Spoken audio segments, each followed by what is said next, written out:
Ladies and gentlemen, gather round your radios for a journey back in time. Step into the golden age of radio, where captivating stories and unforgettable characters come to life. Welcome to Golden Age Radio, where the magic of vintage audio dramas awaits. That's right.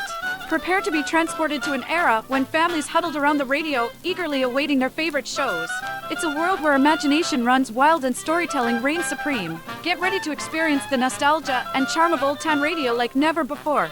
Join us as we bring you a curated lineup of 30-minute episodes that will whisk you away to a bygone era. Discover thrilling mysteries that keep you on the edge of your seat, heartwarming dramas that tug at your heartstrings, and side-splitting comedies that leave you in stitches. Picture this: dimmed lights, crackling static, and the sound of a needle dropping on a vinyl record. As the stories unfold, let your imagination paint vivid scenes in your mind's eye. From distant lands to roaring cities, let your senses come alive as you become part of the story. Lose yourself in the adventures of daring detectives, follow the triumphs and tribulations of fascinating characters, and journey through time and space with the power of sound. Each episode is a time capsule, preserving the essence of an era when radio was the heartbeat of entertainment. But it doesn't end there. Golden Age Radio is not just a stroll down memory lane, it's a chance to create new memories too. Share these timeless stories with your loved ones, introducing them to the magic that captivated generations before us. So, dust off your radio, dim the lights, and prepare for an evening of enchantment. Tune into Golden Age Radio and let your imagination take flight. Stay tuned to hear our curated selection of 30-minute episodes. Relive the nostalgia, discover the classics, and immerse yourself in a world of unparalleled entertainment. Golden Age Radio, where the past comes alive, one episode at a time. Golden Age Radio, your ticket to timeless storytelling. Subscribe for more videos.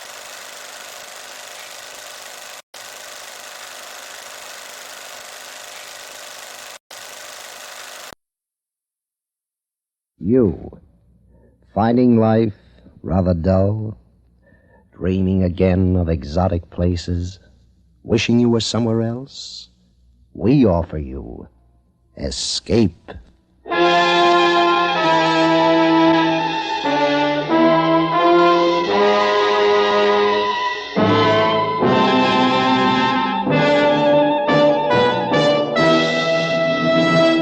Today, Escape brings you one of the most unusual and terrifying stories of recent years. It is a story of such scope that the producers of Escape, in order to dramatize its full impact, will present it in 2 episodes.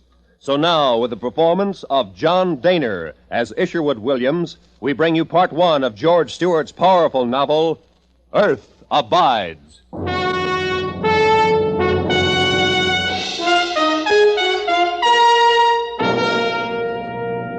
If a killing type of virus strain should suddenly arise by mutation, it could, because of the rapid transportation in which we indulge nowadays, be carried to the far corners of the earth and cause the death of millions of people.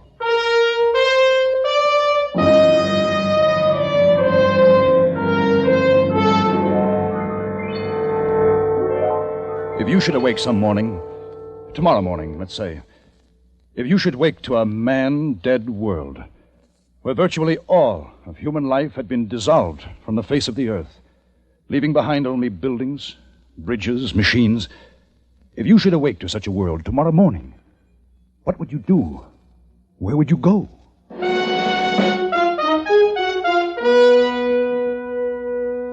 My name is Isherwood Williams. I was a student of ecology. I was in the Northern California wilderness gathering specimens of rock, plant, and animal life. I was alone, and had been for a month. Climbing up to a sharp ledge one day, I felt a sudden sharp pain in my extended right hand. I withdrew it under reflex and looked up, and there, a foot above my head, I saw him, a rattler, coiled, ready to strike again. Slowly, carefully, I lowered myself and began to suck the poison from the bite. I wrapped a handkerchief about my wrist, tourniquet style, and headed for my cabin. There, I broke open my snake bite outfit, cut a neat crisscross in my hand at the point of the wound, and applied the rubber suction pump. Then I lay down on my cot. I felt sick. Sick because of the poison. Sick because I was alone. I was weak. In a few moments, deep, warm, blackness closed in about me. I don't know how long I was unconscious, but I was awakened by the door. Harry? Harry, look here. This one's still alive, I think. Hello. I'm glad you came. I'm sick. He's still alive, all right. Don't go near him. Come on, let's get out of here. No, wait. I'm sick. Come back. Why? Why did they leave me when they knew I was sick? What were they afraid of? I tried to stand. My knees were like sponge rubber. But finally, I was able to stumble to my chest of drawers. And then I saw the hammer, my rock hammer, resting on the top of the chest. And it suddenly became the most important thing in the world to me. If I can lift this hammer, I told myself, I will live. I wrapped my fingers about its handle, and I lifted it slowly, then let it down. I breathed a sigh of relief. I would live.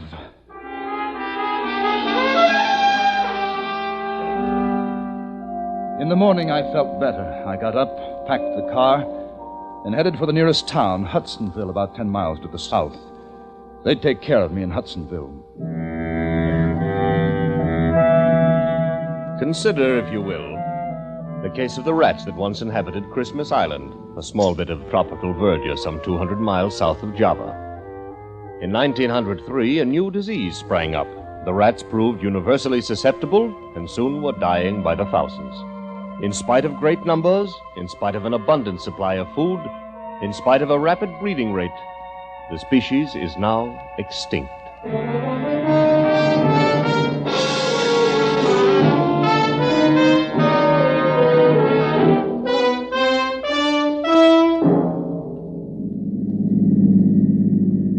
Hudsonville. The familiar houses, stores, taverns, but no one on the streets. A hen scratched quietly in the dust. A lonely dog was howling somewhere. I got out of the car and walked into a little restaurant. The place was empty. Hey. Is anybody here? Hey! Silence.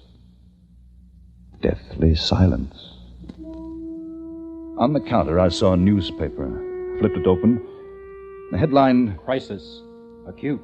I read the story, a dispatch from Washington. The federal government is herewith suspended as of the emergency.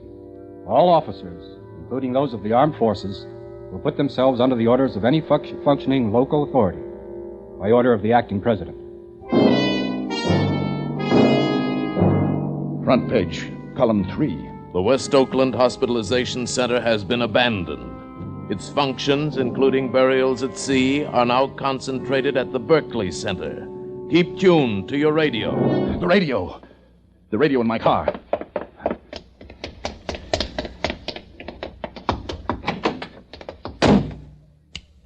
I turned the dial to the most powerful station in the vicinity. A static. Nothing but static. Desperately, I twisted it from one end of the band to the other, praying for a human voice, a bar of music, anything. There wasn't a single radio station still in operation. The horn. Someone will hear the horn.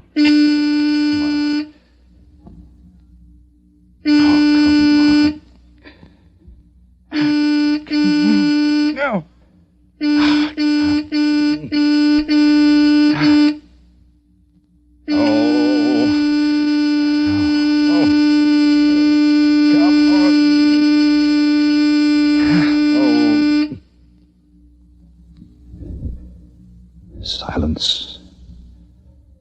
Silence and death. I leaned back in the seat, exhausted. I sat that way for minutes before I looked at the paper again. The paper. The last sign of human life left to me. It was dated a week before. I read it through twice. Whole cities had perished.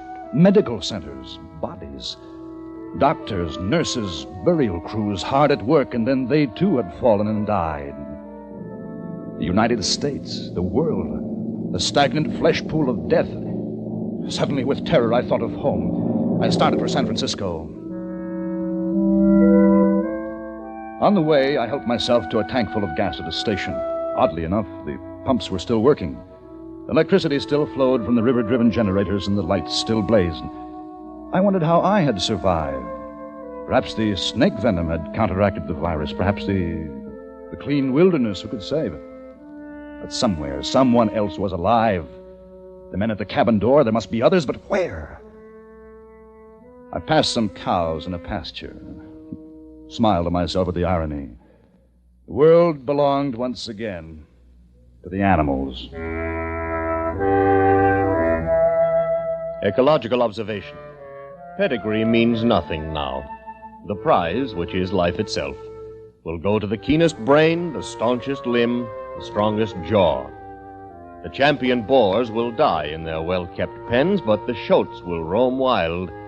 In a few generations, their legs will grow slim, their bodies thin, their tusks longer. Man? They need nothing from man. I passed 4 or 5 cars on the highway, abandoned. But farther along, I spotted another car, and there was a man inside. I stopped and got out. He had fallen over the wheel. There was a bottle beside him and the strong smell of cheap liquor. I shook him. Come on, come on. Come on, wake up. Wake up, wake up. Wake up, I said. Hey, come on now, come on. Now, leave me alone. Now, you just leave me alone. I said wake up. Hey. What's your name? Your name. Oh, what difference is it? Oh, come on. Don't go back to sleep. What's your name? Barlow.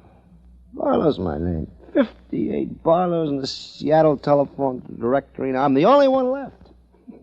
Me. The dirtiest skunk of the lot. What am I doing alive? Answer me that. Go back to sleep, Mr. Barlow. Oh, wait. Here. It's free on the house. Everything's on the house now. Have a drink. No, thanks. Let me tell you why I'm still alive. Because I'm being punished. I'm not good enough to die. Oh, goodbye, Mr. Barlow. No, hey, come on back. I'll buy you a drink. It's good. I'll buy you a drink. Look here, I got $500. I took it from a bank yesterday. You want it here? $500.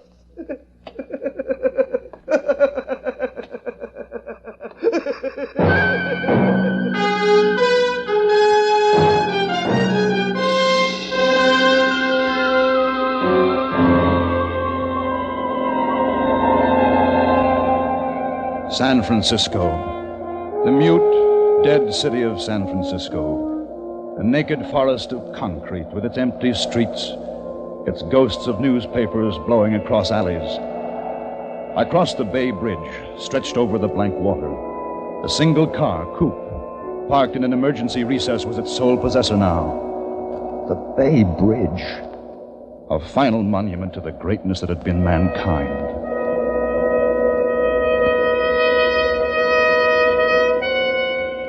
I drove the familiar route toward home. Turned right at San Lupo Drive, pulled up in front of the house. I walked up the stairs, took out my key, opened the door. Strange odor of must and stale food blew out at me.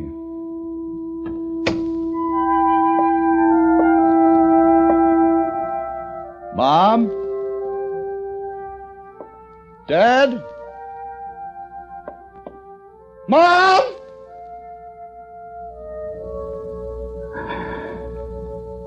I fell into a chair and cried.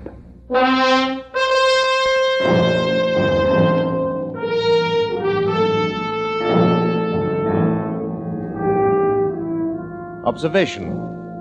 The desert and the wilderness began a long time ago. Men came only in the latter centuries.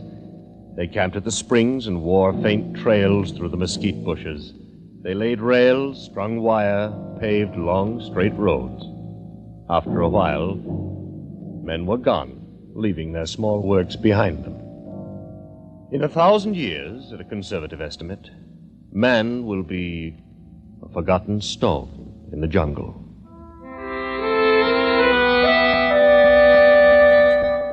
Where would I go? I had no idea. I only knew I had to keep going. Change of place was my only comfort now, the only way I had of convincing myself that there was still life in the world. The snake bite began to hurt again, but I felt good, some small sign of living flesh. I left San Francisco and started across what had once been the United States, Route 66, through the giant Southwest. The towns, the empty, dead towns, the dust-blown, silent towns passed me by, one after another. Kingman, Flagstaff, Albuquerque, Oklahoma City. Just outside Guthrie, I saw a Negro tending his garden as if nothing had happened. He was afraid. He waved me on with a shotgun. In Tulsa, the sprinklers were still going in the park. I stopped. In Fayetteville, Arkansas, I heard music. Came from a little bar, neon lit, spitting its bright invitation to the empty street. I took my hammer and went inside. The bottles were stacked neatly, bar rag over the rack, and a broken jukebox, blazing in blues and reds, singing its song to the vacant, varnished tables. And you just want to jump up and down like a carnival. Shut up. It's love. Shut up. There's a sparkle to me. Shut up! Shut up! Shut up! But you're soaring through air. Oh, but it's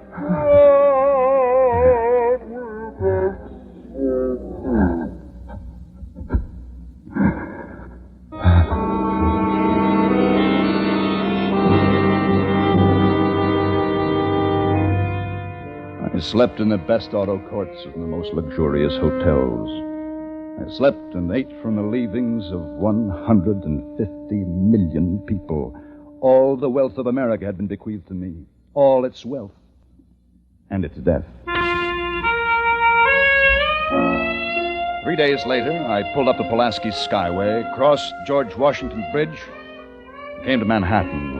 The splendid, slow-decaying corpse of Fifth Avenue, the sable mink in the windows, the silly traffic lights changing color at naked intersections. Manhattan, soulless and dead. Stretched out between its rivers, the city will remain for a long time. Stone and brick, concrete and asphalt, glass. Time deals gently with them. A window pane loosens, vibrates, breaks in a gusty wind. Lightning strikes, loosens the tiles of a cornice. The shade trees on the avenues die in their shallow pockets.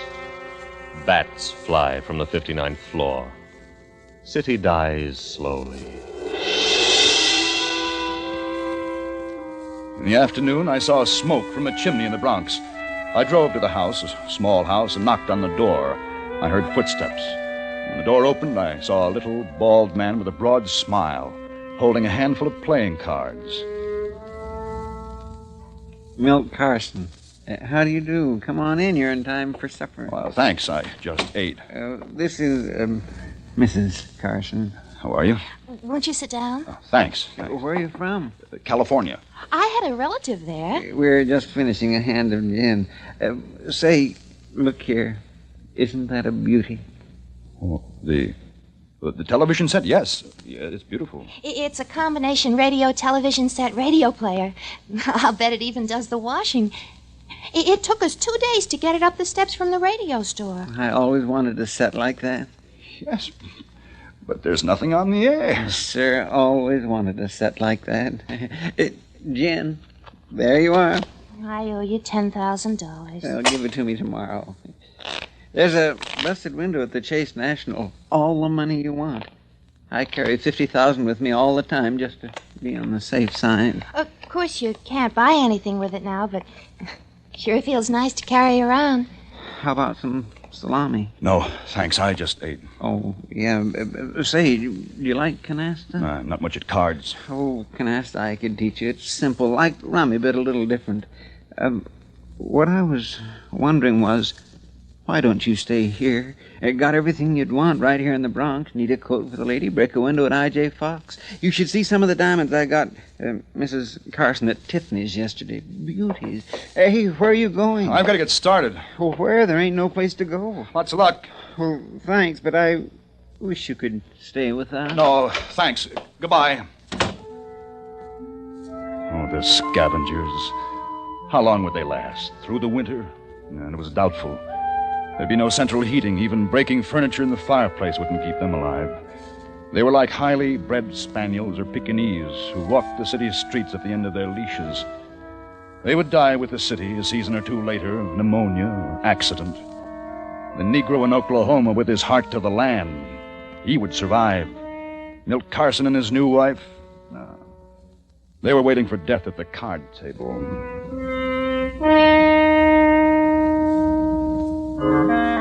2 weeks later, I was in San Francisco again. The streets were just as bare as when I left. The lights were still on, but dimmer now. Water flowed still from the faucets. But San Francisco had a new population, the dogs. They hunted in packs, all breeds bound together in the common search for food. Danes, Dalmatians, Scotties, toys, all of them. The dogs had taken over the city. And I decided to move back into the house because of the familiar things. Late one afternoon, I went out to look around the neighborhood, and I heard the yelping too late. As I looked around me, I saw myself being surrounded by dogs. They were hungry, ravenously hungry, and they started to close in. The car was on the street some 50 feet away. If I could make the car. The bulldog made a lunge for me. I kicked violently and started to run. They were after me, some of them running at my legs. He reached the car, opened the door, and slammed it. They climbed to the window, baring their fangs, their red tongues wet with hunger. But I was safe.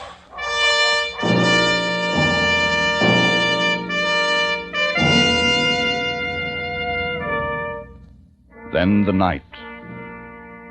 And that night, the lights went out. The lights. The lights. Hey, the lights. What's happened to the lights? I looked out over the city. It was black. Black as death. The age of electricity was over. Finished.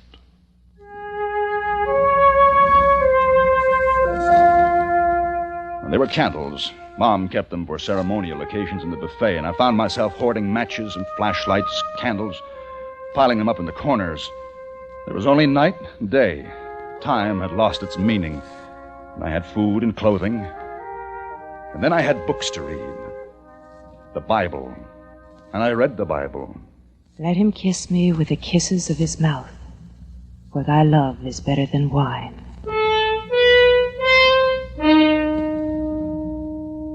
There was a faint but unmistakable light burning that night a mile away on Nob Hill. I got into the car and drove to the light. I parked the car. I reached for my hammer. In the window, a shadow moved. As I approached the door, a flashlight caught me in its glare. I stopped, dead still. I waited for someone to say, "Put your hands up." "Who are you?" There was a breath of perfume. That's a nice car. Oh, I can pick up a better one on any street corner. Come on in. Thanks. How about some coffee? Sounds good. How come you didn't find me before this? I just saw the light tonight. I decided to investigate. I saw your light lots of times. Oh? You live down on San Lupo Drive. Well, why didn't you come in? Woman's pride. Man's supposed to come after the woman. Uh-huh. That was before. There are no rules now. No, but they're habits. Want yours black? Yeah, black's fine. I don't want you to think you're the first one I've met. There were 5 or 6 others. They saw the light and they came in. They had coffee and I sent them on. What about me? I don't know you. Well, I'm clean, well-educated, healthy, young. Those are the good things. I dislike turnips, canned beans, stupid people. What's your name? You'll laugh. I would laugh. What's your name? Isherwood, my mother's maiden name. Everybody calls me Ish. Well, mine's Emma. Emma and Ish. Nobody's going to write any love songs with that combination. No. Don't imagine they will. I like you. Coffee will be ready in a minute. Emma, will you come and live with me? I don't know you. What is there to know? That I like you, and you like me? That we're both alone. Emma? What? Emma? Yes. Good. Ceremony. There ought to be some kind of ceremony. Have you a Bible? Bible? On the mantle. I've never used it. I just had it. Here. Give me your hand. Now, we shall be together always.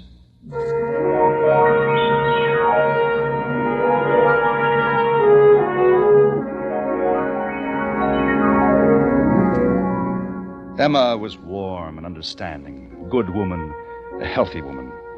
Soon there was a baby to be born. I had read some books, but I couldn't read enough. I stood by her during the night and tried to help. When the morning came, we had a son, the firstborn since the great disaster.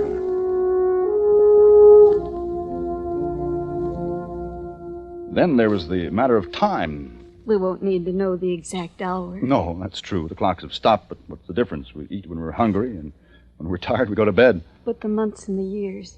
It's important to know when the year ends. Oh, that's what I've been doing out in the porch. What is that thing out there? Well, it's a transit. I set it towards the sun, and when the sun reaches the winter solstice, I know that to be the shortest day of the year. And that will be our New Year. Well, New Year's Day isn't the shortest day of the year. No, December 21st is. And we'll make that our New Year. Man's always been trying to get close to that date for the New Year, but calendar makers always went off. How long will it be? A few days. And then it'll be 1950 what? No. That was the old calendar. This will be our year one. The year one. We must call it something. I know. We'll call it the year of the baby.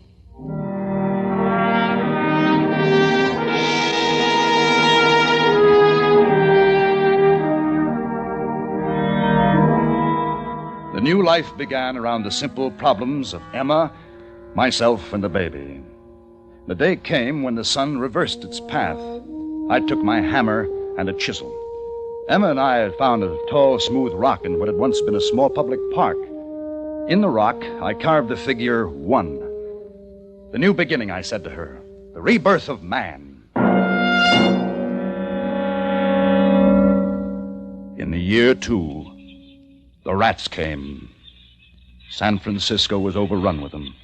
They had broken into most of the grocery stores, torn open the cartons, gorged themselves, and gave birth to more rats. They multiplied by the hundreds and then the thousands. Rats, the carriers of deadly bubonic plague. Come quick, they're getting in. Where? Here. It shoot through the door. Oh, get me that kitchen chair. Hurry now, hurry. Here. They're going to the bedroom toward the baby. Now hold the chair against the opening. I'll nail it later. The baby! The baby! I rushed into the bedroom, taking my hammer with me. There were 2 of them, tremendous rats. I stationed myself at the crib. One came toward me, unafraid, for the fear of man had been bred out of them. And I flung the hammer at him. I missed. The rat leaped up into the crib. I threw a blanket over him and flung him to death on the floor. Then I picked up the hammer and threw it at the other one.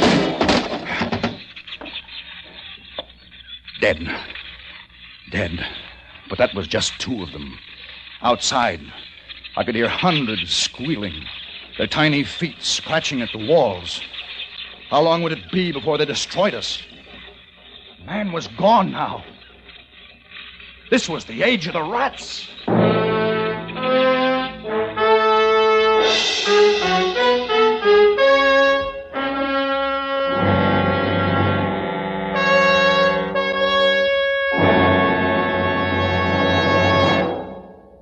Escape is produced and directed by Norman MacDonald. You have just heard part 1 of Earth Abides by George Stewart, Specially adapted for Escape by David Ellis. John Daner was starred as Ish, with Larry Dobkin as Dr. Stanley, and Peggy Weber as M. Featured in the cast were Michael Ann Barrett, Parley Bear, Ron Brogan, Paul Frees, and Lou Krugman. The special music for Escape was arranged and played by Ivan Ditmars. Next week, Escape will bring you the second half of Earth Abides, truly one of the most gripping and terrifying novels of recent years.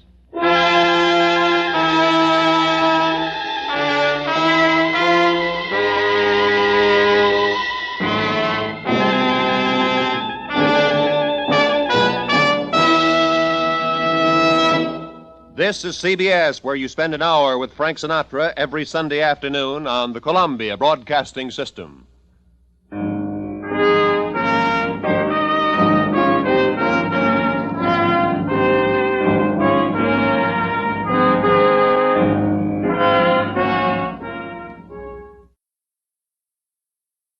Thank you for joining us for another thrilling episode of Atomic Age Adventures. We're excited to have you as part of our audience. We invite you to return tomorrow for an all-new set of episodes that will take you on even more unforgettable adventures. Get ready for a journey to the outer reaches of imagination as we dive into Dimension X, our next featured program. Brace yourselves for mind-bending tales that will transport you to distant galaxies and alternate realities. We're always eager to hear from our fantastic audience. Your feedback fuels our passion for delivering the best in vintage entertainment. Feel free to share your thoughts, opinions, and suggestions. We value your input and strive to make your listening experience even more enjoyable. If you're looking to enhance your Microsoft Access skills, look no further. Reach out to them at 615-420-2040 and ask for Mark. Once again, thank you for being a part of our Golden Age radio community. Get ready for more riveting stories, captivating characters, and timeless entertainment. Until next time, stay tuned and keep the nostalgia alive.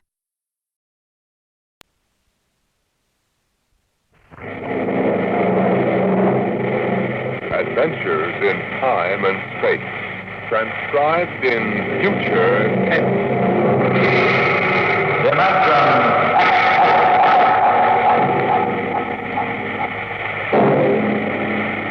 The National Broadcasting Company, in cooperation with Street and Smith, publishers of astounding science fiction, brings you Dimension X.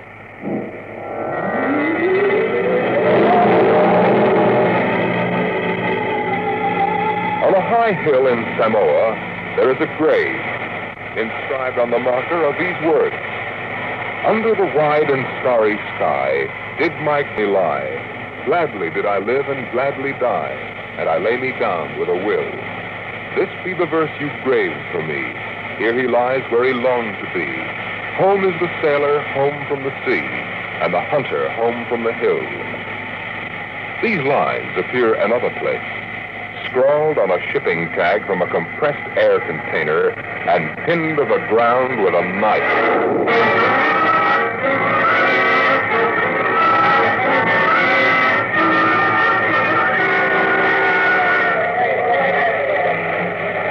It wasn't much of a fair, as fairs go. The trotting races wouldn't be held till 8 o'clock at night. The flags and bunting drooped in the gray afternoon, and the pitchmen seemed discouraged. A large black cabriolet limousine stood at the side of the road, 32 cylinders purring quietly. And over the dust and the clatter of the fair, a bullhorn blasted its highest pitch. Hurry, hurry, hurry, this way to the moon rocket. The moon rocket. See it fly. The actual type rocket used by the first men to fly it. Chills, thrills, the romance of space. You can ride in it for only $25. Hurry, hurry, hurry. Henry. Yes, sir. I'm getting out. But the board meeting, sir, you're due in Kansas City at 4. You think I need another $5 gold piece? Oh, no, sir. You trying to tell me what to do? No, sir. Of course not, sir. Then get this confounded buffalo robe off my legs. Yes, sir. Get it off. Just a minute, sir. I'll help you. Let go of me. Of course, sir. There, watch your head on the door, Let sir. go of me. I'm sorry, sir. Yeah. That's the ship. Rotten old tub.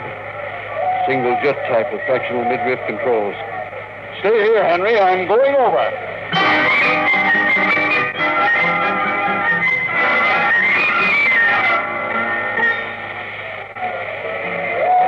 The moon rocket. 50 cents to come aboard. Flight leaving in 30 minutes. Hurry, hurry, hurry.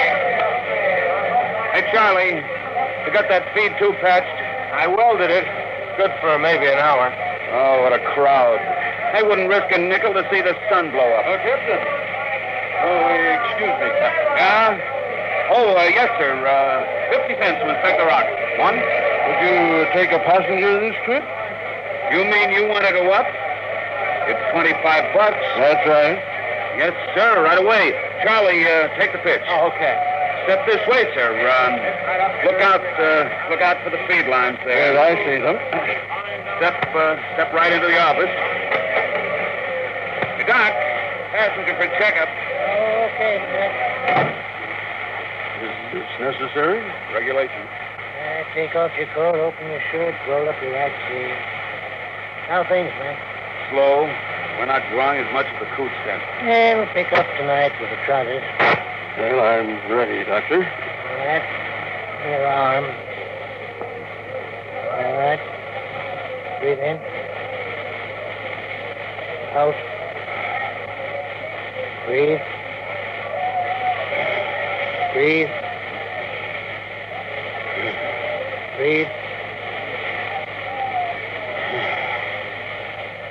All right. Sorry, Mac. No go, Doc? Cardiac condition. I couldn't certify him.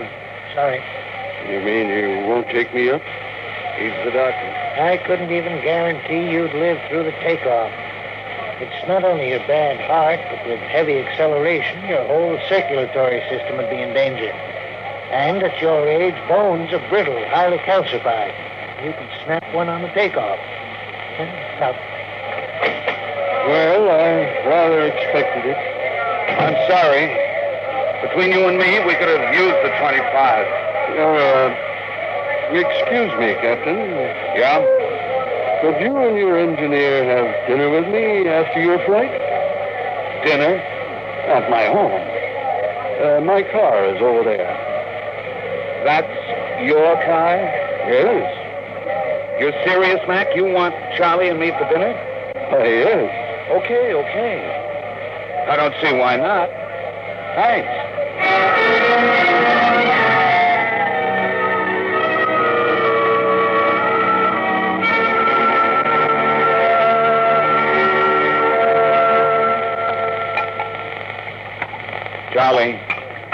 Charlie, you had enough. Oh, lay off, Mac. Oh, that's perfectly all right, Captain McIntyre.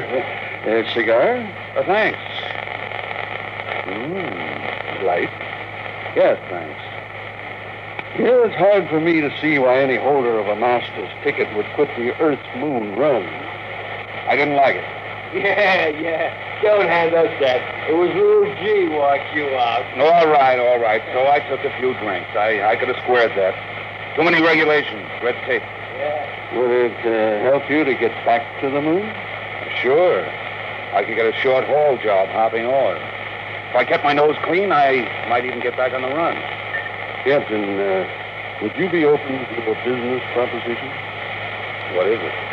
You own your rocket. Barring a couple of liens against it.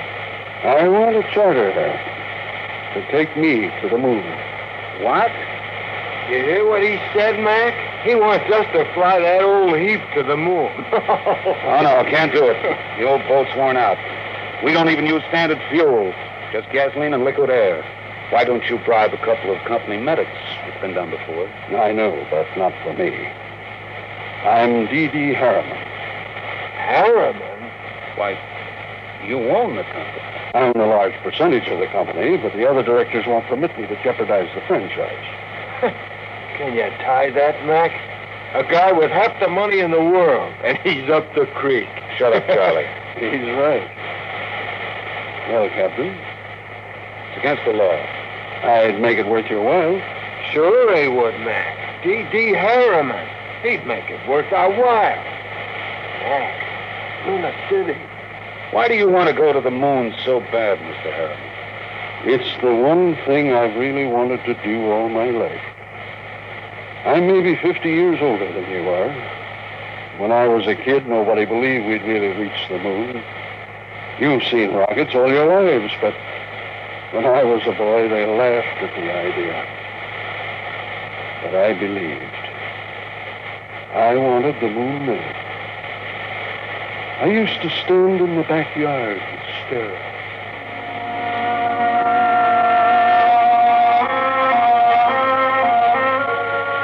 How far away is it, Mom?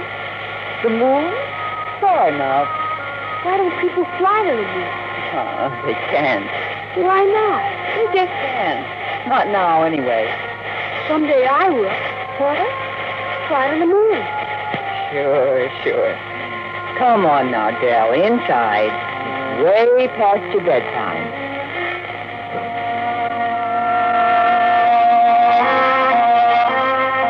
I wanted to go to college, engineering, then the University of Chicago, then Yerkes Observatory. That's what I wanted. But I didn't get it. You see, Dell, Dad and I wanted you to go to college. We planned it. We saved for it. But with your dad gone and the girls growing up, I just can't manage it. The insurance won't cover us, and it's getting harder to make ends meet. You've been a good boy, Dell, and worked hard to make out. You'll understand.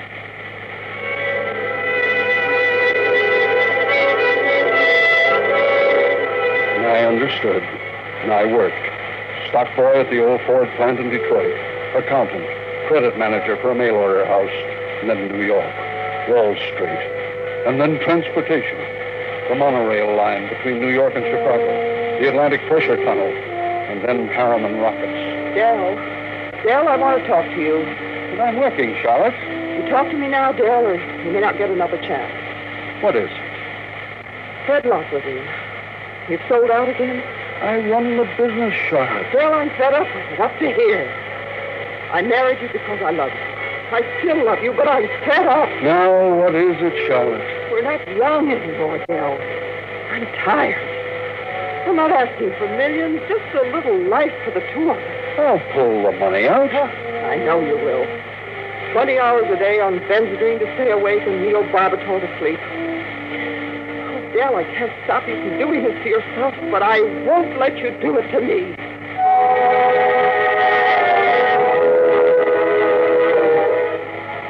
I didn't know about the divorce for a month. I lost the papers under a stack of blueprints and stock prospectus. Here's the news flash, Dell. Strato rocket reaches Paris. We've got the franchise lined up. The House Committee is solid. The Federal Rocket Commission is okay. The next step is the moon, Fred. Sure. Look, Dell, if we cut the freight rate on the tunnel, we could... I'm serious, Fred. The next step is the moon. Dell, you've been riding that joke for years. It's no joke, Fred. I've signed a $4 million research contract with National Fission Corporation and guaranteed the next 2 years' output of the Brookhaven Atomic Energy Institute. Dell, you couldn't. That's every liquid asset we have.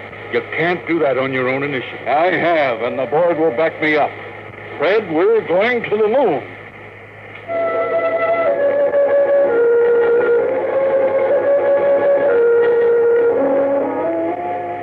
It took 2 fraudulent bankruptcies and an investigation by the Securities and Exchange Commission before we did it. There were 3 injunctions on the rocket before it blasted off.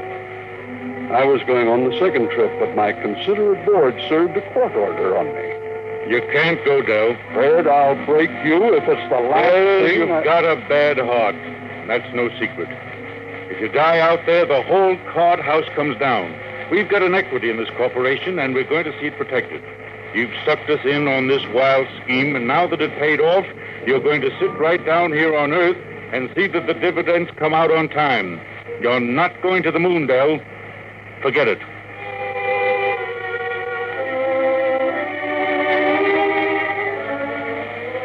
I never went. By the time my lawyers shook off the restraining orders, the first cargo rocket had crashed into the Pacific, and Congress rushed through the Space Precautionary Act. My heart was earthbound, but now I'm old. But I will not die until I have set foot on the moon. There, Captain McIntyre. You asked why I want to go to the moon? Well? You find a ship, Mr. Harriman. I'll drive her. You'll get to the moon.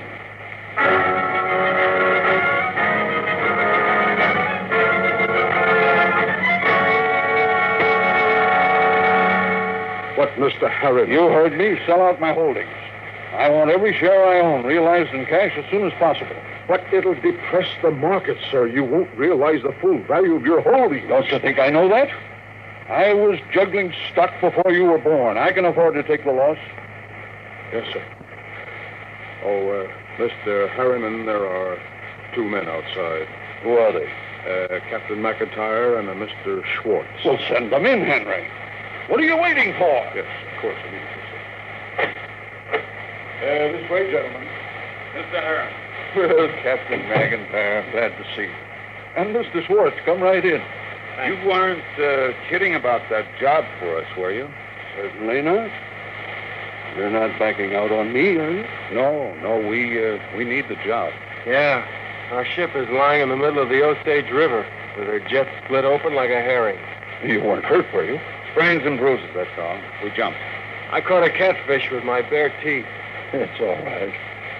Then we can get down to business. I'll have contracts drawn up for you. You two will have to buy me a ship. I can't do it openly.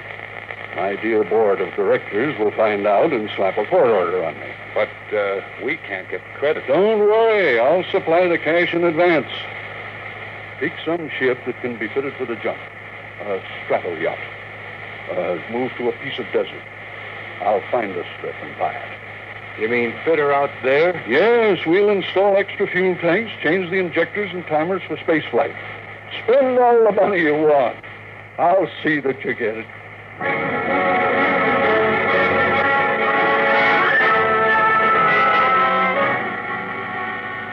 $132 shares of Apex holding at 60% of par. Check. 52 preferred of Spaceways Fuel, 50% of par. Check. And that is the list. Mr. Harriman, there's a process server outside. What is it? I don't know, sir, but I think it's a subpoena. I was expecting that. Henry, get Mr. Commons on the phone. Yes, sir. I think it's time for my lawyer.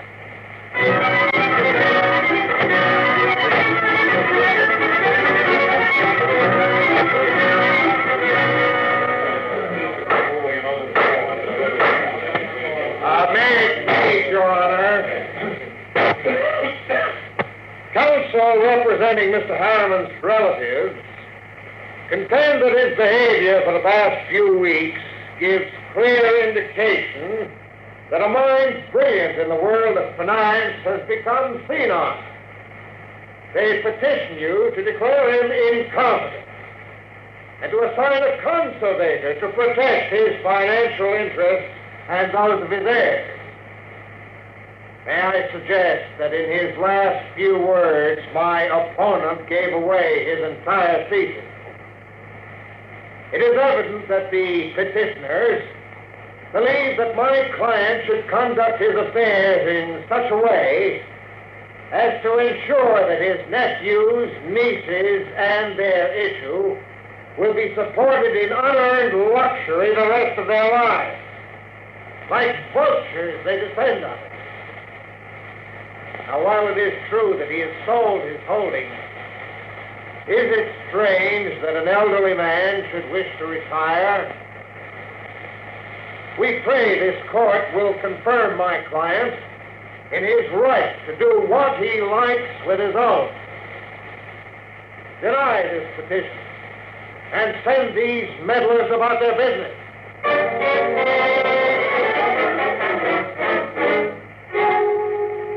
Commons? He reserved judgment till tomorrow. Which way is the cat going to jump? Well, Judge Embry is a strange one, Dal. He assured me he has a higher regard for personal liberty and then added that any action he took would be in your interest. But he did say that men do become senile and must be protected. Senile. He might rule against me. Yes, Dale. He might.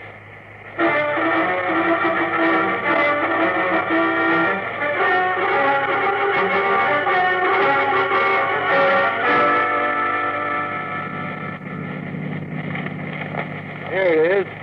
Eccentric millionaire disappeared. Are you eccentric, Mr. Harriman? Well, they used to call me crazy. It depends on your credit rating. A bench warrant under contempt proceedings has been issued. They won't find me out here. How's the work going, Charlie? Well, my end's in pretty good shape. We finished the second pressure test on the new tanks and fuel lines today. The ground tests are all done except the calibrations. Take about 4 hours unless I run into bugs. How about supplies? Food and water on board. 3 vacuum suits, a spare, and service kits.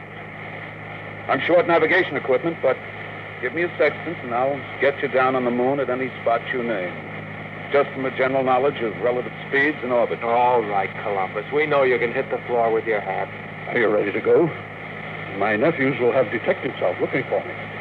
Well, I could run those calibration tests tonight. Take till midnight. After that, it's up to the Commodore here. There she is, Miss Harriman. That's the job that'll take you to the moon. It's a good ship.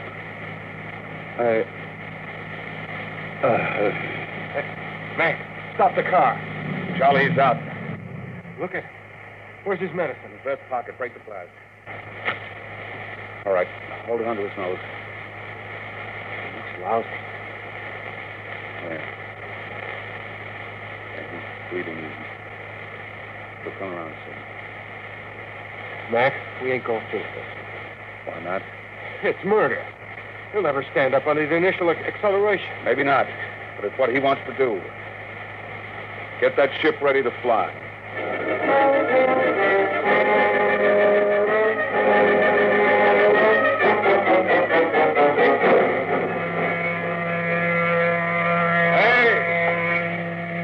Hey, you! Hey? Yeah. How many other people are there out here on this desert? What can I do for you? You're James McIntyre? Hey, Mac. Yeah? What's the matter, Charlie? Oh. You McIntyre? Yeah. I'm the deputy federal marshal in this district. I got a warrant for your arrest. What charge? Conspiracy to violate the Space Precautionary Act. You, I suppose you're, Charles Schwartz, huh? Yeah. Well, I got one for you, too. Thanks. And a man named Harriman. Got a court order to put seals on your spaceship. We haven't got any spaceship. What are you doing, kidding me? What's that, a kitty car? Strato yacht. Oh, yeah? Well, I put seals on it till the spaceship shows up. Now, come on, where's Harriman? In the shed. Over there. What shed are you talking? Oh, my knuckle. That's the one I broke playing football. I'm always hurting that finger. Charlie, we gotta hurry. Get Pop into the cabin and strap him into his hammock. Right. So long, Deputy. Oh, my knuckle.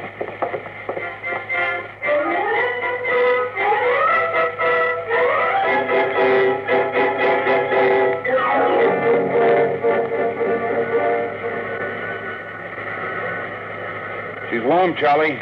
Everything set back there? How do I know? I didn't have time to run tests. Tough.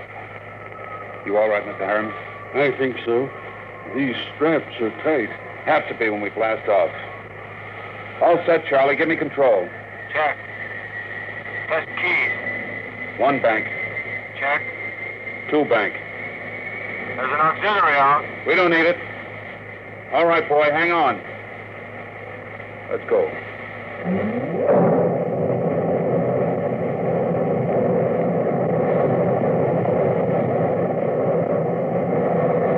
How are you, Pop?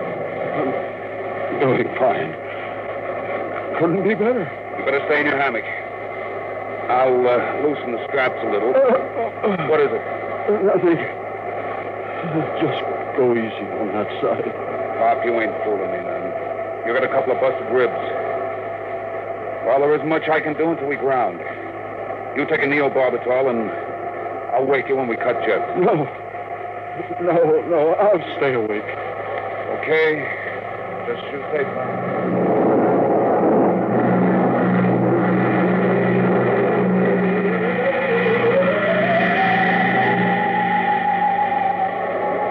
on automatic, Charlie. How the tube's holding up? Fine. Tight as a drum. She handles nice. How's Pop? Alive, but he's in bad shape. How bad? Cracked a couple of ribs in the takeoff. You'd better set it down awful easy if you want him alive. I'll make a full swing around the moon and ease her in on an approach curve. It'll go fine. If we've got enough fuel.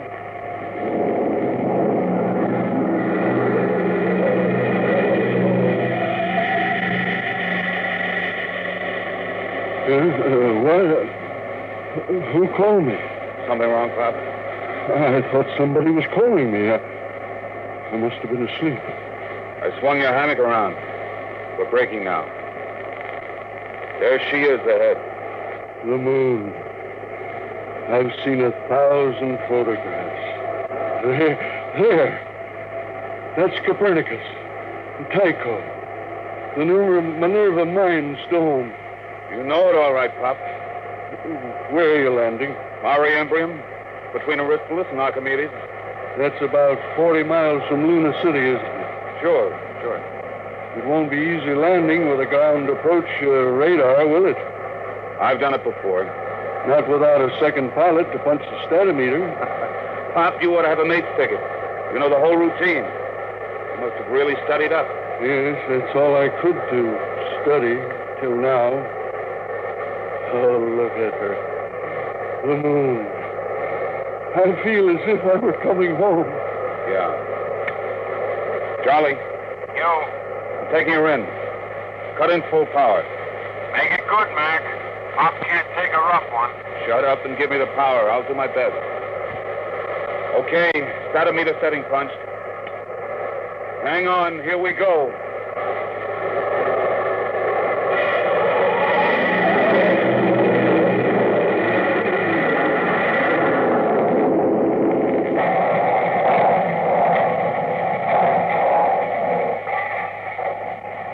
That was a lousy landing, Mac.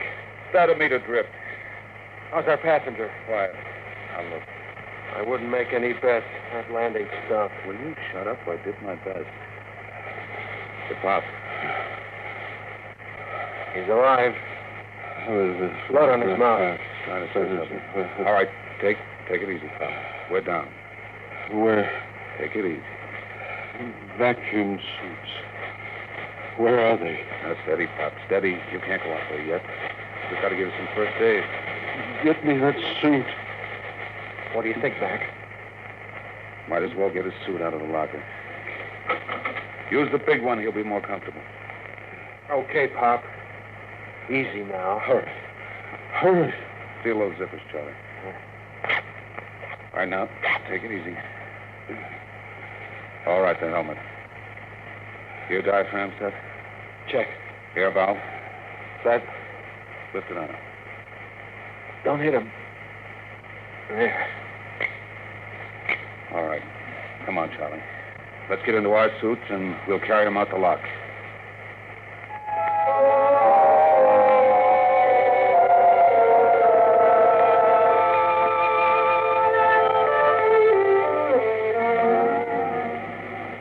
Easy. Easy with him. Okay. You all right, Pop? Outside. Take me outside. His left leg is going. Get your shoulder under him. Right. Open the lock.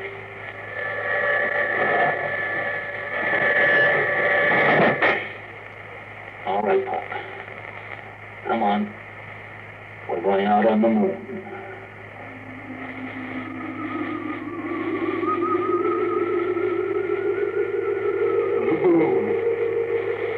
All right. We're going to leave you out here to look around while we get ready for the hike to town.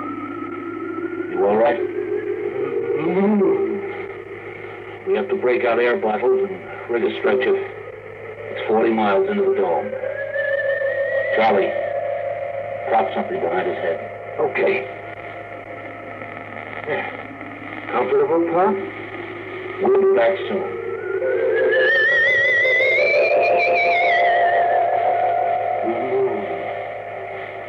I can feel the pumice dust. And there's the earth overhead. The earth in the sky. Green blue. I know the moon.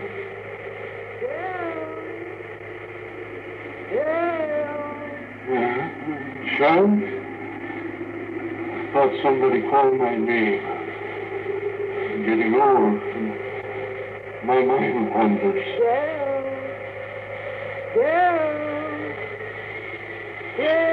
Charlotte. That's you, isn't it? I made it, Charlotte. I'm on the moon. You didn't understand. You were afraid I wouldn't take care of myself. But I made it. I'm on the moon.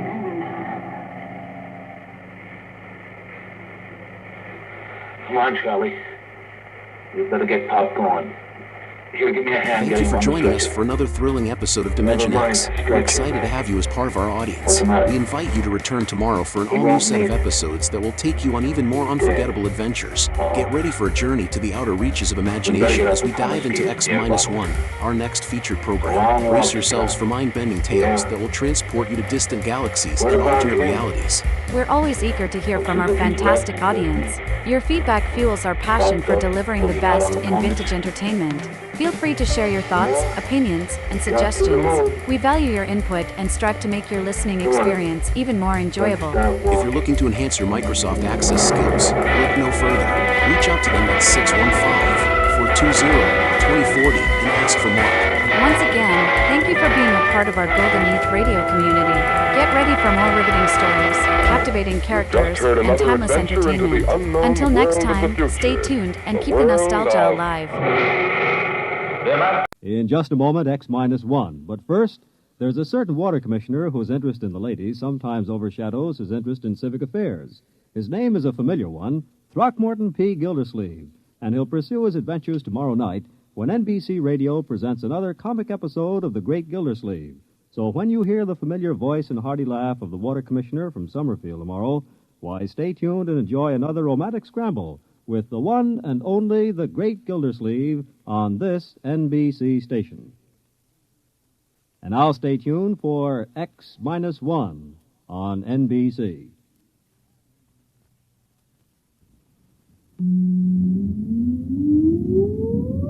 Countdown for blast-off. X-5, 4, 3, 2, X-1, fire.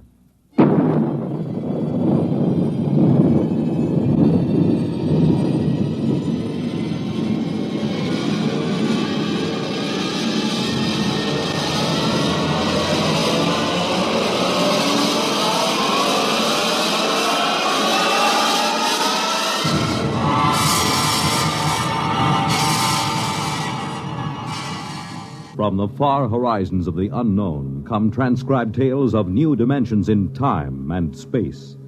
These are stories of the future, adventures in which you'll live in a million, could be years, on 1,000 maybe worlds.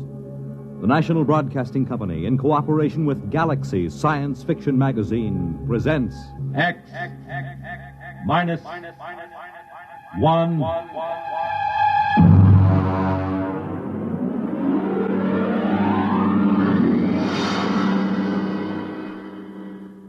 Tonight's story, The Sea Chute, by Isaac Asimov.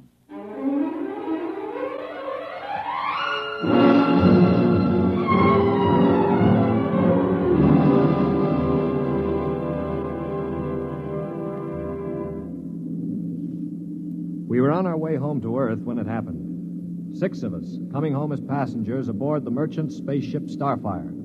At the start of the Second Interstellar War, the one between Earth and the planet Chloro. And then it happened.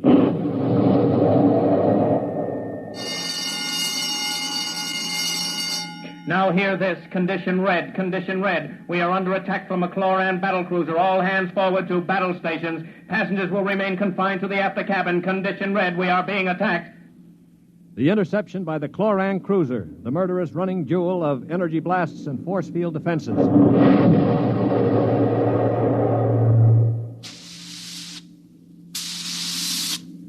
We huddled in the passenger's after cabin, terrified, not knowing how the battle was going. We could hear the desperate bursts of steam through the steering tubes as the Starfire maneuvered to dodge the enemy attacks. And then...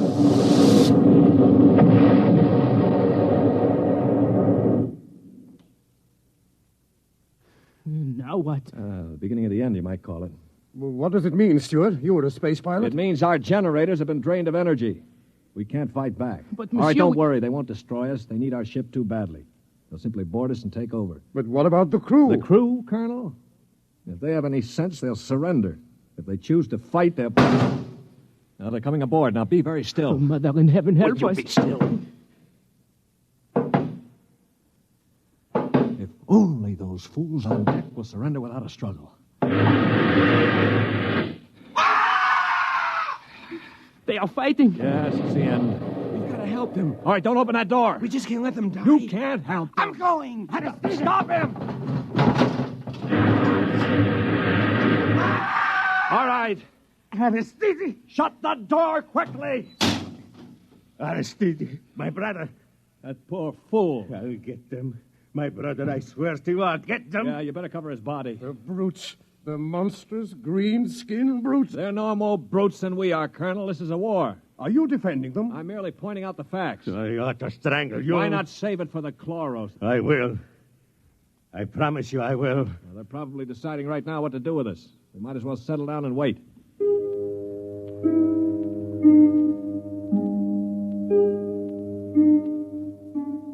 We sat there, the five of us, and listened while the Cloran invaders killed off the members of the Starfire's crew. Among us was Colonel Anthony Wyndham, an old Colonel Blimp type with a lame leg. Wyndham had spent his life in the militia back on Earth, but had never seen a battle.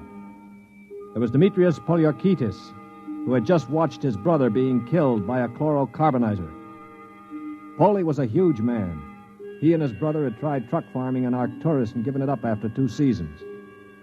Then there was LeBlanc, a sensitive, frightened young man of 22, and Randolph Mullen, who looked like somebody's caricature of a bookkeeper. A mild, balding, milquetoast little man. And there was myself, John Stewart. I was the only one who'd ever had contact with the Chloro people. I had a pair of artoplasm hands to prove it. It is quiet now. Yeah, they've finished with the crew. Mr. Stewart? Yes, Mr. Mullen. What do you think will happen next? Well, they'll put a prize crew of 2 aboard and take us to one of their home planets as prisoners of war. Only 2 of the Chloros will stay aboard? Well, 2 is all they'll need. Why, Colonel? You thinking of leading a gallant raid to retake the ship? Well, simply a point of information, Dashiell. All right, then let me give you another point of information. If you want to commit suicide quick, just open that bulkhead door. 3 steps inside, you'd fall on your face. But why? Don't you smell anything, LeBlanc? Get close to the door. It smells like gas. Yeah, it is gas. Chlorine gas.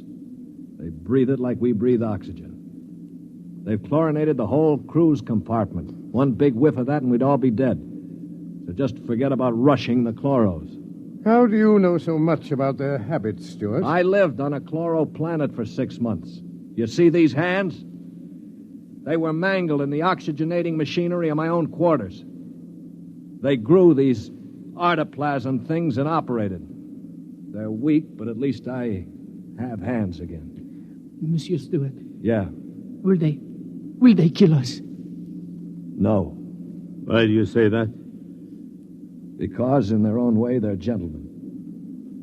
Probably will be interned for the duration. You call them gentlemen. After they killed my brother in cold blood, you call them gentlemen. You know, Stuart, you sound more and more like a blasted Greenie sympathizer. Blasted, man. Where's your patriotism and loyalty? My loyalty is where it belongs, with honesty and decency, regardless of the shape of the being it appears in. This is a ridiculous war. Why are we fighting these people? We can live only on planets with oxygen, and oxygen is poison to them. They can live only in chlorine atmosphere, which is deadly to us. Yet we're fighting them over a bunch of worthless asteroids that neither of us can live on comfortably. Well, it's a matter of principle. It's a matter of stupid pride and greed. I don't like what you say, mister. Why not? Because you talk too nice about these greeny scum. They're good to you, eh? Well, they weren't good to my brother. They killed him. And I think maybe I'll kill you, you rotten greeny... Mullen, grab him. I can't break his hold. They are coming in. Foley, let him go. They saved your life this time. But when I'm finished with them... Quiet. I think they're opening the lock. Well, don't get between us. Foley, don't lose your head. They'll kill us all. I greet you, Earthmen.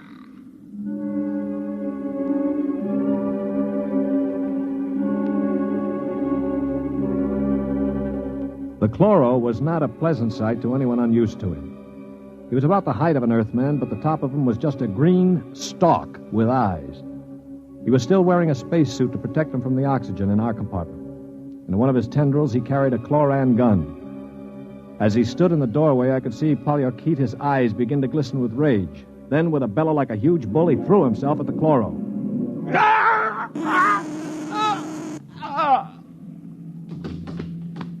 He is not dead, merely temporarily paralyzed.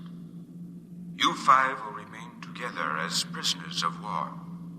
We expect to reach our own planet within several weeks, your time. There you will be interned for the duration of the war. If any of you attempts to leave this compartment, we shall be forced to destroy you. That is all I have to communicate.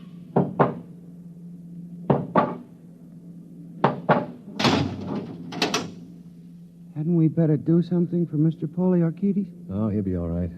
Just hoist him up on the cot. That's it. Hi, Polly. Can you hear me? You stupid brute. His voice is coming back. Yeah. Now, I know what's going on in that thick skull of yours, Polly.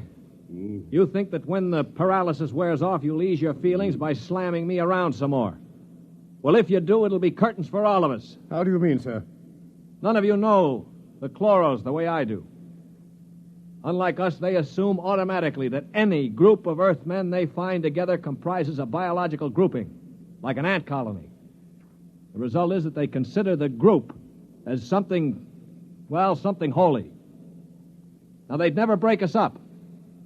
And if one of us did any harm to another, they'd have us all executed as a bunch of chloro-type perverts, a non-functioning group. So call all the names you want, but keep your hands to yourself or we're finished.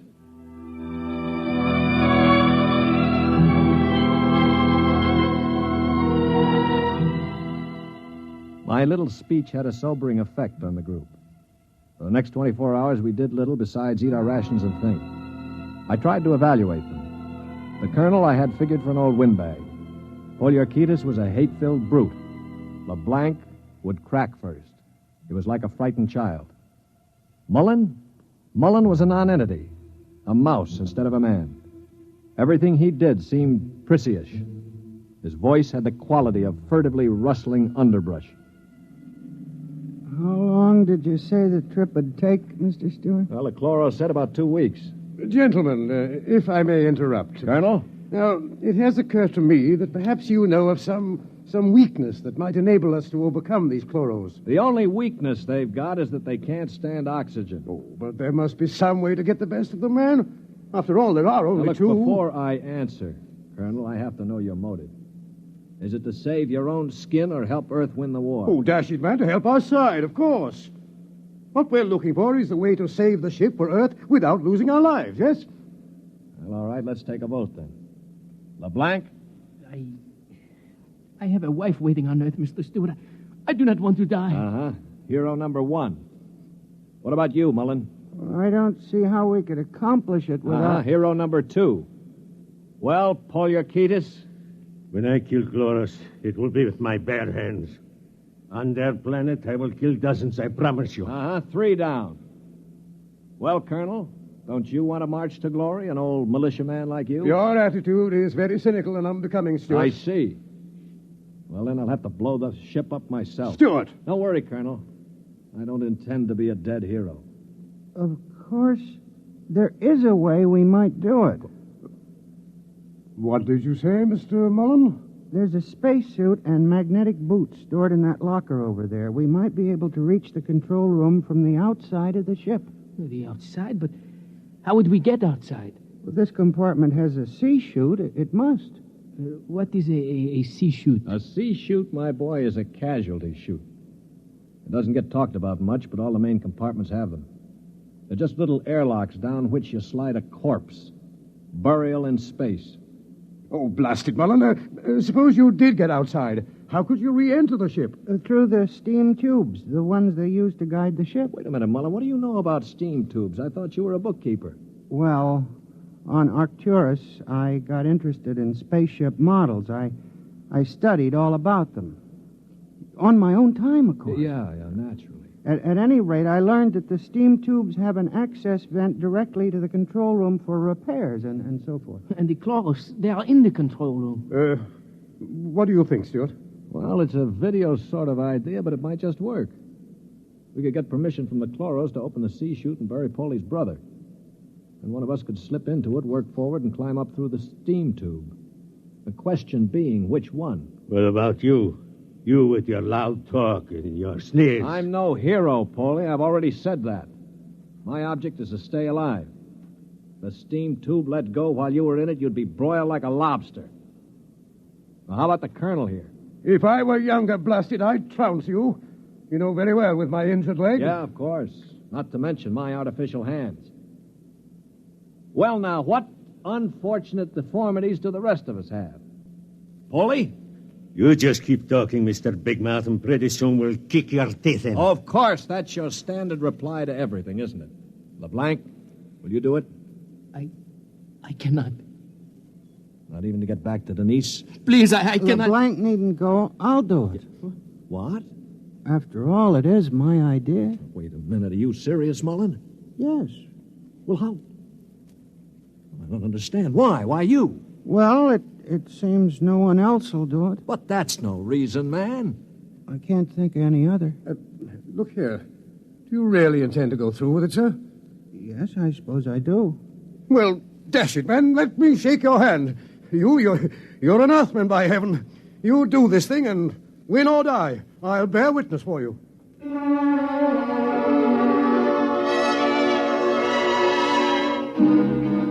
It was quite a moment. Mullen the mouse had suddenly turned into a man. He just stood there awkwardly while the colonel puffed his hand. Poliorcetes seemed stunned. LeBlanc was wide-eyed. And I? Well, I was in a peculiar position, one in which I rarely found myself. I had absolutely nothing to say. That ought to bring them. I hear one.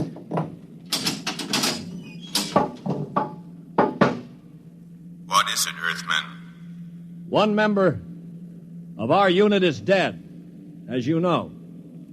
We request permission to jettison his body out of the casualty chute. You may do so. You'll have to open the chute lock from the control room. I will do so.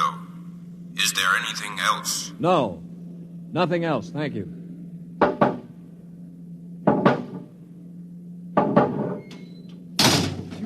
Oh, boy.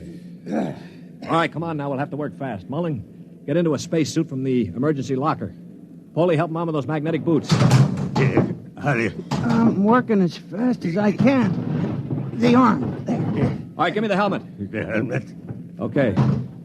Now, Mullen, you better scratch your nose if you have to. It's your last chance for a while. What about radio contact? You can talk to us. We'll listen in on the helmet set in one of the other suits. The chloros won't have their set on the interphone frequency. Wait a moment. What for? Dash it, what's he going to use for a weapon? He isn't big enough to fight them barehanded. Ah, no, that's true.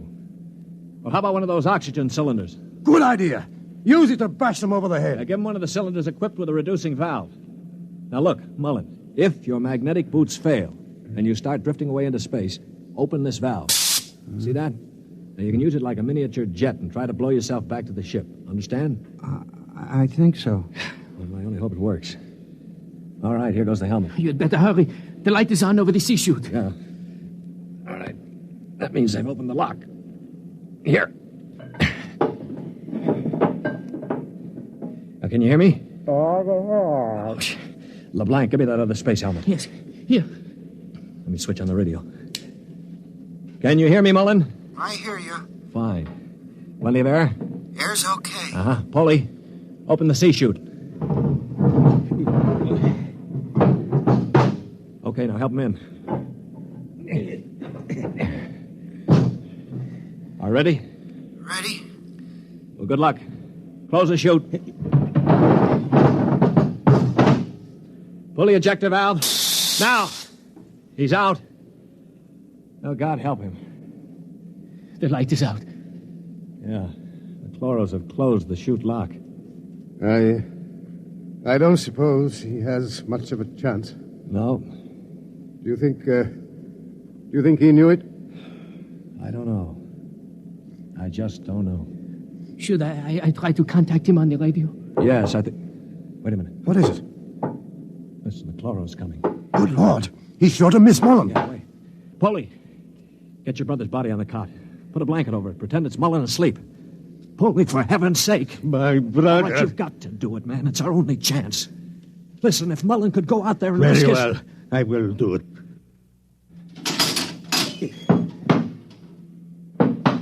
Earthmen, Yes. you have jettisoned the body. Yes. Good. Is there something further we can do? No, We are very tired.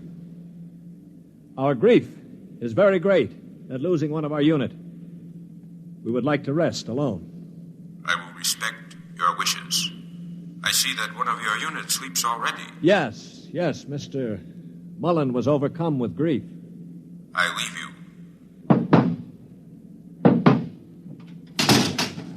Oh, brother. Polly, I thought sure you were going to rush him. With that brave little guy out there. What do you think I am, anyway? And to think I laughed at him. It makes me ashamed. Yeah, I guess I've been saying some things that maybe weren't too funny. I owe all of you an apology. Do you think it's safe to try the radio? Yeah, we better. Hello? Hello, Mullen. Can you hear me? Yes, I hear you. Where are you? I'm standing on the outside of the ship. All right, now take care. One misstep and you'll be marooned in space. Now, can you find the steam tubes? I think I've found one of them already. I can feel the rim. I just hope it doesn't let go when I get inside. Be careful. I'm going into the tube now. I can feel the ladder rungs they used to repair the inside. Yeah, well, keep in contact. I'm in the tube now. Good Lord. They've let go with a blast. Oh, well, it may be the starboard tubes. Mullen! Still here. They used the other tubes, fortunately. Now, if they don't try to correct for over-deflection... Yeah, keep moving. I seem to be... Wait.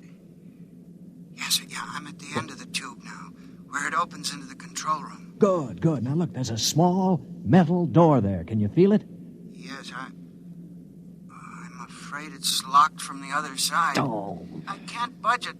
Mullen, listen to me. Stewart, I'm scared.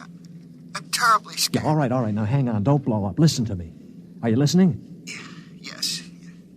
Take the spare oxygen tank. Bang on the metal door that leads to the control room. The chloros are bound to hear you. When one of them comes to investigate, try to hit him with a cylinder. Now, aim for the stalk on top of his body. Try to blind him. Will you do that? I'll try. Well, now, go on. Only one can come. The other will stay at the controls. Now, start banging.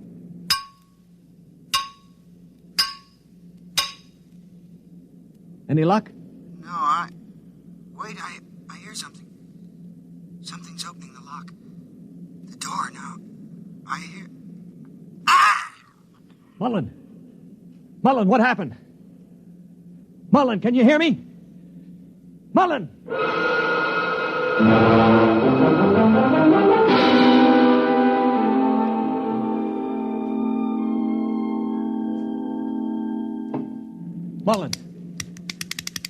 Mullen! Oh, it's no use. They must have gotten him. Yeah, he was one brave little guy, that one. But suppose they have just got him in the control room. I mean, maybe he is not dead. Well, Then maybe one of us could rush them. We could bang on the door and jump the chloro. Well, the first guy would be a cinch to die. But I would be willing to take the chance. You? Why not? I could try. Not you. I'm the strongest. I do it. Now listen, you chaps. I'm an old man. I've got nothing to live for anyway. Suppose I throw myself at the ray gun. Wait a minute, what's going on here? 20 minutes ago, there wasn't one of you who'd risk his little finger to get us out of here. Now you're falling all over each other. Maybe Mr. Mullen teaches us a lesson, huh? Yeah. Okay, Polly, give me the wrench. I'll start banging on the door.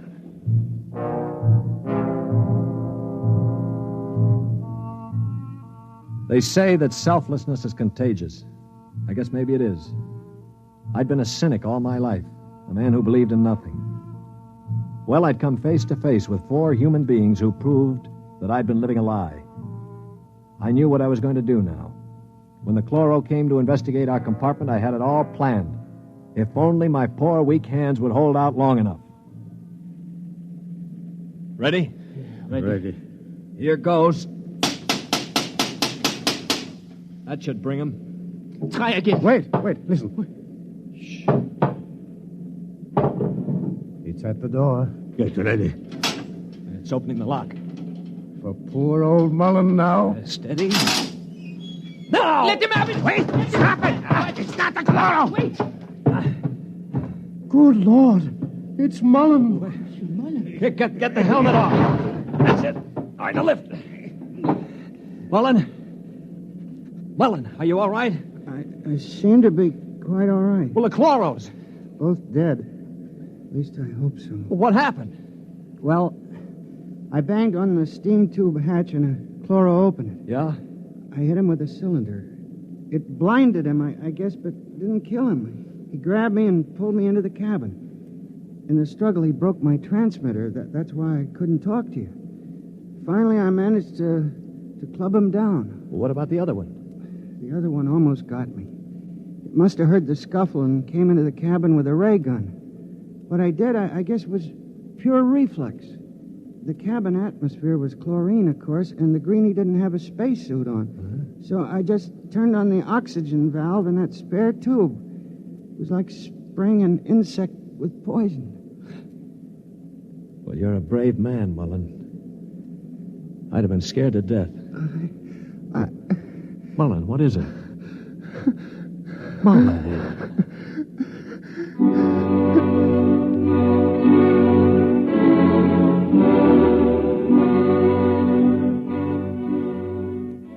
An hour later, false hands and all, I was at the controls of the ship, headed for Earth. We'd gotten rid of the chlorinating equipment and restored the oxygen naturally. Mullen was asleep in the cabin under a sedative. Or so I thought until the cabin door opened. Mullen, for Pete's sake, get back to bed. No, I'm quite all right now, really. Do you mind if I watch how you operate the ship? No, not at all. Sit down. You know, I guess I owe you an apology. I didn't think too much of you. That's your privilege. No, it isn't anybody's privilege, Mullen, to despise another. For years now, I've abandoned hope of finding any decency in human beings. I owe you a vote of thanks. You embarrass me, Mr. Stewart. I didn't do it for any heroic reasons, I assure you. Far from it. Well, why did you do it, Mullen? That puzzles me very much. Well, Mr. Stewart, I'm a bookkeeper. 17 years ago, I left Earth to work on Arcturus. I never made much impression on anybody on Earth, although I wanted very much to have people like me. Well, about a year ago, I started to write to my family again. Don't ask me why. And then I asked for a leave of absence to go home after 17 years. Well, I still don't understand. It wasn't patriotism or love of a woman or money or any of those things. What was it?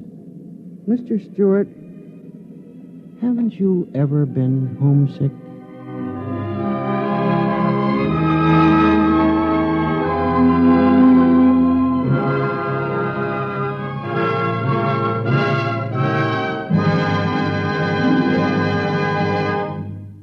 have just heard X-1, presented by the National Broadcasting Company in cooperation with Galaxy Science Fiction Magazine, which this month features A Gun for Dinosaur by L. Sprague de Camp, a story of hunters in the bloodiest and most ferocious arena of all prehistoric Earth, where hunting reptile heavyweights is no job for human lightweights.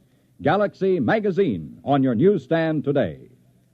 Tonight, by transcription, X-1 has brought you The Sea Shoot, a story from the pages of Galaxy, written by Isaac Asimov and adapted for radio by George Lefferts. Featured in the cast were Lyle Sudrow, Stan Early, Bob Hastings, Mercer McLeod, Danny Ocko, and John Gibson. Your announcer, Bill McCord. X-1 was directed by Daniel Sutter and is an NBC Radio Network production.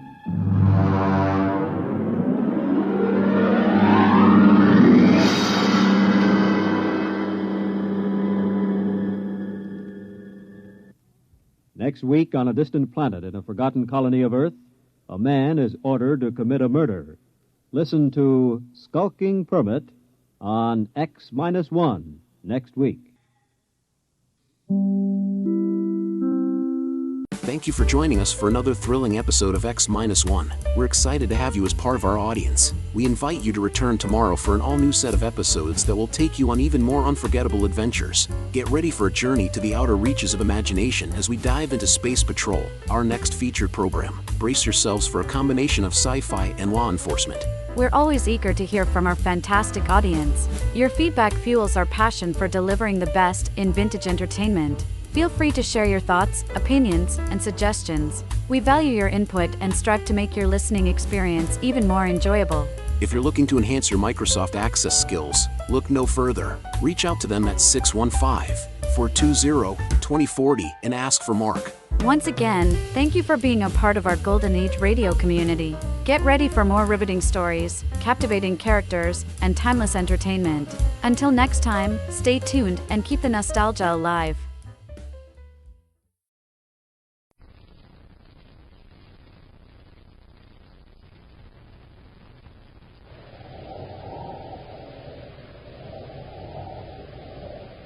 Wheat Chex, Rice Chex, and Good Hot Ralston present Space Patrol!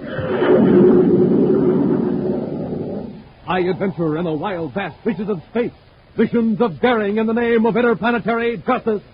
Travel into the future with Buzz Corey, Commander-in-Chief of the Space Patrol! In today's transcribed Space Patrol adventure, Buzz and Happy are bound securely in a robot ship headed toward Terra and controlled by Prince Bakara from his castle on Planet X. Can't move, sir. Even without the paralyzer ray, the straps would hold us. Keep struggling, Happy. Lunar Defense Squadron 12 Space Patrol to Private Cruiser NCC 307 Neptune Registry. Acknowledge.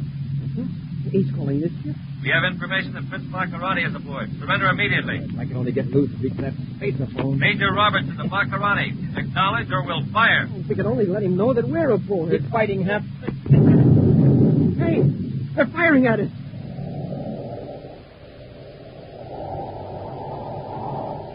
We'll return in just a moment with today's exciting Space Patrol adventure, Escape from Planet X.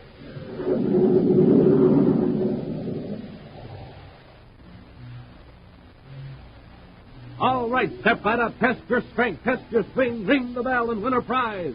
Hi, gang, this is Captain Dick Tufeld. And Space Patroller Bill O'Connell. We're having a whale of a time today at the Terra State Fair. My pal here says he's going to ring that bell and win the prize. You bet I am, Captain Tufeld. All right, there he goes. He's raising the mallet over his head. Up it goes. Down it comes. Man, oh man, oh man, just listen to that bell ring. What power and strength. Hey, Space Patroller, how'd you get all that get up and go? Supercharged, that's me. I had my bite-sized checks today. Now, Space Patrollers, how about you? Did you start off this morning with a big bowl full of rice checks or wheat checks? Those super cereals that help to supercharge you? Bite-sized wheat checks. Rich, hearty, shredded wheat. Chock full of flavor, minerals, and energy vitamins. Yes, and no other cereal, flaked or puffed, contains so much nourishment in such concentrated bite-sized form. That's why Commander Corey made rice checks and wheat checks official cereals of the Space Patrol. So, gang, tomorrow morning and every morning, be a real Space Patroller. power up with an energy-packed bowl full of Rice Chex and Wheat Chex.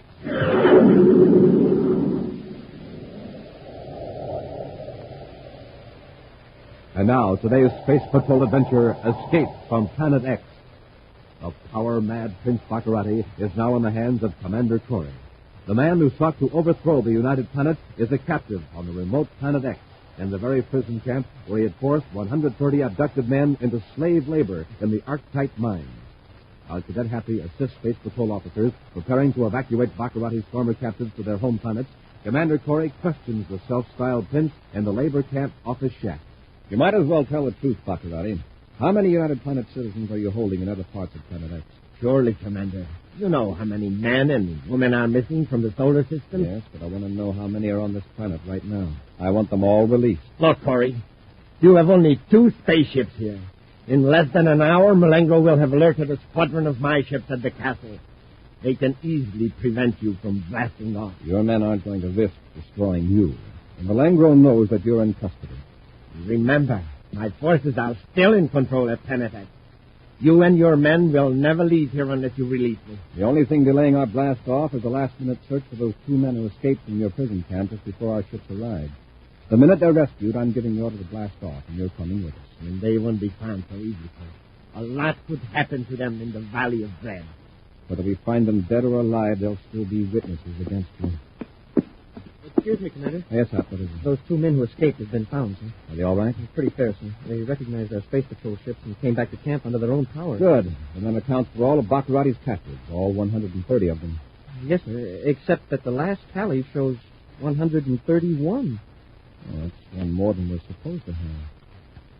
Space Sergeant Deckins is sure the count is correct, sir. Well, I'll check on it later. How's the evacuation proceeding? Oh, very good, sir. Most of the sick men are aboard ship number 1, and Bakarati's guards are locked up in number 2. I'll order a complete search of the camp to see that none of Bakarati's men are hiding. And we'll put Bakarati aboard and blast off with Terra. Meanwhile, we'll just lock His Highness in this room so he won't be disturbed.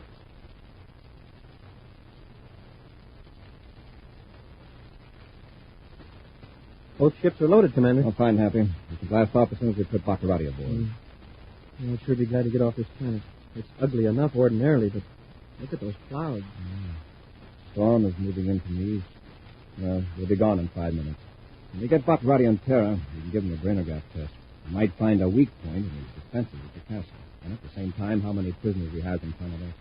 Well, a couple of the older men don't agree with that last tally, sir. They said they privately kept tab on their fellow prisoners, and there were just 130. Sergeant Deckins is very reliable. If he counted 131, there must be 100. Happy, come on, hurry. Oh, what is it, sir? Get to the office building quickly. It just occurred to me where that extra man came from. Commander, look. I was afraid of that. The door's been forced open. The rocket Bakarati's gone. Now, how did he get out of that room? Look at the lock. It was smashed from this side. Yeah, but who... That extra man. One of Bakarati's guards managed to slip in with the evacuees. He must be somewhere in the camp. If we hurry, we can catch him. Into the yard, quickly. There's Bakarati's atmosphere ship. Maybe they headed for that. I don't think so. He knows it's the first place we've looked. We'll never be able to blast off with our ships here. Then they must be outside the camp, heading toward the mountains. With a dozen men from our ships, we could overtake them. Now, the important thing right now is to get these ships off Planet X before Bakarati's outlaws show up. We could let him go when we finally had our hands on him. I know how you feel, Happy, but the ships are in real danger now. Chances are Bakarati had the foresight to grab a miniature space plane when he got loose. He can tip off Malengro that he's no longer a prisoner. Yeah, and the whole squadron can tear after our ships without worrying about hurting Bakarati. I'm giving the order for our ship to blast off immediately. You and I'll stay here on Planet X and search for Bakarati. A few moments later, 2 men scramble through the thick brush on the steep side of the mountain near the prison camp. One of the men is in a ragged, faded red uniform of the prison workers. The other is Prince Bakarati, his gaudy tunic torn by the brambles. All right, Orca. Let's stop here. Suits me. I'm winded. We'll rest a minute while I contact Malengo. Then we'll move on. Send me that linear to his space affair. Yes, Your Highness. Oh, by the way, that was very clever of you, Orca, mingling with the prisoners in the hospital shack. You will be rewarded when we return to the castle. Thank you, Your Highness. What's that?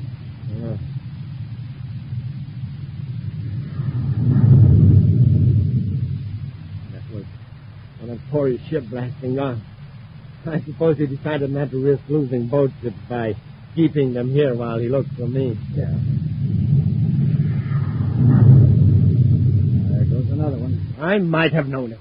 Known what? That Corey would think of the safety of his men. Yes, and perhaps of his own safety, too. He knows he couldn't fight off my ship, so he blasted off. Yes, but he'll be back. We'll be ready for him when he returns.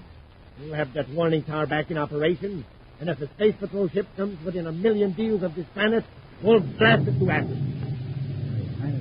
How are your men going to find us in this storm? Before we return, we can go back to the prison camp. The atmosphere ship is there. Yes, but Corey probably put it out of commission before he blasted off. Probably. But at least we'll be out of the storm. Come on, old top. Let's head down the mountain. As the storm builds in violence, Buzz and Happy stand in the darkened office shaft, looking out the window towards Bakarati's small, sleek atmosphere ship. An occasional flash of lightning brings every inch of the prison yard into full brilliance. The ship's got away all right. Well, they must have, Happy.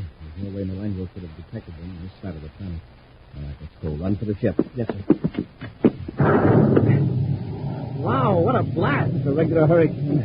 Keep your head down. Buck the wind. Up the ladder into the ship. Close it, Hank. There's a light switch. Oh, I got it. Only for a minute there, I thought the wind was going to blow me clear out of the stockade. Planet X. Even the weather's terrible. Yeah, it's a break for us. We can circle over this whole area without being seen or heard. And when Bakarati signals to her ship, we'll know where he is. Can we fight off a whole fleet of Bakarati ships in this little atmosphere job? We won't have to, Hank. Chances are only one of the ships will land to pick up Bakarati. We won't be expecting any company. Yeah, and the fact that this is Bakarati's own ship is going to throw them off guard when they do see us. We're going to have to work fast and hope that our luck goes out. All right, Hank, let's get this ship airborne. Yes, sir.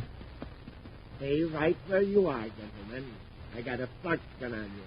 Get your hands up, Corey. Work up. Take their weapons. Yes, Your Highness. Oh, Bakarati and the missing guard.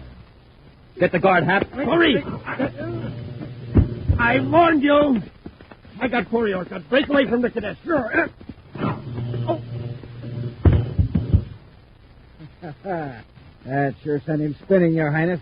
Drag them back aft and lug them out. I'll notify Malengo to prepare a cell for them in the dungeon of my castle. We'll return to Space Patrol in just a moment.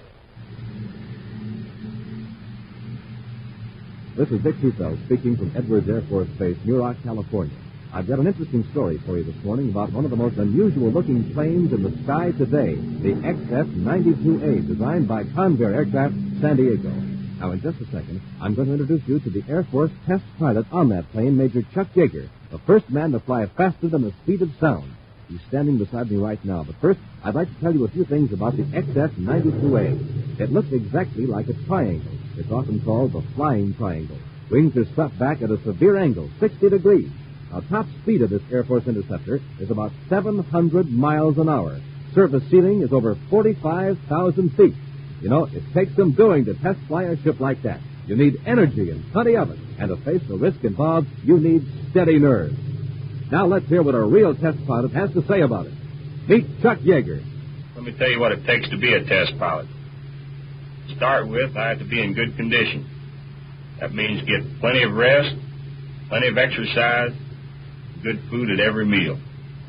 For breakfast, I like a cereal that really tastes good and has plenty of energy.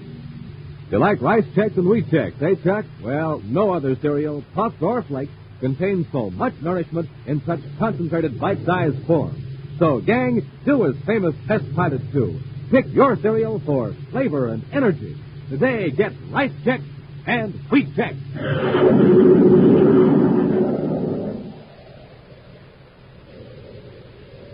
And now back to Escape from Planet X. Believing that Prince Bakarati was hiding in the mountains near his slave labor camp, Commander Corey and Cadet Happy boarded Bakarati's atmosphere ship. Buzz had counted on the violent storm raging in this part of Planet X to conceal the ship and enable them to recapture the crafty prince.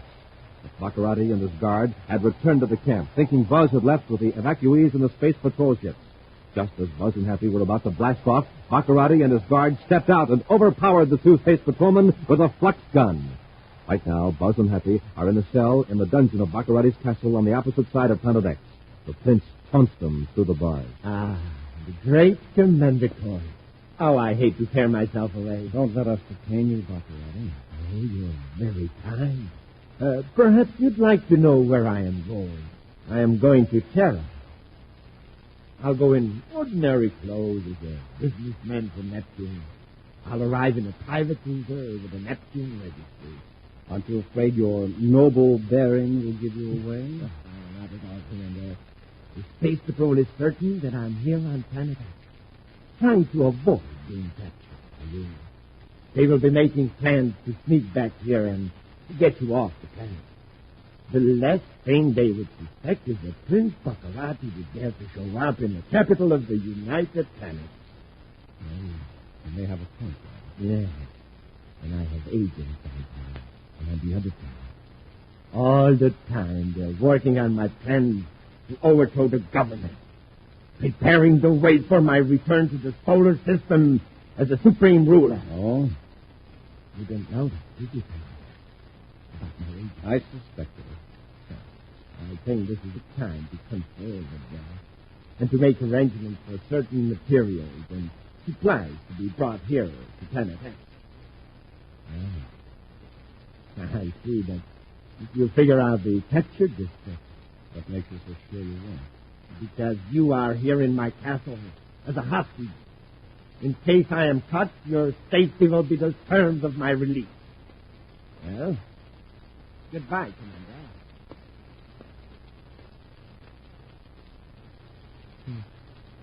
Never know. Agents, I tell you. The Space Patrol hasn't the faintest idea who they are.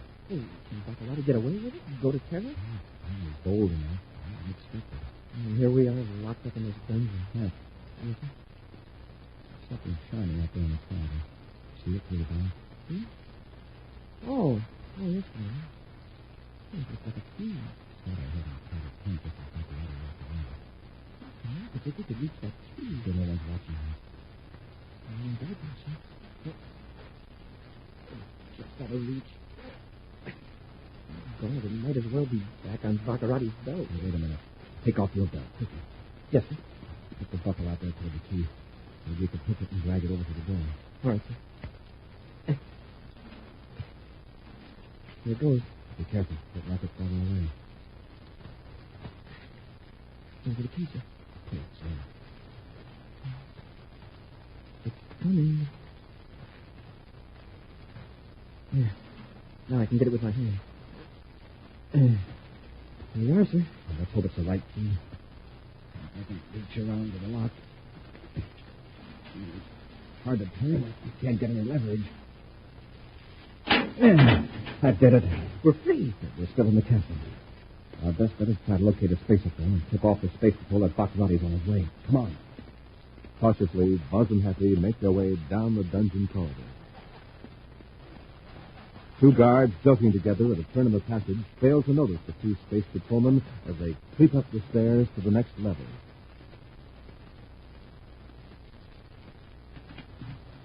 Carefully, Buzz tries door after door. Then, finally, he finds what he's searching for. A storeroom full of electronics equipment. Swiftly, with Happy's aid, the commander adjusts the dials of a spaceophone to the secret Space Patrol frequency and turns on the transmitter. It's set, reaches as far as the space station outside the Pluto orbit is in lock. Emergency. Commander Corey on Planet X, calling all Space Patrol units. Corey to all Space Patrol units, emergency. Space Station 3, Pluto orbit, Commander Corey. Your signal's very weak, Commander. Now listen carefully. I can't repeat this message. Prince Bakarati is preparing to fly to Terra in a private space cruiser of Neptune Registry. He will pose as a legitimate businessman. Alert all units to intercept him outside the perimeter of his Planet X defenses. Take him alive if possible. Hurry up. We shouldn't have any trouble picking up Bakarati. No. There won't be any other ships coming from the direction of Planet X. Now, half our next problem is to get back to our cell without being seen. Back to the cell? Yes. Bakara mustn't know that we've had a chance to tip off the space patrol. Easy now, I'm looking inside. They carefully retrace their steps, and at last reach the dungeon level under the castle. A moment later, they're in the cell with the door locked. They hide the key somewhere in the cell, in case they need to use it again. Yes, sir. I made it just in time. Somebody's coming. They're looking for his car.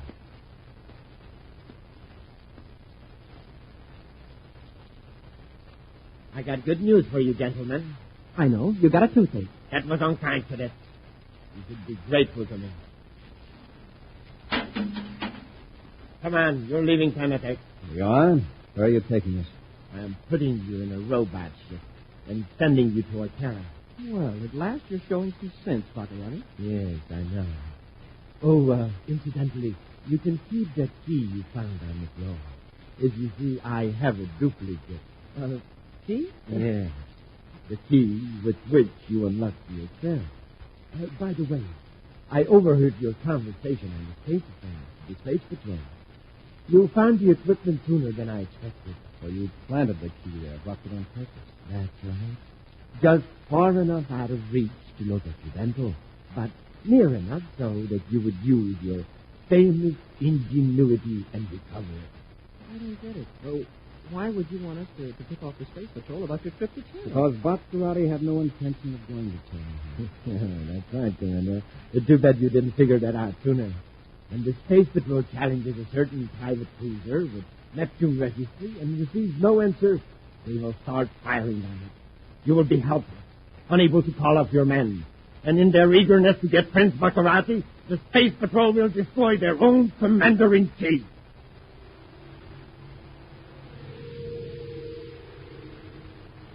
A few moments later, Buzz and Happy are strapped securely in the control cabin of the robot space cruiser.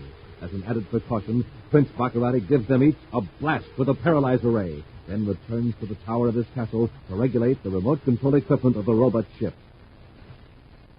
Can you talk to me? That can't move. Even without that paralyzer ray, these straps will hold us. I'm sure isn't taking any chances. Here we go. Blasting the ship off by remote control from the castle.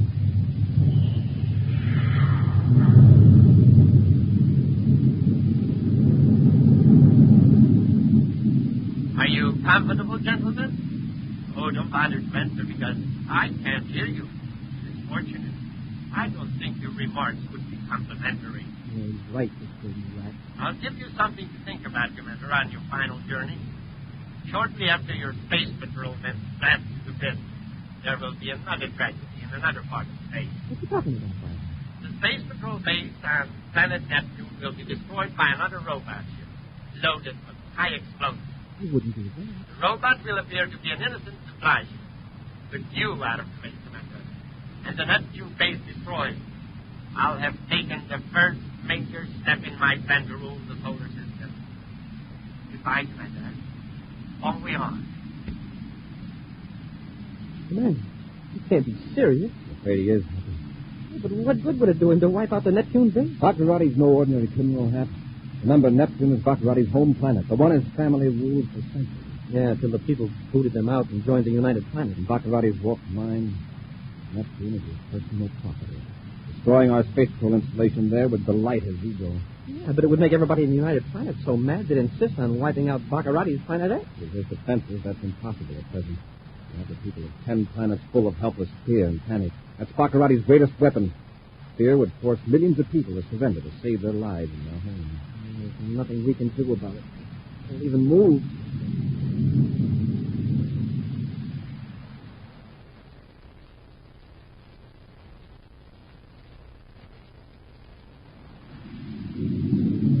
Where are we now, Commander? I can't tell from here, but we should be well outside the Planet X defense warning system. I think the paralyzer rays are beginning to wear off. I can move my fingers a little. We'll have to do better than that, Hap. Lunar Defense Squadron, 12 Space Patrol to Private Cruiser NPC-307, Neptune Registry, acknowledged. Who's calling this ship? Major Robertson, commanding Squadron 12. We have information that Prince Bakarati is aboard Private Cruiser NPC-307. Now on Terravector from Planet X. If I could only get to that spacer phone. Keep working, Hap. Major Robertson to Bakara. Acknowledge or we'll fire. Any luck, Hap? Oh, no. He's got to get loose. Hey, he's firing at us. You place that missile across your nose to show we mean business, Bakara. We know you're aboard because Commander Corey told us. You have 10 seconds to surrender or the next missile will hit you amidship. I wish Major Robertson wouldn't be so conscientious. Just this once. If he hits us, he may never know he got us instead of Bakara. Keep grinning on those straps, Happy. Yes, sir. 5 seconds, Bakara. 5 seconds. Commander, you did it. No, Bakara didn't shut off his transmitter. Major Robertson, hold your fire. You surrendering, Bakara? Robbie, this is Commander Corey. Bakara's not aboard. He's on Planet X. Man? Big fool. Curious. That was about... Attention, all units. Stand by for further orders. Robbie, you've got to work fast. Order one of your ships to join airlocks with this robot. Yes, sir. After Happy and I are clear of this ship, destroy it. I want Bakara to think his plan succeeded. Right, sir. When this ship is destroyed, return to your base. I'll take over the rest of your ship and proceed to the Neptune orbit. Hurry out.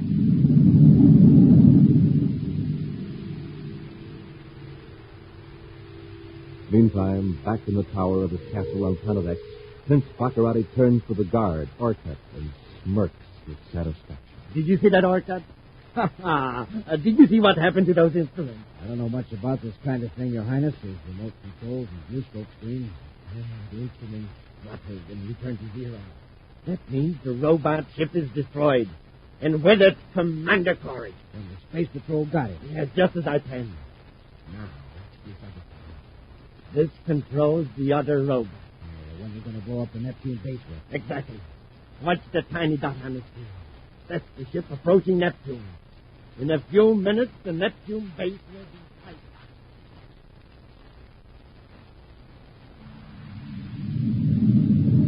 I picked up something in the viewscope screen, sir. A supply ship? I think so, sir.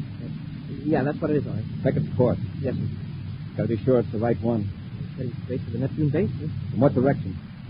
He's facing its back. It came from 34 degrees off Pluto, which would indicate it came from Planet X. And all regular ships in order to avoid this sector. So that's the one you're after. It's on a collision course, sir, and keeping its acceleration. Stand by to fire cosmic missiles. Standing by, sir. Put on automatic target selector. It's closing in on zero, sir. Number 1 missile fired, sir. Now, if Bakara doesn't have any trick device to throw off our guided missile... We'll know in a couple of seconds.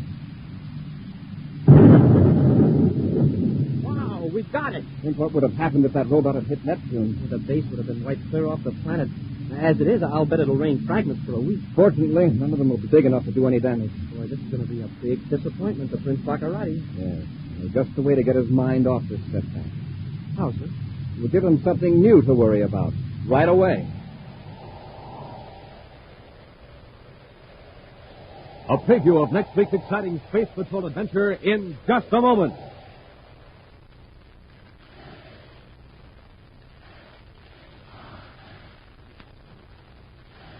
Hi, Space Patrollers. It's football time on the planet Terra. The Terra High Terrors versus the Jumpin' Jupiters. And today the Terrors are really running up the yardage. There they go, over the goal line again. Another touchdown for the Terrors. Yes, sir, they're supercharged all the way. They had their bite-sized checks today. Now, gang, how about you? If you want to be able to block and tackle and kick like a football hero, you have to get on the ball and stay on the ball every day. That means you need a power-packed, bite-sized Chex breakfast every morning. A big bowl full of rich, crisp, terrific-tasting rice Chex or wheat Chex. Those super cereals that help to supercharge you. Both have that modern bite-sized design for super easy eating, and both make swell between meal snacks, because both taste just as good right out of the box. So, Space Patrollers, to run up lots of yardage on the gridiron, to be the big star of your team, start right in tomorrow. Just have yourself a power breakfast with rice Chex or wheat Chex. No other cereal, flaked or puffed, gives you so much nourishment in such concentrated bite-sized form. So, power up for those Space Patrol cereals, rice Chex, wheat Chex.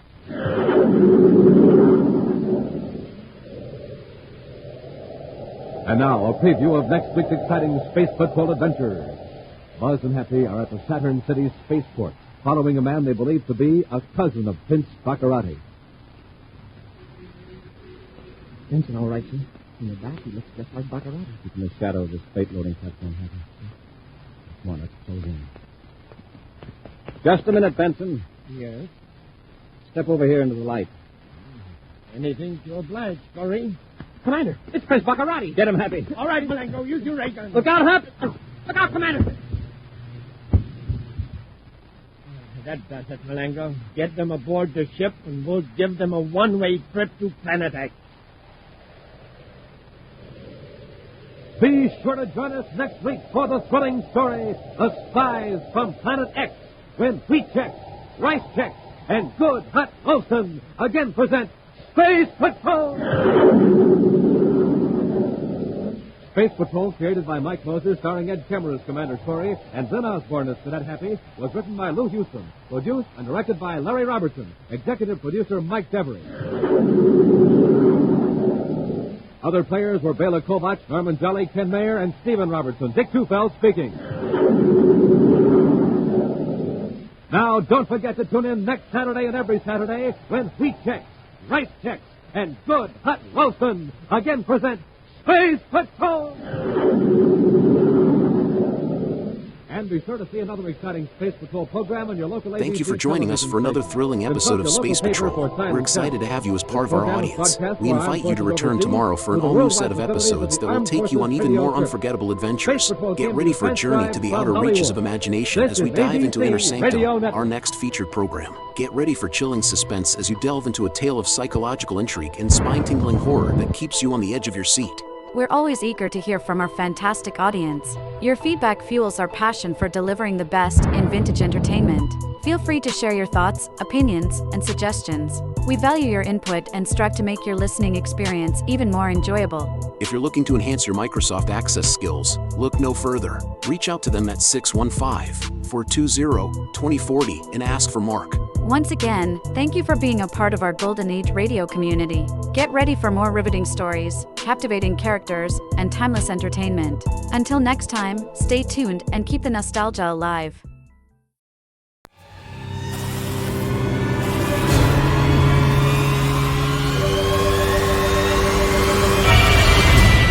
Lipton Tea and Lipton Soup present Inner Sanctum Mysteries.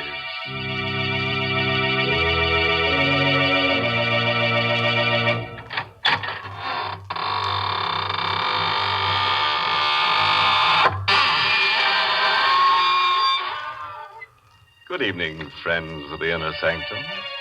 This is your host. Welcome again through the squeaking door. Did you miss us? You know, we haven't been around to haunt you these last 8 weeks. Yes, that's right. Death takes a vacation. Where have we been? Oh, we spent our vacation in a nice, cool place. Underground. Of course, we missed your smiling faces, but where we went, everybody grinned. Yes, they couldn't help it. They were grinning skulls. Too bad you couldn't all come along. Good evening, Mr. Host. Well, hello, Mary Bennett. Say, Mary, on my vacation, I met someone who had something very nice to say about Lipton tea. Yes, it was a ghost. And he said the flavor of Lipton's was out of this world. I suppose you think that's a real testimonial. But of course, no other product has ever been endorsed by a ghost. Well, I can tell you that Lipton's isn't looking for such compliments. What pleases them is the fact that more real people drink Lipton tea than any other brand. And what's more, they drink it all year round. Right now, lots of folks are enjoying Lipton's as an iced beverage, because it certainly makes a cold meal taste better. Yes, and Lipton's iced tea is grand between meals, too. It's a welcoming, refreshing drink to serve when your guests drop in at your house. You see, Lipton tea has that famous brisk flavor. Now, that word brisk, B-R-I-S-K, means that Lipton's always tastes fresh and full-bodied, never flat or wishy-washy. So get acquainted with Lipton's real soon, won't you, folks? Yes, and if you'd like to get acquainted with murder real soon, then listen to Dead Man's Deal. It's an original radio play by that chill master, Emil Tepperman. And our star tonight is Larry Haynes, who plays plays the role of Joe Lester. It all happened to Joe Lester, who was really a small-time gambler who had no business in that big-time game with Barney Flood and Dan Kilmer and Nick Zapparetti and the others. But it's really Lester's story. So here he is to tell it to you.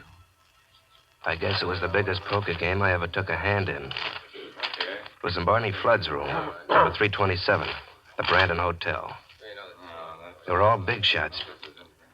I had to play a careful game. I only had about $3,000, and if I didn't nurse it, a single deal could wipe me out. What's the matter, Lester?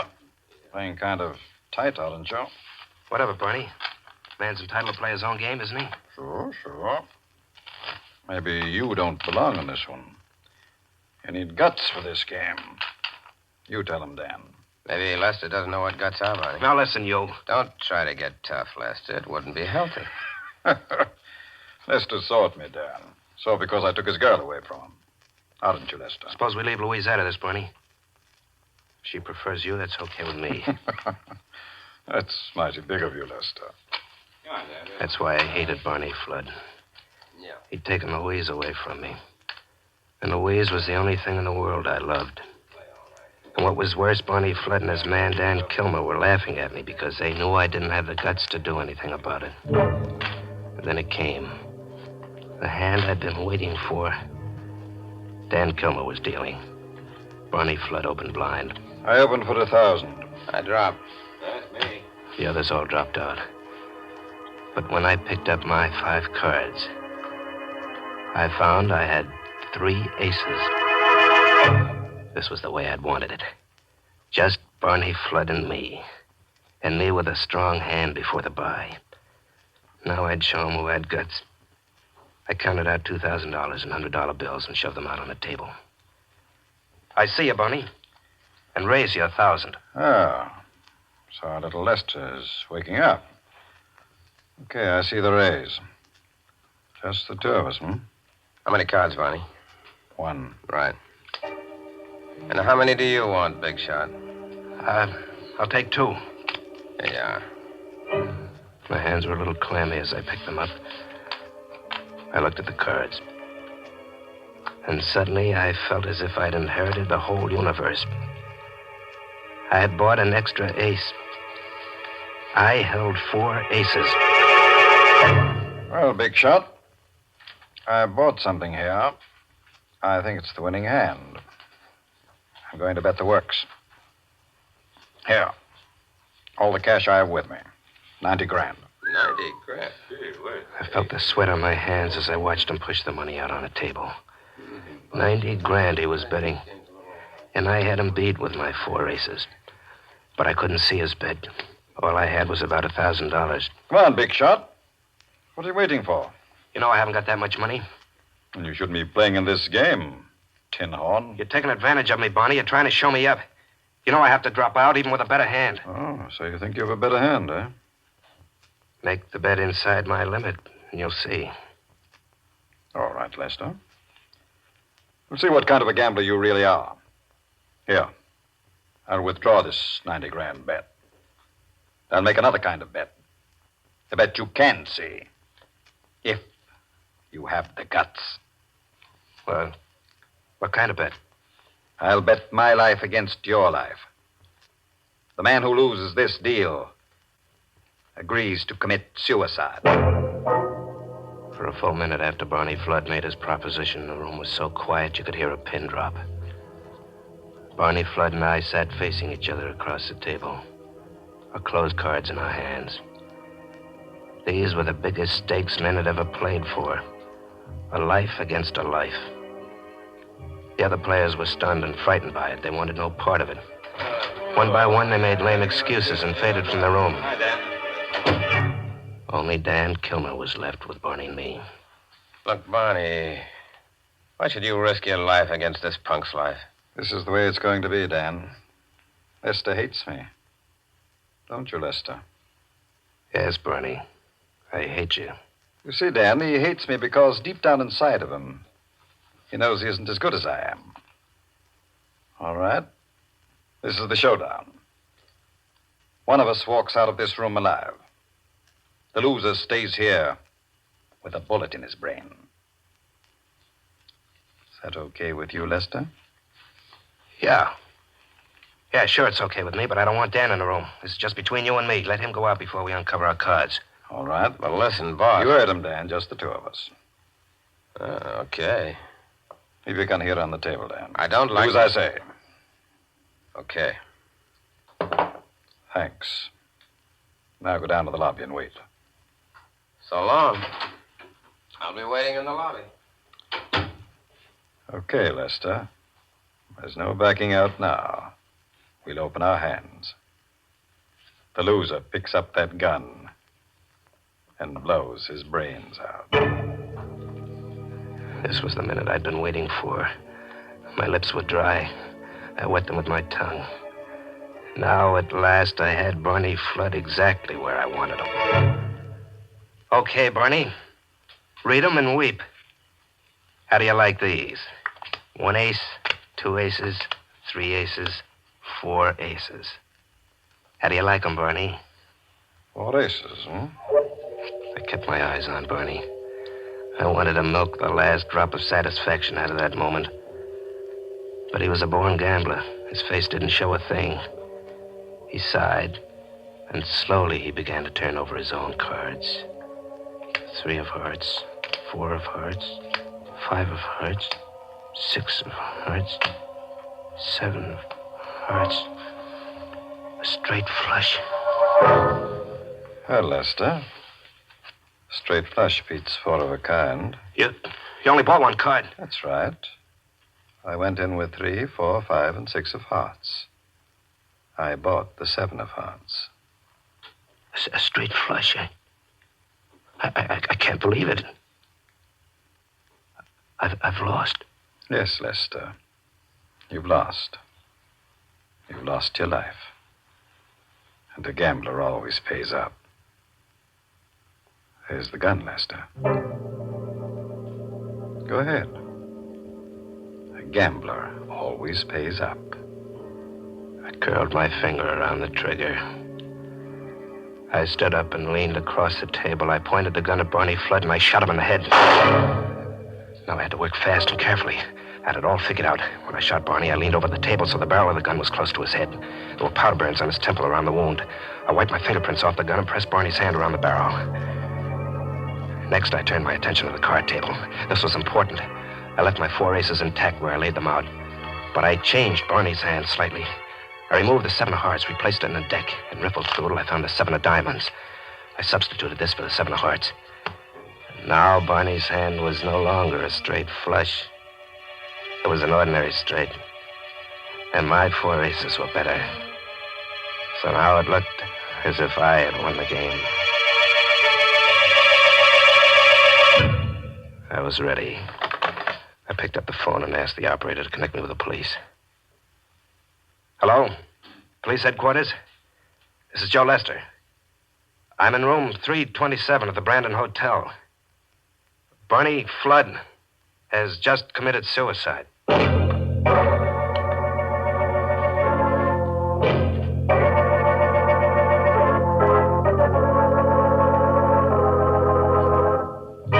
Well, it looks as if Lester has carefully set the stage for foul play. He has to be careful if he wants people to believe that Barney has committed suicide. Because that's the last thing in the world a man would do. How about it, Mary? What side are you betting on? I'll give you odds that Lester isn't caught. Why, you know very well that I don't bet. Oh, come on, Mary. I'll tell you what. I'll bet you my Sunday shroud against a package of Lipton tea. Oh, my gracious, I never know what you're going to say next. But I still don't believe in gambling. And, folks, if you feel the same way about it, then I know you'll like Lipton tea, because you can always be sure of its flavor. Tea experts describe that flavor by saying it's brisk. B-R-I-S-K. And brisk flavor means that Lipton's always tastes fresh and vigorous, never flat or insipid. Lipton's is a real experience in tea drinking. That's why I always say that you don't know how good tea can be till you know how good Lipton's is.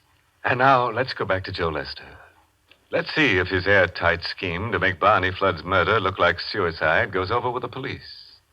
Yes, and let's hope it's not so airtight that it leaves him dangling in air at the end of a hangman's noose. At headquarters, all the players told the same story. How Barney Flood had proposed a suicide bet, and how they'd all cleared out. Inspector Larkin dismissed them all, leaving only Dan Kilmer and myself in the office, with him and the stenographer. Now, you, Kilmer. Yes, Inspector. You're Barney Flood's right-hand man? Well, you know I have a private detective's license. Barney paid me to be his bodyguard. You worked for Barney a long time? That's right. Lester says you left your gun on the table. Is that right? That's right. Then I went out. Okay, Lester. It's your story from here. What happened after Kilmer went out? Well, Barney and I uncovered our hands. He had a small straight, but I had 4 aces. You saw the cards lying there on the table. Yeah, I saw them. What happened then? Well, Barney said, well, I guess I lose. He picked up the gun. I tried to stop him, but he said a gambler always pays up. Then he put the gun to his head and pulled the trigger before I could stop him. How do you think of that story, Kilmer? I think he lies. Makes you think so? I can't say. That's no evidence. Looks like suicide. I'm afraid there's no charge told, John Lester. I wish there was. Hey, you mean I'm free to go? Yeah, sure. Go on. Get out.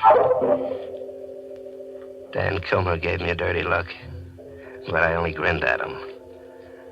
I got up and went to the door. Everything was going my way. I was rid of Barney Flood. I'd committed the perfect murder.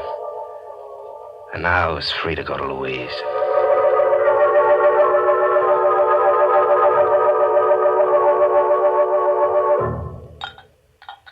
You know, it's awful funny What's awful funny, Louise? how Barney killed himself. Here's your drink. Oh, thanks. There's nothing funny about it. He lost and he paid off. Yeah, I know, but somehow I can't imagine Barney losing a hand like that. Now, listen, Louise, you stop thinking about Barney. He's dead, see, and I'm alive, and I'm not letting any other man have you.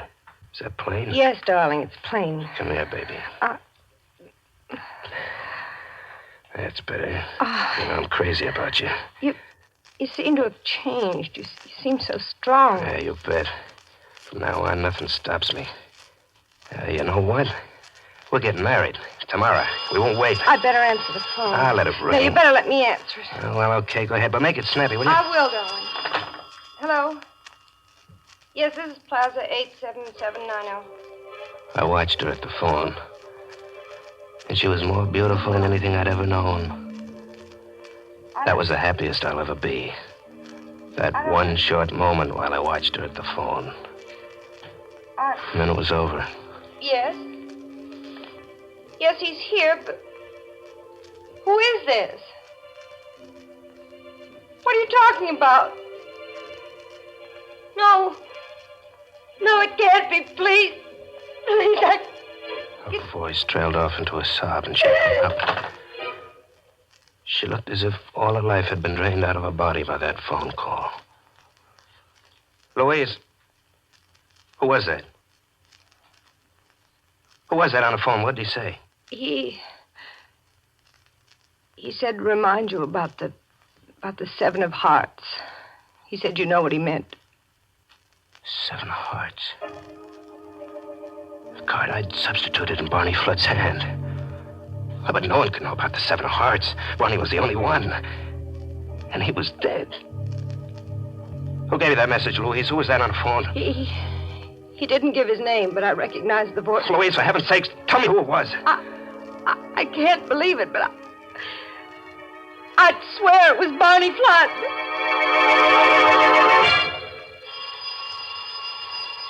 And then the phone rang again. It's the phone again. He's calling back. I'll answer it. Pushed Louise roughly aside. Slowly, I walked toward the ringing phone, almost in a daze, and picked it up. I think I must have been expecting it, because I wasn't surprised when I heard that voice. I only felt numb. Hello, Lester. I'm waiting for you. Outside the house. Across the street. Won't you come out and talk to me? About the 7 of hearts. 7 of hearts. He wanted to talk to me about the 7 of hearts. And he was waiting outside. But who? I dropped the phone and went to the window, pulled back the blind and peered out. At first I saw nothing. And then I spotted him. A shadowy figure standing in a doorway across the street with his hat brim pulled low over his face. And just then a car swept down the street. Its headlights illuminated the doorway, and I got a quick look at the face. There was blood dripping from under the hat brim. I'll never remember how I managed to get out of Louise's apartment. Not the front way. I didn't dare go out into the street with that shadowy figure waiting out there. I stumbled blindly down the back stairs, flight after flight, almost tripping, skinning my hands on the banisters, bruising my elbows, but I didn't care. I wanted to get away from there. Taxi, mister? Huh? What? Taxi, mister. A taxi. Yeah, sure. Get going, quick. Sure, but where to? Where to? I didn't care. Anywhere, as long as it was away from here. Home, that was the place. I'd go home and shut myself up and not answer the phone. 17 Glidden Road, quick. Right.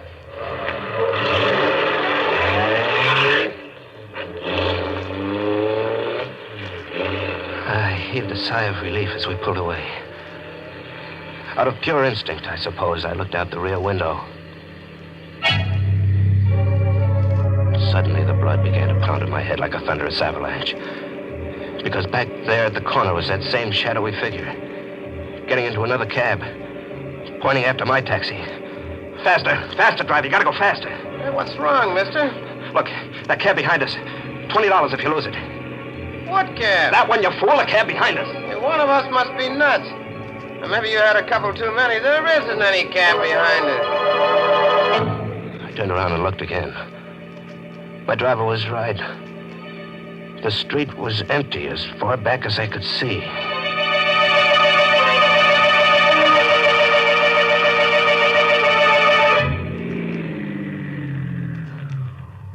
Here you are, mister. 17 Glidden Road. I got out of the cab. I saw that the driver was looking at me as if he thought I was drunk or crazy. My shirt was wet with perspiration. My head began to throb and everything swam before my eyes. Then a voice began to whisper in my ear like a terrible refrain. 7 of hearts. 7 of hearts. 7 of I hearts. leaned weakly against the taxi 7 cab. of hearts.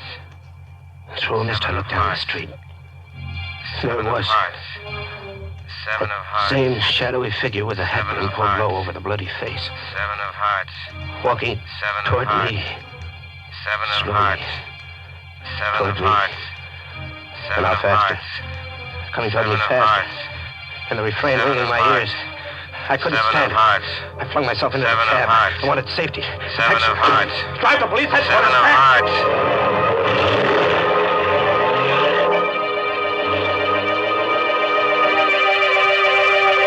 Police headquarters, I burst into Inspector Larkin's office.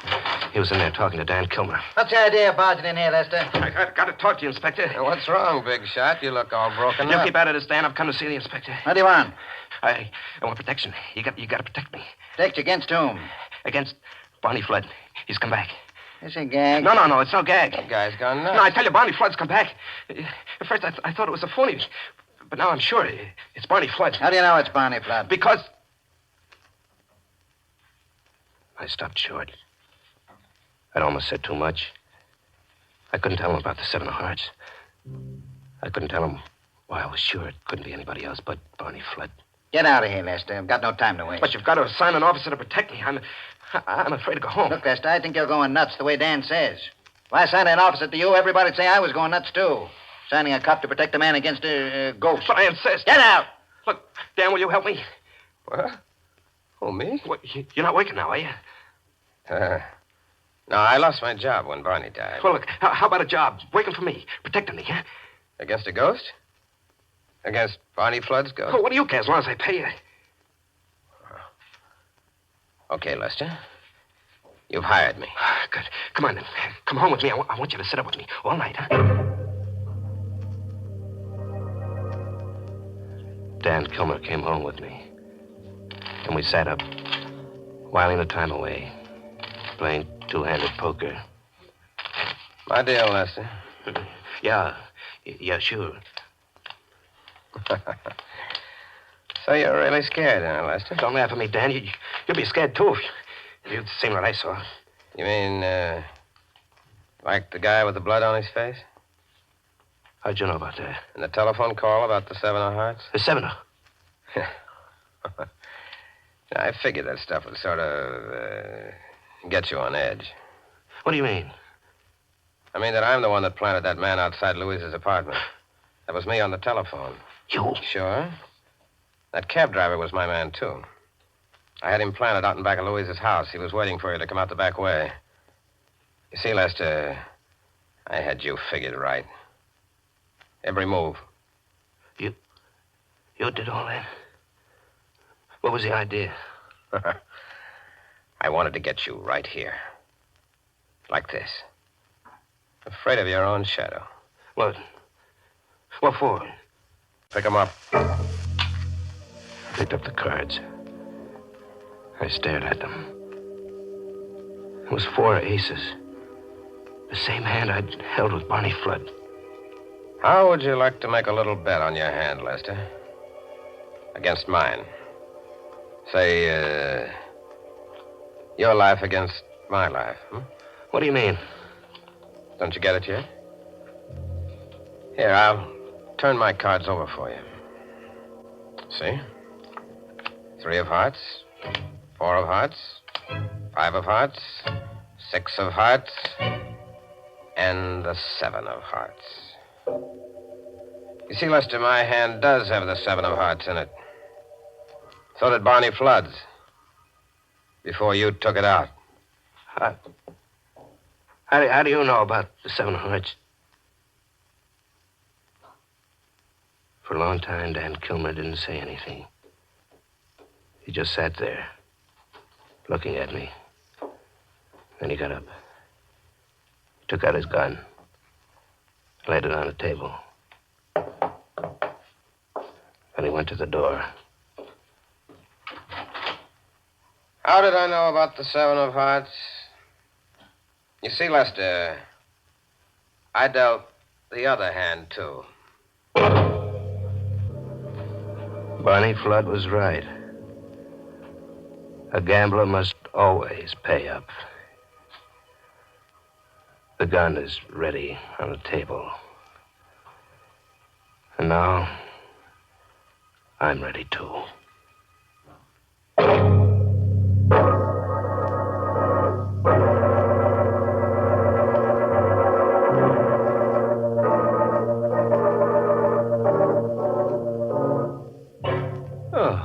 Poor Lester. He's in a very grave situation now. Yeah, so grave he needs the help of an undertaker. But he was only a beginner in crime. He might have done better if he hadn't come to such an untimely end. Well, I've got no sympathy to waste on him. He shouldn't have gotten into that poker game in the first place. Oh, I don't know. I never forget the time I played strip poker with a bunch of ghosts. Say, was I lucky that day? Yes, you should have seen those ghosts shedding their ectoplasm. I declare, I don't know why you're always talking about ghosts. Oh, they're such lucky guys. They always keep cool. Even in the summer, the least little breeze goes right through them. Well, I'd rather be a human being. Real honest folks have a good way of keeping cool, too. They just make themselves a refreshing pitcher of Lipton's iced tea. Yes, there's nothing like Lipton's to perk you up on a hot day. I guess it's that famous brisk flavor that makes all the difference. It's so rich and lively. Whether you drink it iced or hot, there's nothing that can beat Lipton's, the tea with the brisk flavor.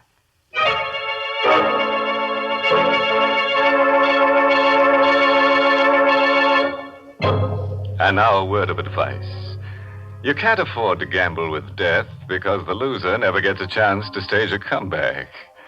And what's more, friends, if all the corpses on this program were laid end to end, they'd be a lot more comfortable.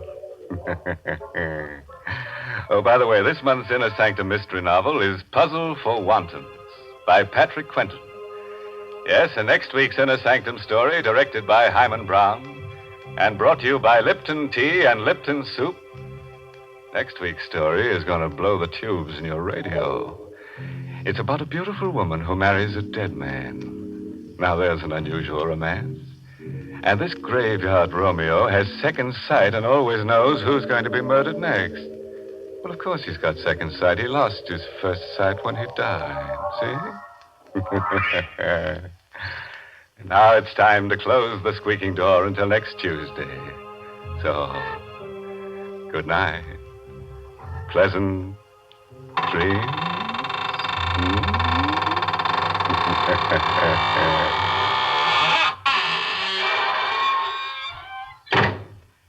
Folks, even with a cold meal, most of us have a craving for one hot dish. Well, why not make that one hot dish Lipton's noodle soup? You see, Lipton's has a real old-fashioned taste, a chickeny taste, just like real homemade chicken soup. And yet it's so easy to prepare. That's because Lipton's comes in an envelope. You just empty the contents of the envelope into boiling water, and in no time at all, soup's on. Just as quick and simple as that. And yet Lipton's noodle soup is blessed with a real chickeny flavor, and it's brim full of tender golden egg noodles. So, folks, don't forget Lipton's noodle soup. And don't forget to tune in next Tuesday night for another Inner Sanctum mystery.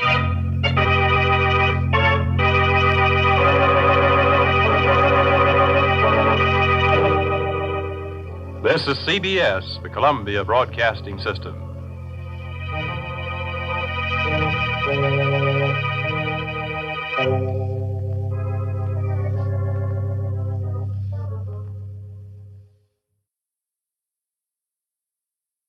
Thank you for joining us for another thrilling episode of Inner Sanctum. We're excited to have you as part of our audience. We invite you to return tomorrow for an all-new set of episodes that will take you on even more unforgettable adventures. Get ready for a journey to the outer reaches of imagination as you escape our next featured program. This exciting thriller will keep you on the edge of your seat as you experience captivating moments of action, suspense, mystery, and science fiction. We're always eager to hear from our fantastic audience. Your feedback fuels our passion for delivering the best in vintage entertainment. Feel free to share your thoughts, opinions, and suggestions. We value your input and strive to make your listening experience even more enjoyable. If you're looking to enhance your Microsoft Access skills, look no further. Reach out to them at 615-420-2040 and ask for Mark. Once again, thank you for being a part of our Golden Age radio community. Get ready for more riveting stories, captivating characters, and timeless entertainment. Until next time, stay tuned and keep the nostalgia alive.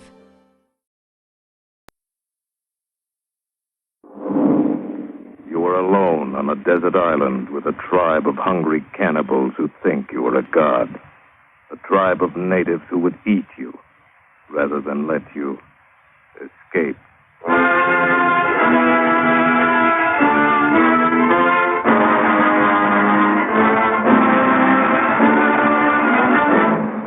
Escape, produced and directed by William N. Robeson and designed to free you from the four walls of today for a half hour of high adventure.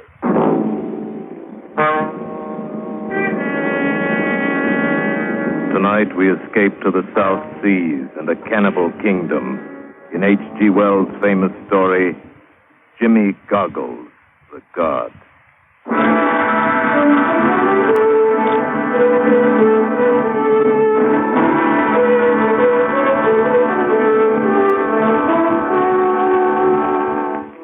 I doubt you'll remember anything of the Ocean Pioneer, though a bit of the story that came to public knowledge made headlines in the newspapers at the time. Blimey, now that I think of it, it's been over 40 years ago it happened. 40 years. And at times yet I can still wake up in the middle of the night and see that cold, dead eye of Jimmy Goggles staring at me from the darkness. There, it gives me the creeps even now. It all started the night the Ocean Pioneer went to the bottom of the Sonner coast. Only 2 survivors, aside from myself, came out of that wreck. Mr. Sanders, the first mate, and a seaman named Jacob. And with a bit of luck, we had enough food and water in the longboat to see us safe to Papua. Give away, lads. 3 nights will put us on dry land again. Aye, it is lucky men we are this time. All right, just one's our time here, Jacob. As it were for Captain Wells and 10 of the lads back there. Lying under 20 fathom of blinking green water they are. Ain't all that's laying back there either, lads. You meaning something by that, Mr. Saunders? Does either of you lads know the cargo we carried? Aye. Copra mostly and some spices. Not that. Lad, at Guinea we shipped aboard a chest full of gold dust, worth 40,000 pounds. 40,000 pounds? I wondered about that chest at the time, Mr. Saunders. That chest is still back there, lad, in Captain Wells' cabin. Aye. 20 fathoms down. Yeah, it'll be a nice bit of work for the salvage company.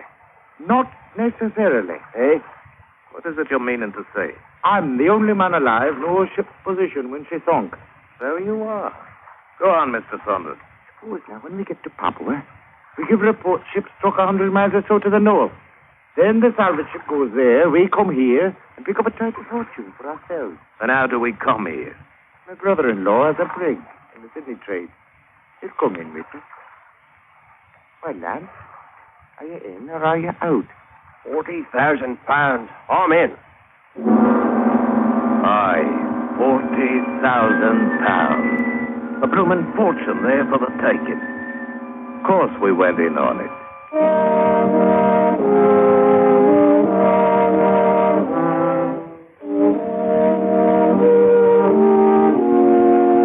Back in Papua, Saunders made the arrangements with his brother-in-law, Captain Ferguson. And a fortnight later, we set forth in the brig Pride of Banya. There were just the four of us in the diving suit. It was one of them kind of diving suits that don't have a pump or airline. Carried its own tank of compressed air attached so you could walk around on the bottom independent-like. We hung the suit on the wall in the mess room, and believe me, it was some bright times we enjoyed besides it during the 3 weeks the Pride of Banya beat into Tsana Channel. We'd wonder how long it'd be before we'd get there, and what the salvage ship might be finding 100 miles away from the wreck. And all the time acting like we hadn't a care in the world. And that confounded diving suit would sway back and forth like a regular human being it would. And the glass window in the front staring like a big eye in the middle of its fat copper head. We got so we'd talk to it like it was somebody, and we even give it a name. Jimmy Goggles, we called it. Jimmy Goggles. And every time we'd break open some rum, we'd pour a glass or so into Jimmy Goggles. So by the time we got to Sonna, instead of smelling rubbery, his insides was as sweet as a cask of rum.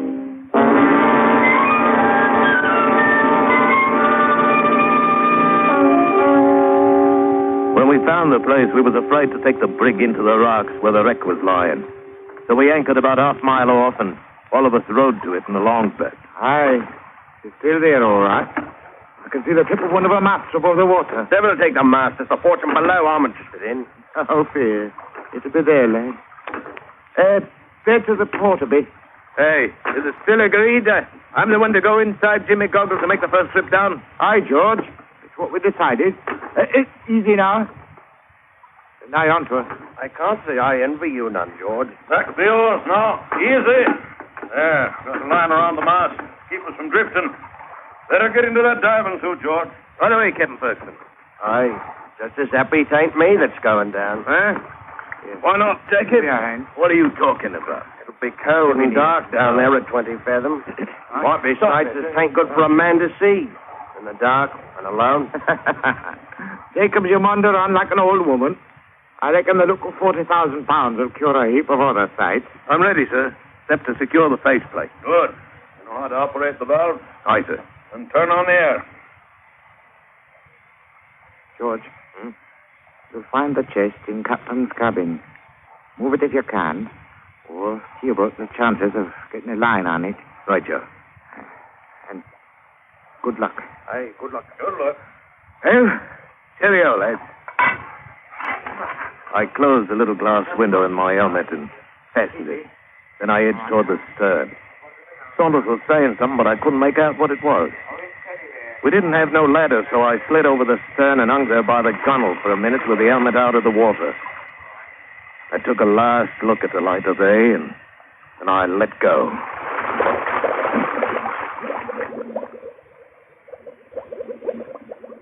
Slow it was. I sunk down through that green water. The only sound was the air bubbling out of the helmet there. That valve, you understand, was the only way you had of controlling the descent of old Jimmy Goggles. If you opened it up, down you'd go. If you clamped it fairly tight, the suit would get full of air and up you'd pop as fast as a man had cared to. Full 5 minutes or more it took to sink that 20 fathoms. Them ghostly sea ferns went slithering past like snakes, and big purple and red clumps of jagged coral, and the light from the surface getting dimmer and dimmer.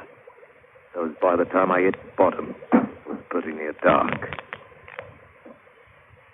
I was happy to find myself come right down on the deck of the old Ocean Pioneer.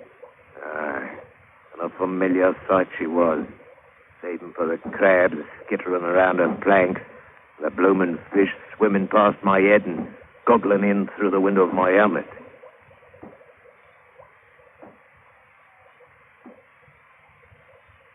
I made my way to the deck cabin. Right before the door, I stumbled onto a blinking skeleton, lying there on the deck as peaceful as you please. Judging by the gold braid still hanging on it, it had been old Captain Wells himself. So there weren't enough left of it now to make a decent meal for an hungry guppy. Bobbed around like very gentle when I touched it, and all the time was wearing an horrible grin on its bony face. Like to give a man the shivers. I tell you certain I got through the business down there as quick as I could. Found the chest of gold and figured out the best way to get a blocking line on it. But even so, it must have been an half hour before I clamped the air valve and started for the top. Halfway up, something hit my helmet and slid on down past. I found myself looking right into the blooming face of First Mate Saunders.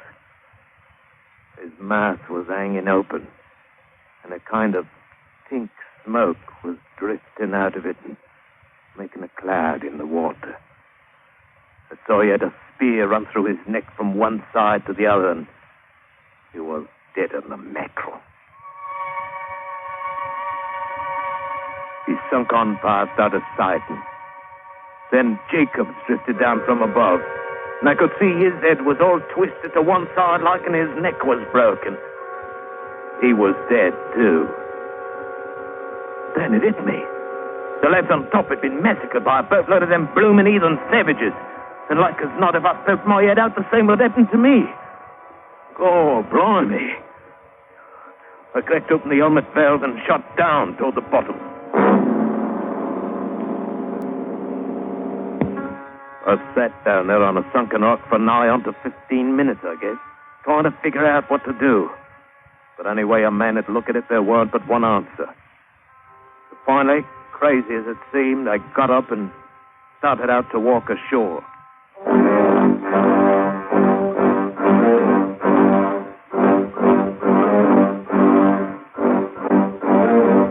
After a while, the bottom began to slope up and it wasn't so dark anymore.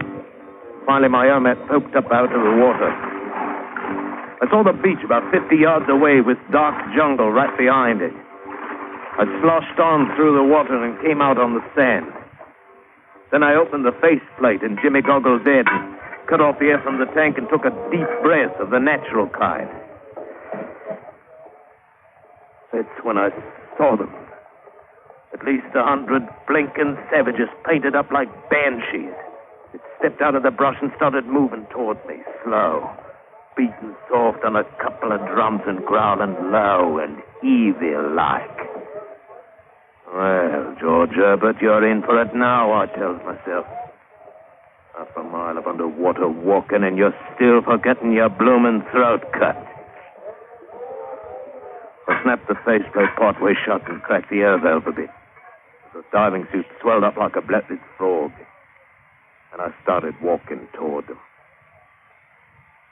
When I got close, they moved back along two sides of a kind of path, and I walked right down the middle of it.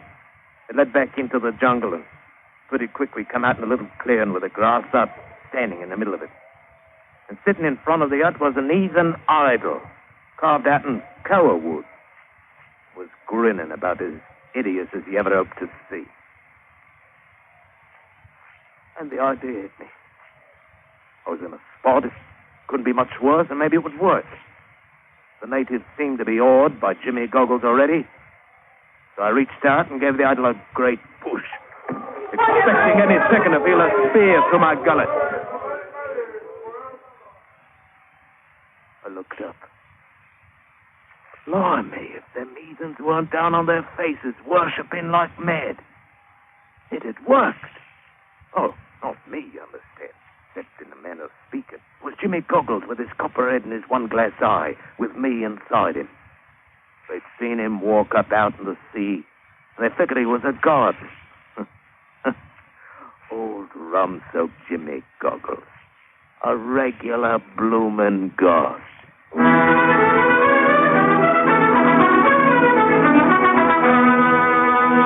After a while, it began to get on my nerves, so I went inside the hut. They stayed outside and didn't follow me, but they didn't go away, neither. In a couple of hours, it started to get dark, and I was wondering if they meant to spend the rest of their lives out there bowing on the ground. Finally, a tall native, painted up like a circus clown, stepped inside the door and stood there, just grinning like old Satan himself. Blimey, if I had me a pistol, my beauty, I'd have you grinning on the other side of your face. Oh, would you now? Huh? What? You're speaking mighty bold for a man who's had a lot of luck. Depart, unworthy mortal, for I'll smite you with lightning. Oh, relax, one. I've been some time around plantations in Papua. Learned thing or two I did, including English language. Jumping, Christopher. What the devil you doing here? Taking advantage my simple bedroom. Something else I learned at Papua. My name, Mamala. I'm high priest, witch doctor, call it whatever you want. Well, I'm happy to know you. Mine's George Herbert, officer of the English brig Pride of Banyan. The late brig, you might say. Boys burned it a couple of hours ago. Burned it? What for? Aye. Why was it you attacked us in the first place? Oh, a bit of go like that once in a while keeps boys feeling joyful like, George. It's harmless in manner of speaking. Harmless, is it? That's for my boys it weren't. Oh, well. What were you diving for out there, anyhow? Pearls. So it's now, mate. You are looking over that wreck down there on the reef. What's aboard her? All right, Mamela. She was carrying 40,000 pounds in gold dust. 40,000 pounds? Know where it is? Aye. We could use 40,000 pounds, couldn't we, George? I'm listening. We might make deal. You keep on being the god, and I be your high priest. You can't talk their language anyways. Between us, we'll have him eating out of our hands. Meanwhile, we'll figure a way to raise gold off the bottom. Hold off. You mean I gotta go on wearing this bloomin' suit all the time? Only if you want to stay alive. They found there was man inside it. I tear you to pieces. Oh, blimey, it ain't all it's cracked up to be being a god. At least you're alive, mate. And we'll both be rich. Aye. Are you gonna spend the night out there? We'll be leaving after ceremony, except for guard of honor. I understand you. What's the ceremony? Oh, a little piece of business with owner of brig. We captured him alive, you know. Captain Ferguson? What kind of business? A bit of this, a bit of that. When they get done, they cook him, of course. Cook him? Well, now, you wouldn't expect boys to eat him raw. Wouldn't be civilized, you know. See you in the morning, George.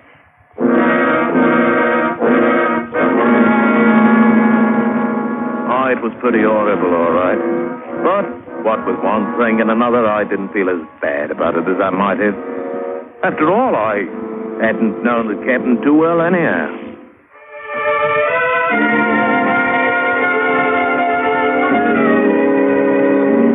Nearly a month went by in mighty uncomfortable fashion. And all the time, Mamela was trying to figure some way to get that gold out of the wreck. I was right in with them at first. Then I got to noticing how he was always saying what he could do with 40,000 pounds.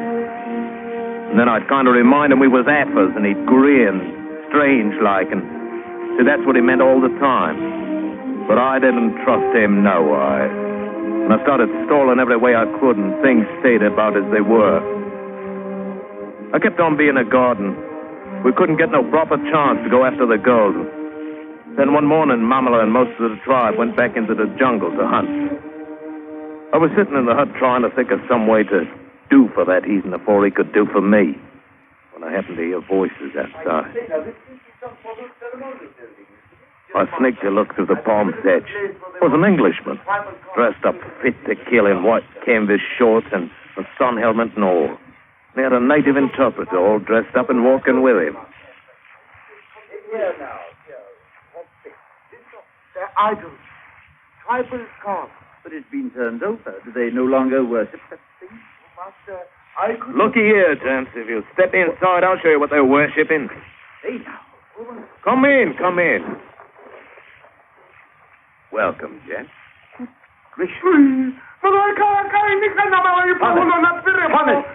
Stop that heated chattering. I've taught you better. Oh, now take it easy, lad. Nothing but a diving suit, you know. Yes, of course. I saw that. Who are you, anyway? Yeah, no, let's not be asking names, seeing as I didn't ask yours. There's no objection to telling you, sir. It's Bender. I'm with the Royal Anglico-Baphuan Missionary Society. No, not really. Please, no profanity. Might be a slip. How'd you get here? By sailing cutter, down coast from the Van Kiel residency. Well, you've had a bit of luck. If the boys was here, you'd be in a proper fix by now. Oh, I dare say we'd be in no danger. No danger, huh? What is it you'd call being cooked like a pork tenderloin? Have they done it to one of my friends? An adventurer, no doubt.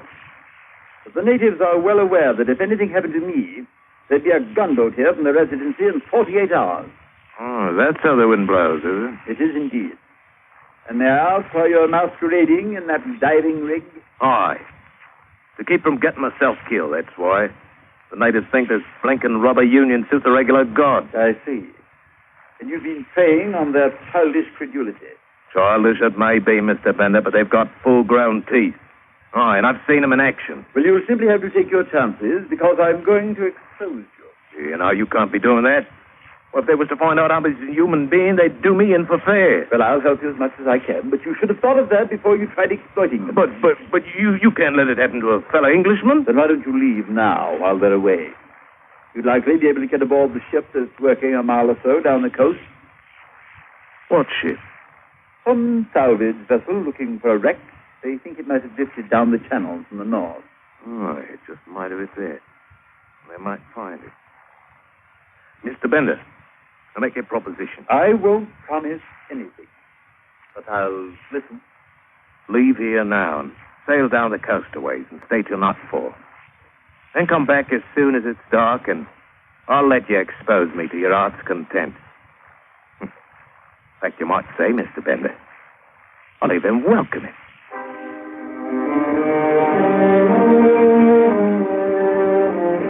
Weren't nothing else to do. If that salvage ship found who I was, I'd be in it for good.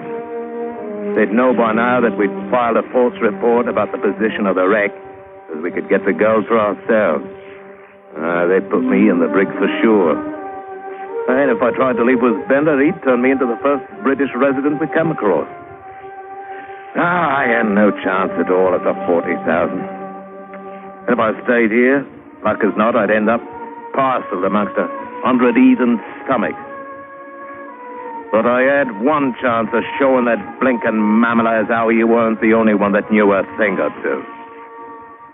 I finally talked Bender into leaving, and about dusk, Mamala and the boys came back. Understand that nosy man, Bender, was snooping around here this afternoon, George. Know anything about it? Bender, eh? Oh, that's who it was. I saw him prowling around the clearing, but he didn't come inside the hut. I'd have given him what for if he had. It's a good thing he didn't. It's a blasted nuisance, always interfering with established customs of the people. Like witch doctors, eh, Mamala? Gods, too, George. He'd do for you quick, and he would be. Why don't the boys just eat it? No. That would be too dangerous. He'd be missed, and they'd send gunboats. Not still around here somewhere, is he? No. Women say he sailed on south. Good. I'd just as lief not meet him face to face.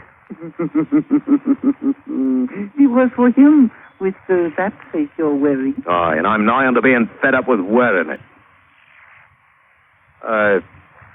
Mamela, me, auntie. I'll make you a proposition. Mm-hmm. What kind of proposition, George? Why don't you take over being God? And what would you be doing if that happened? Oh, leave me some food and water in one of the boats, and as soon as it's dark, I'll cut and run for it. It'll be easy for you to get the gold that way. Aye. And you can have the old 40,000. Your generosity embarrasses me, George. Anyways, supposing I was up and died sudden like. How'd you explain my body to the boys? I have been thinking about that, but I hadn't figured it out yet. I was wondering if you hadn't been. You know a thing or two, don't you, George? Enough to know you weren't going to share with me unless you had to. Frankly, you're right. This may be best way. I'd have my little brethren right under my thumb. You out of my way with no need for explanation. All right, George. I'll keep the boys away from the clearing so you can make your break. Both be ready in half hour. Good luck.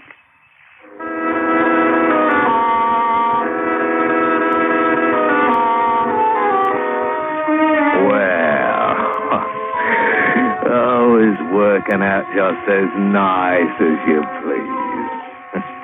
I made my break all right, but I wasn't heading for any boat. No, sir, not me. Leastwise, not yet. I hid myself in the jungle at the edge of the clearing. Then I waited.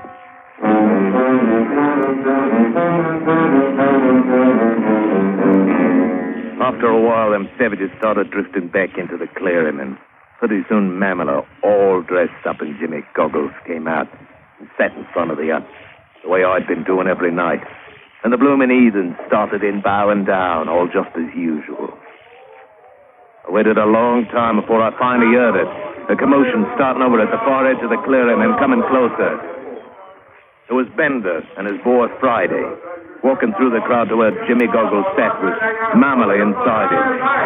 The crowd moved aside and let him pass, but you could tell they were just waiting for that one-eyed god of theirs to knock him stone dead. He stopped in front of the hut. All right, I'm back. Suppose you carry out your part of the bargain and take off that... Get out, you fool! I didn't really believe you were honest. All right, Thomas.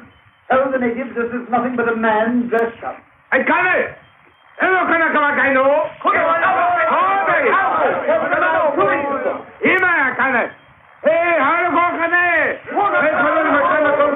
Blimey, if Bender didn't jump onto Mamela and start turning at the front of the diving chute. And all the time that heathen witch doctor kept trying to fight him off. And it seemed as though Mamela hadn't known how to fasten the helmet properly, because suddenly it tipped back on his shoulders, and there he was. A face them savages knew as well as their own offspring. And they didn't like it even one little bit. Aye. They'd been taken in by one of their hometown boys, so to speak, and they weren't for having any. They didn't harm Bender none, but they shoved him off to one side. They made one grand rush from Memphis. And they got it. And blimey, if what happened then wasn't downright uncivilized.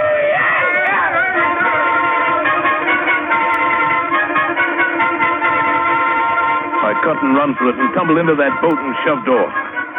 I couldn't help but feel a bit sorry for old Mamela, though it wasn't as if he hadn't eaten his own share of human beings. And of course, he certainly wasn't a man who could be trusted at all.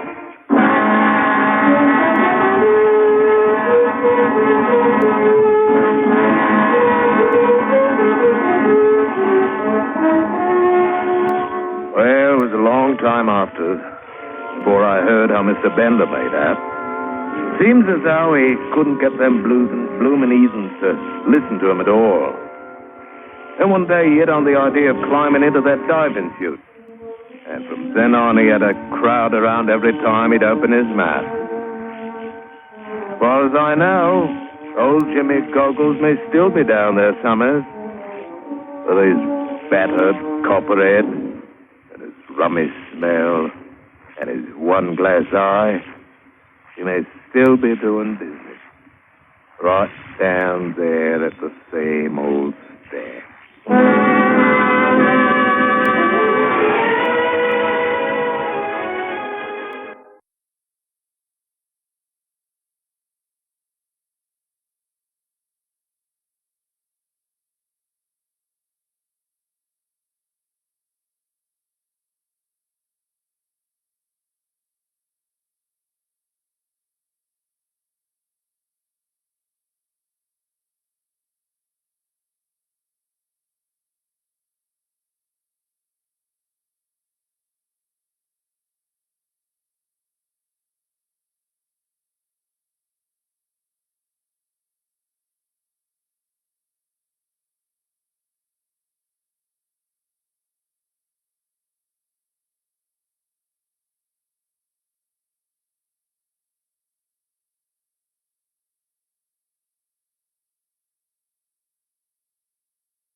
Thank you for joining us for another thrilling episode of Escape. We're excited to have you as part of our audience. We invite you to return tomorrow for an all-new set of episodes that will take you on even more unforgettable adventures. Get ready for a journey to the dark world of criminal investigation. Our next featured program, The Black Museum. True stories about crime scene artifacts from investigations at Scotland Yard. We're always eager to hear from our fantastic audience. Your feedback fuels our passion for delivering the best in vintage entertainment. Feel free to share your thoughts, opinions, and suggestions. We value your input and strive to make your listening experience even more enjoyable. If you're looking to enhance your Microsoft Access skills, look no further. Reach out to them at 615-420-2040 and ask for Mark. Once again, thank you for being a part of our Golden Age radio community. Get ready for more riveting stories, captivating characters, and timeless entertainment. Until next time, stay tuned and keep the nostalgia alive. This is Orson Welles, speaking from London.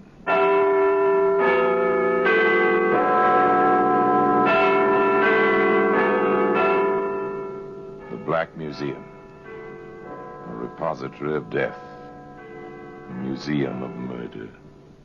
Yes, here in the grim stone structure on the Thames, which houses Scotland Yard, is a warehouse of homicide, where everyday objects, a portable typewriter, a jack for an automobile, an ice pick, all are touched by murder.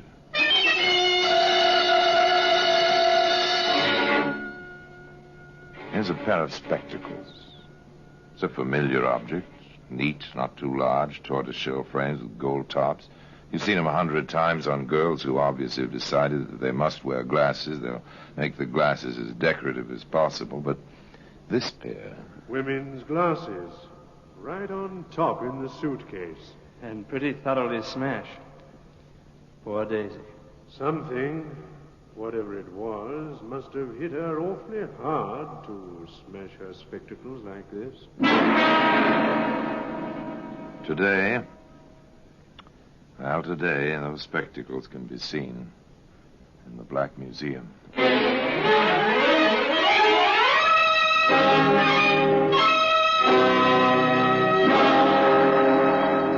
From the annals of the Criminal Investigation Department of the London Police, we bring you the dramatic stories of the crimes recorded by the objects in Scotland Yard's Gallery of Death, the Black Museum.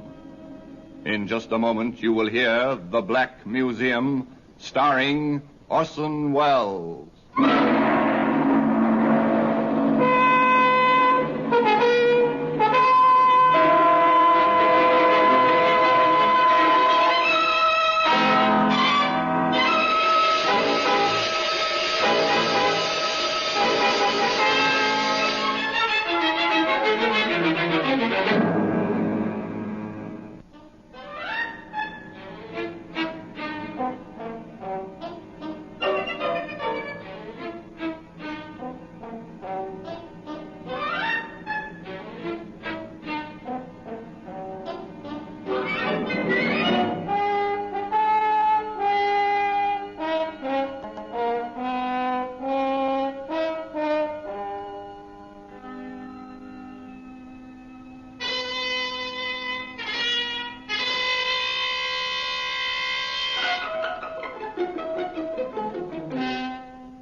Museum, starring Orson Welles.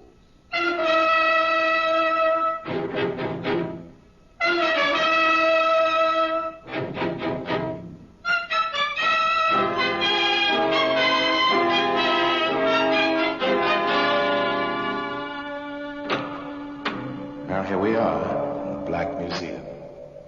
Scotland Yard's Museum of Murder. Yes, here lies death. Who died by these objects? The dead, named here on the white labels of the black lettering? Or the killers, named in equal place, in equal size, wherever they are known? A mandolin string. Here we are. It's made for music, a mandolin string. Stretch it across the top of a stairway, see it blend and disappear into the dark carpet background. Stretch it ankle high and listen in the dark for the sound of falling, sound of murder. Here's a French novel, romance, with a blackened perforation in the center of the pages where the bullet passed, which ended romance. Now, here we are, the spectacles. Rather pathetic spectacles. The lenses are cracked, the frame twisted and bent, the gilt tarnished. Many other things were tarnished, including a man's reputation, by the chain of events which began that morning when Mrs. Oliver came to see Inspector Laswell at the yard.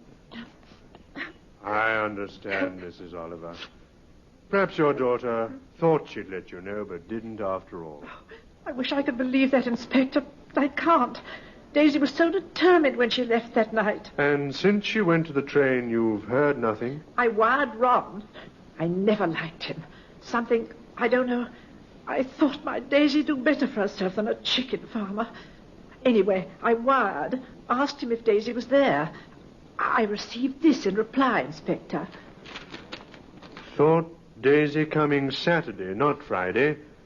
Went to meet her, not there. Letter follows. Ron Smith. This was last Saturday? Yes. I wired on Monday. This answer came back the same day. The letter came in yesterday, Wednesday. Oh, thank you.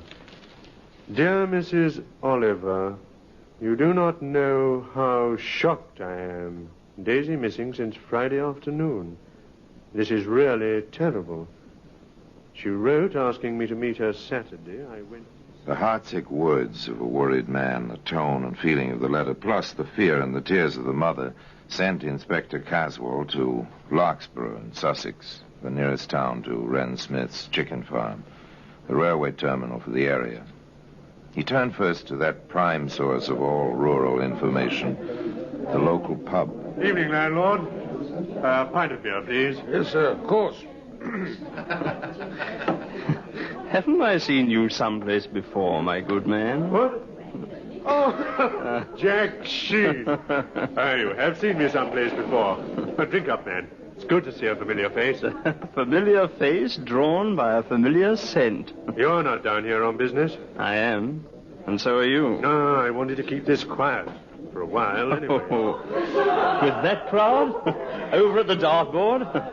Your old-time friends, Caswell. Morton of the Times, Alsop of the Guardian, Durr of the News, and yours truly. You fellas have a sense of smell of a ferret. We have to. It's our living. Do you think the girl is dead, Caswell?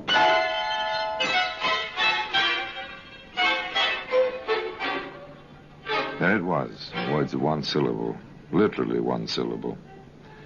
Do you think the girl is dead? Inspector Caswell shrugged and turned to his drink. Without apparent effort, he drifted into conversation with the landlord while Jack Sheen stood by, quietly, unobtrusively. Have there been any talk hereabouts recently about a girl who's missing? Some? Well, girls get silly ideas sometimes, especially the young ones. Only silly thing about this girl was the man she went for. Huh? They get that way sometimes, even the best of them. Oh, I know what you mean. Anything wrong with the man in it? Ne'er-do-well. Owes for feed. Everything in sight. Lives in a hut on his farm. Not even a proper house. Oh, that's her? This Oliver girl now. Bright. Sweet as they come. Real pert in them fancy glasses she always wore. Then, off the deep end over this Smith fella. Never know why they do it. Whereabouts is this chicken farm? Right fork east. Second right after the fork. You thinking of going up there? Oh, I might drop over. Told the girl's mother I'd look around. Maybe talk to Smith. From his letters, he's pretty well upset himself. Him? Upset over that girl? Not much. What's happened to your friend? My friend? Why, he was just... 5 will get you 10, landlord. My friend is halfway there by now. Inspector Caswell was absolutely right. Jack Sheen was well up the right fork and turning into the lane that led to Ron Smith's chicken farm. Who's there? I said, who's there? I'm Jack Sheen of the London Daily Post. I'd like to talk to you.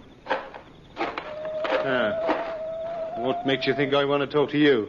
Oh, most people talk to me. If they don't, I usually write what I think they might have said. Very simple. Smart, aren't you? I know my business, I hope. Fellows down in the village suggest you don't. Yeah, they like to talk. Don't you? Not about things that ain't my business. Daisy Oliver is your business. She was. Meaning, exactly? Daisy said she was coming down last Friday. I left my gate unlocked, like you found it tonight. She was always touchy about that. She never came, though. That's right. Now, all this talk. I'm more worried about her than I ought to be. Nancy's going to make a fuss about that pretty soon. Nancy? Well? A girl, Nancy Noble, lives up the road a piece. Her and me have been walking out lately. Daisy knew. I figured she'd be coming down like she wrote on account of... Apparently, Mr. Ron Smith, chicken farmer, was as garrulous in his way as his hands were in theirs. He clucked on at great rate. Finally, Jack Sheen got away. Scribbled a bit in his notebook and then off to sleep. But next morning, quite early... Hello there. What? Oh, you startled me. You don't look as if you scare easy. I don't. Who are you walking into a barn like this behind a busy girl's back? A fellow who thinks you'd make a better wife for Ron Smith than some frail little girl from the city. You know your way around, don't you? There was banter and introductions. Nancy was quite flattered, of course, over the visit of a reporter. She talked. Sure, I met Daisy. Like her? All right. If you go for milksops. I see. I heard Ron was going to marry her right after Christmas. Not if he could break the engagement, he wasn't. He's all set to marry me. Oh, so that's the way the wind blows, huh? It sure does. Or did. Now, with all the fuss over Daisy disappearing, well, Ron's too upset even to think, I guess. Upset, is he? He told me night before last. He's afraid she's killed herself. So Daisy may be dead. And Ron is afraid she may have committed suicide. Well, Jack Sheen has turned up a fact or two, hasn't he? Of course, Inspector Caswell hasn't been inactive. Mr. Jeffrey, I'm told by our host, the landlord, that you think you saw the Oliver girl last Friday night. I think so. I was coming up the road, out past the fork. My place is out past Smith's. There was a girl ahead of me. She turned to look back. I thought I saw her wearing spectacles. Is that all? Well, she must have turned in at Smith's. She didn't pass my place. Reed here saw her real close. Did you, Mr. Reed? Yes, sir. I met Jeffrey on the road. I was coming down to the road to the village after fixing the septic tank out to Jeffrey's place. Girl passed real close. The Oliver girl, all right. Wearing her specs and carrying a suitcase. Ah, that's right. She had a suitcase like she walked out from the train. Why, the Smith fella didn't go in and meet her. Then there was the routine visit to the cottage where Daisy usually stayed when she was in Loxborough. Did you hear from Miss Oliver, ma'am, that she was coming down here this past Friday? She didn't, and she always stayed with me. If she'd planned to come down, well, you never know, what with young girls being so free nowadays.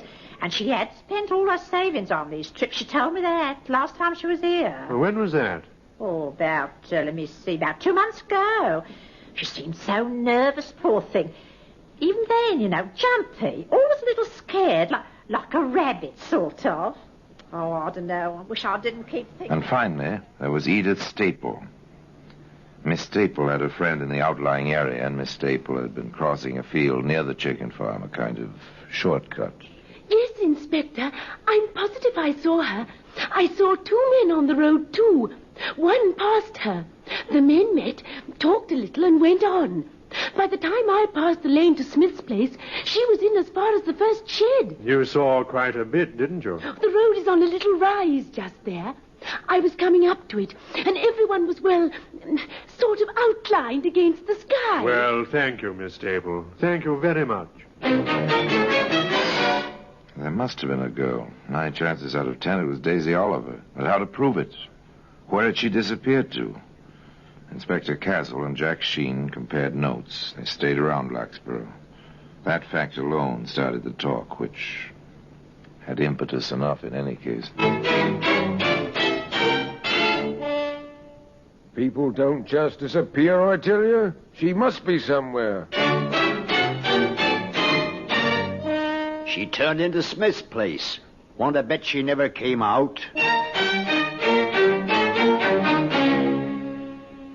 Nice girls don't take chances going alone to men's homes, even when they're more decent than the hut he lives in. I'll get him, you'll see. He did the girl in. Want to bet? The talk reached Smith, of course. On the heels of the talk came Jack Sheen. Nice lot of chickens you got here, Smith. You didn't come out here to talk about chickens. No? What then? You're trying to get more on Daisy and me. The town has plenty on you, they think. Yeah, long tongues. They wag too much. You can stop them, you know, quite easily. How, I'd like to know. Oh, just ask Inspector Caswell to bring his crew out here to dig up your farm. They'll find nothing. That'll stop the talk. I'll do it. They can dig any place they want. Except I wouldn't want them to disturb my chickens. The remarks were duly reported to the inspector. His comment was, We'll be glad not to disturb his chickens. I should think that's exactly what you would do. Oh, I don't know a thing about chickens, except roasted. Look, he was rather pointed about it, you know. Don't disturb my chickens. You know, if I were you, Caswell, I'd do some digging around that chicken run. Might save you a lot of extra trouble. You catch on, Inspector? The inspector caught on to the extent of asking Ron Smith to drop in at the police station while Jeffrey and Reed and a few of the others with Jack Sheen began their digging. Not much good, this ground. Good enough for chickens. I got something? No, just a rotten stick. Nothing suspicious like. There's something here. Yes, I'd say you had something there. Lift out your shovel, Jeffrey. Okay. Now, look, I'm going to open it. I want you to witness that I neither take out nor put in any object. Ready? Yeah, all right. right. Okay, now just watch this. It's the girl's suitcase, all right. I'd know those specs any place. Well, today those spectacles can be found in the Black Museum. In just a moment, we will continue with The Black Museum, starring Orson Welles.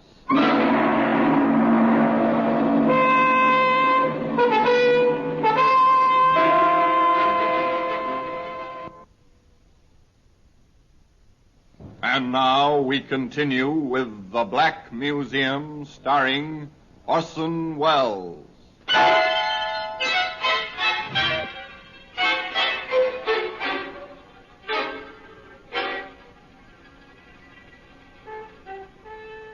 It was her suitcase. Yes, there it was, the earth of the chicken run clinging to its frayed handle, its shabby sides. Jack Sheen stopped the digging, sent Reed pell-mell for the inspector. Women's glasses. Right on top in the suitcase. And pretty thoroughly smashed. Poor Daisy. Something, whatever it was, must have hit her awfully hard to smash her spectacles like this. Shall we go on, Inspector? Digging? Of course. But carefully. We don't want the edges of the spades to disfigure anything. The first thing they found was part of the torso. And the limbs wrapped in sacking. Finally, the head in a tin box, buried shallowly in the chicken run.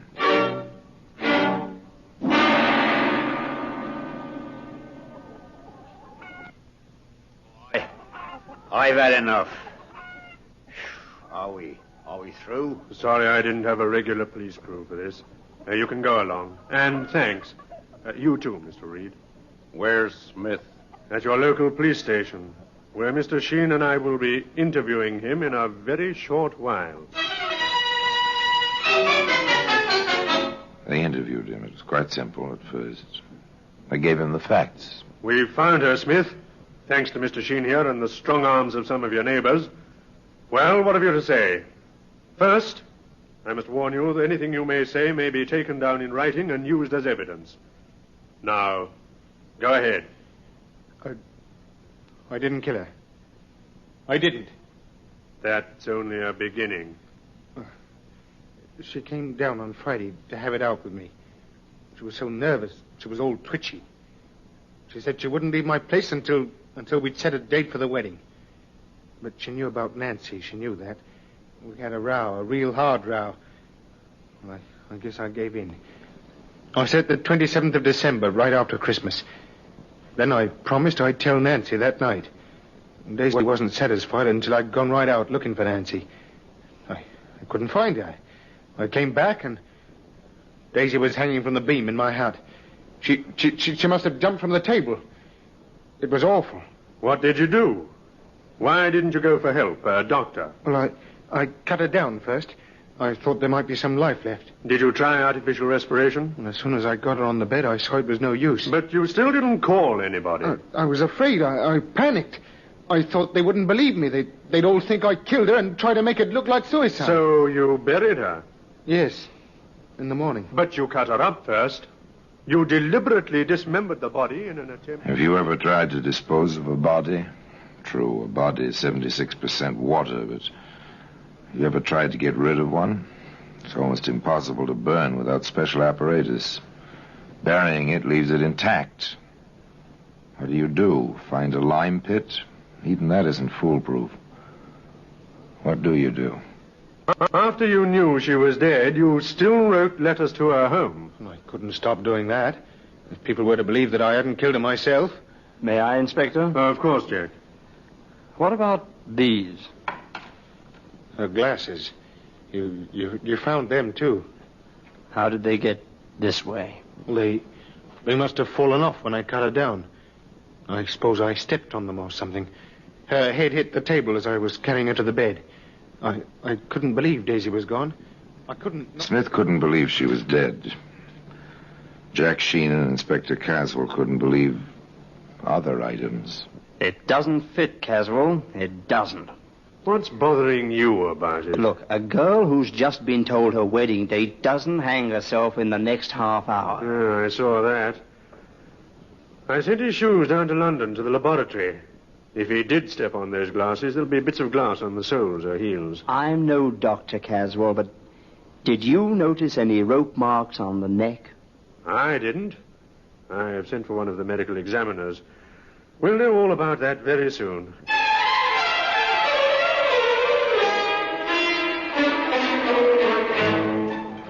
They held Smith on an open charge. The least would be an illegal burial and failure to notify the proper authorities. Meanwhile, Sir Harold Hubert, one of the yard's best medical men, came to Larkspur. He worked. He made his report.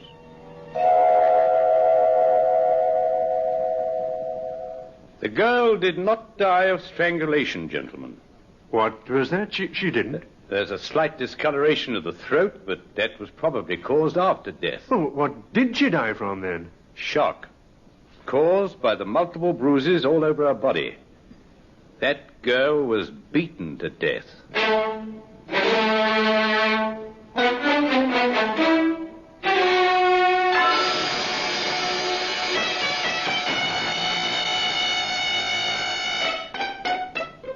Now the questions descended on Sir Harold's head in a deluge. No sign of strangulation at all? She may have been partially hung. There's congestion of the blood vessels of the throat.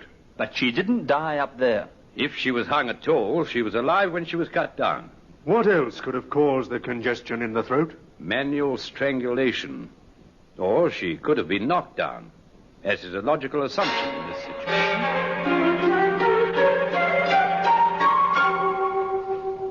Did you knock her down and step on her throat, Smith? Of course not.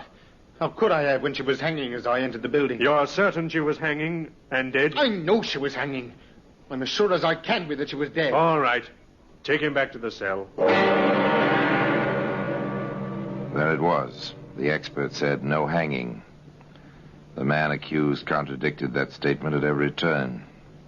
Once again, the inspector and Jack Sheen went out to the chicken farm. What are you up to? Give me a boost up onto the table. Okay. Now what? I'm not going to hang myself. Come on up. I think it'll hold both of us. All right.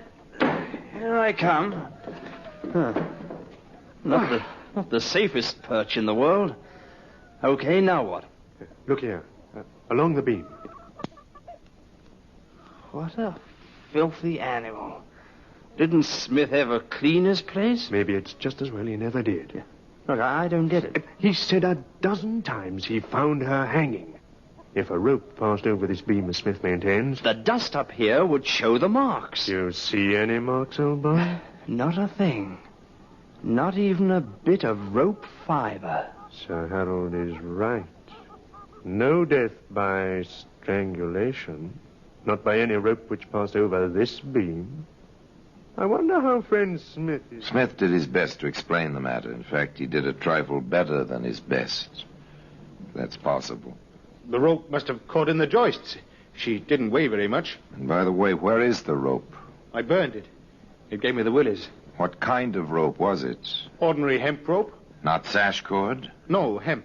What did you intend it for? Oh, no special purpose. You always have rope around a farm. Inspector Caswell reminded Mr. Smith quite tersely.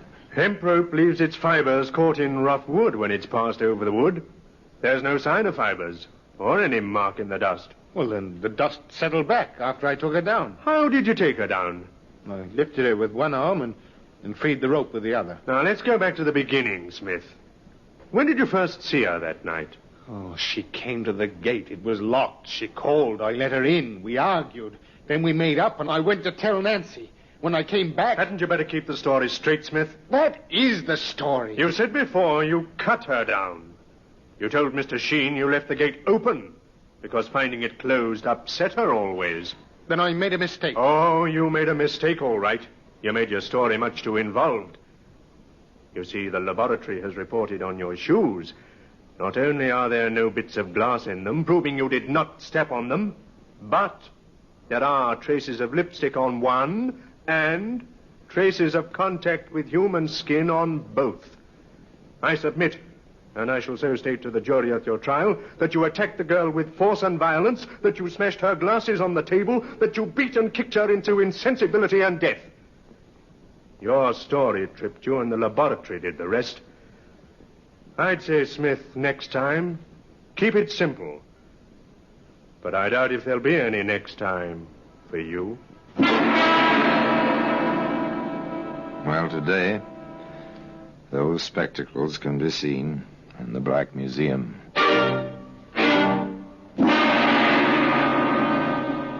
Orson Welles will be back with you in just a moment.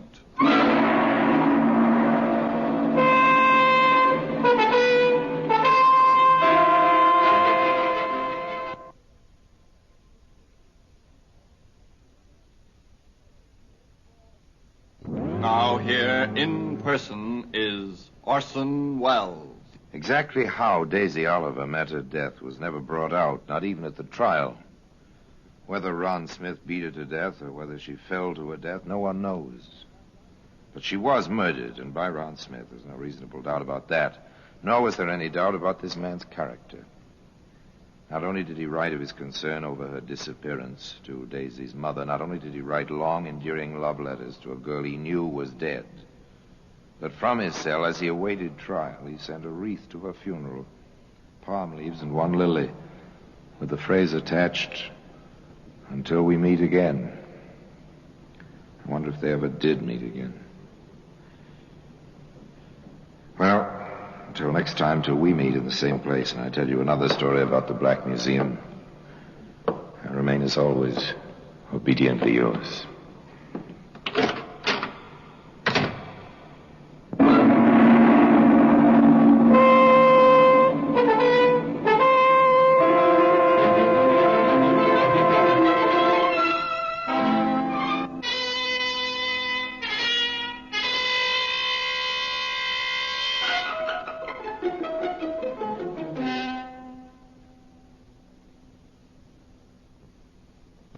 Thank you for joining us for another thrilling episode of Black Museum. We're excited to have you as part of our audience. We invite you to return tomorrow for an all-new set of episodes that will take you on even more unforgettable adventures. Get ready for another journey of detective stories.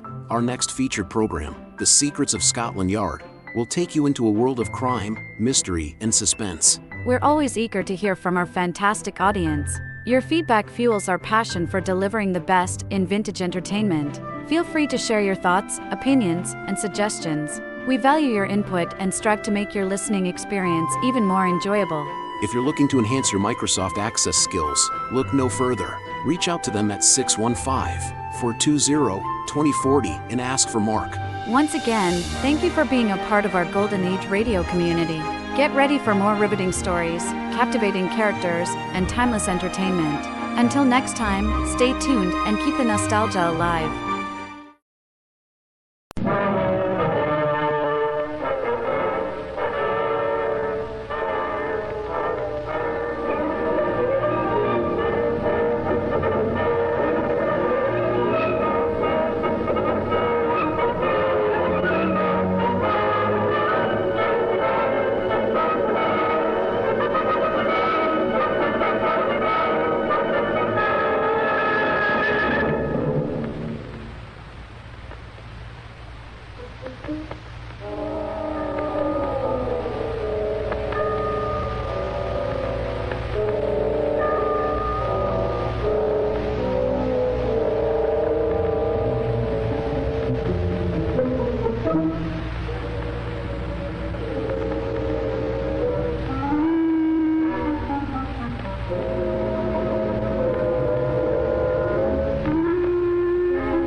How do you do? This is Clive Brooke. I suppose you've often wondered if innocent men ever hang, and if guilty men are ever set free. But have you considered how delicate are the scales of justice, upon how little the balance sometimes depends? Those cases in which up to the last moment the verdict of the jury is in doubt. And yet the difference between guilty and not guilty means life or death to the man who stands in the dock. On what does that difference depend? Apart from the obvious factors, of course. Does it depend upon the degree of counsel's conviction of his client's innocence, the ability of the prosecution of the defense, the attraction or aversion of the jury to the man in the dock, or perhaps the judge's breakfast on the day of the trial? Let us consider the case of Robert Wood, the shabby genteel artist, as somebody called it. It was brought to the Old Bailey 40 years ago because of a little sketch he drew on a postcard. You know what doodling is, don't you? Most of us do it. I'm drawing one while I'm talking. We draw peculiar designs on a blotting pad. But Robert Wood, being an artist, drew much better doodles than you or I. In fact, some of them turned into actual sketches. Robert Wood was a super doodler. He doodled in the dock. It is noon on September the 12th, 1907, a Thursday. Bertram Shaw, a young railway cook who lives in Camden Town, London, is returning from night duty on the railway. He has just called on his mother, and with her, he is now proceeding to his flat at 29 St. Paul's Road. They don't speak very much, but his mother notices something odd in the young man's behavior.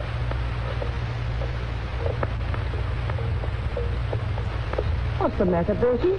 You ready, child? You seem all on edge. You are, Mother? Oh, come on now. You can't hide anything from your own mum. What is it, son? Well, I'm taking you back to my flat today for a special reason. I'm taking you to meet my fiancée. Your son? Of course.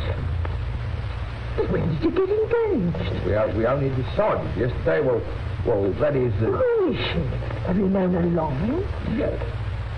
Well, you see, her name's Emily Dimmock, and everybody calls her Phyllis.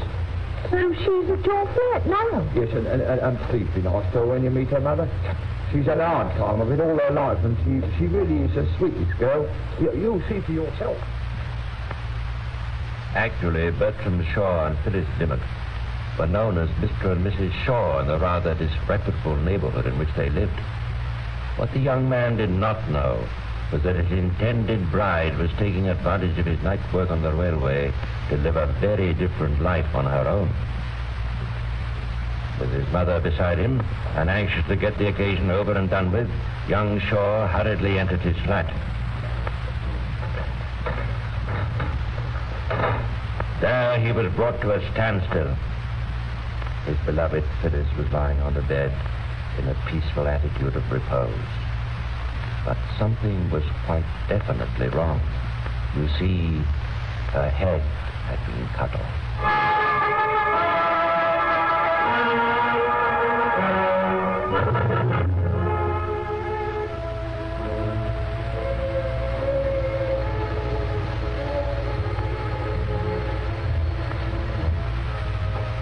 CID Inspector Neal here. Oh, yes, Doctor. Oh, you've examined the body. Yes, I see. Well, what time would you say the murder took place? 3 o'clock this morning. Yes, well, near enough anyway. Sleep, was she? Yeah, right, Doctor. That's all for the moment. Right, thank you. Goodbye. Sim. Yes, sir? Sim, take 2 men with you and question everyone you see around St. Paul's Road where this Dimmock woman lived. She was known as Phyllis or Mrs. Shaw. Try the pubs in the district. She was that type. Yes, sir. And I want to know everything you can find out about her. But especially, I want to know her movements for the last 4 or 5 days. It shouldn't be difficult. She was well known in the neighborhood. Inspector Neal had practically nothing to work on. But late that afternoon, a ship's cook was brought in to see him. Ah, you knew the deceased? Yes. Well, I passed 3 nights at her place. Sun, Mun, and Q. Sun, Mun. Oh, I see. And what about Webb, last night? Now, I was with the bloke I shared bins with. I was trying to win some dough off him at cards. We was in the Eagle. Oh, check that, you listen. Ah, you were at the Eagle last night and you didn't see this woman. Oh, I seen Phyllis. Was she with anyone? Yes. Young chap. I don't know his name. I've seen him together before. As a matter of fact, at the Eagle and the Rising Sun. What was the man like? Young, nice looking in a way. Didn't look very strong. Sort of shabby genteel. Shabby genteel. Now, can you tell me at what time you saw him? Several people stated that they had seen this shabby genteel young man in the company of Phyllis Dimmock at various public houses during the past week, and it was finally established that he was with her as late as 11:30 on the night of the murder. But who was he? Where was he to be found? Inspector Neal returned to the scene of the crime, the flat at 29 St. Paul's Road. What he found there put him in a much better spirit. Sims, I've just been looking over the flat again. I found this postcard behind the lining of the door. Evidently, it was the one the murderer was searching for when he ransacked the room. Oh, now I see it, sir. Yes. Phyllis, darling, if it pleases you, meet me at 8:15 at the... What's this drawing, sir? The Japanese flag? Well, use your imagination, Sims. What's it look like? Oh, it's a sun, sir, isn't it? Well, what sort of sun? Oh, setting sun, I suppose. No, Sims, a rising sun. The name of the pub. Oh, I see, yes. Meet me at 8:15 at the Rising Sun. Yours to ascend the runners. Well, at least we got a name together. Oh, I had Alan's business as some sort of joke. Several of the cards we found were addressed in that handwriting, and this is the only one with a message on it. I believe these postcards were written by the murderer. and that he tried to find and destroy this particular postcard. I also think he is our shabby, genteel friend. Oh, isn't that rather jumping to conclusions, sir? No, well, look at the postmark on that card, Dennis. The Sunday before the fatal Wednesday. He must have received the card on Monday. The appointment was therefore for Monday night. We know from 2 witnesses that he was with our young friend at the Rising Sun on Monday night. If we don't jump to the conclusion that he wrote the postcard, we might as well give up the job. Yes, sir, of course, sorry. How do you propose to take this Rising Sun postcard and these 3 others and have them published in facsimile in every newspaper in the country? Then, Sims, we shall just have to sit back and wait. But what a long shot Inspector Neal was backing. How likely was it that anyone would recognize writing from a few words in a postcard reproduced in a newspaper? But Ruby Young did. Ruby Young, pale, delicate, with jet black hair and deep blue eyes, a refined, beautiful face that was a great asset in her work as artist model. Up to 3 months ago, she had been receiving countless letters from her loved one, an artist. These letters were long and flowery, interspersed with charming and witty little sketches. When Ruby Young saw the Rising Sun postcard in a Sunday paper, he immediately took up a pen and wrote to the man she loved, Robert Wood. My dear Bob, you came to me the other day and asked me if anyone questioned me to swear I always saw you on Mondays and Wednesdays. I agreed to say this, though we've hardly seen each other since our quarrel. In the papers today, there is a postcard from you to a woman who has been murdered. Oh, come in. Come on! Ruby, I'm in trouble. Yes, I know you are. That's your handwriting, isn't it? Be patient, darling, and I'll explain all to you. I've got to have an alibi for the Wednesday night. Some people saw me with her on the Monday at the Rising Sun. Just a minute, Bob. Were you with this woman on the night she was murdered? No, Ruby. On Wednesday night, I was out walking alone, but I can't prove it. Did you write to her again after the Monday night? No, but I did a few drawings for her when we were in the pub. She might have kept those. What do you want me to do, Bob? I'll do anything I can to help you, you know me. Don't you, Ruby? No, darling. I want you to say you were with me on the Wednesday night. Say we had dinner somewhere in Knightsbridge, that I left you at Brunton Oratory at 10:30. You went to Earl's Court, I went to King's Cross. Do you remember all that? Of course. Ruby remembered. In fact, she could think of little else. She became nervous, hating the idea of a conspiracy, and finally decided to go to the police, where she told her story to Inspector Neal.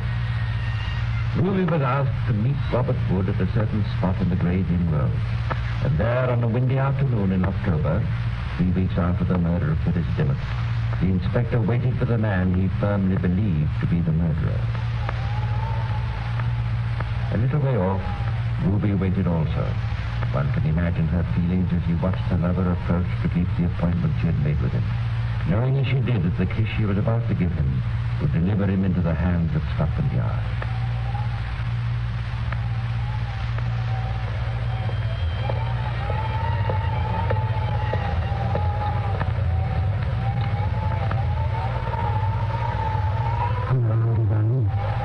Bob? It's the first kiss I've heard from you for, much too long. Bob, I have to tell you... Let's move on from here, Much too cold. No. Oh, all right. Bob, please listen carefully. Excuse me, sir. Yes? What is it? I'm afraid I must detain you. I have reason to believe that you wrote certain postcards to the late Phyllis Dimmock, whose murder I'm at present investigating.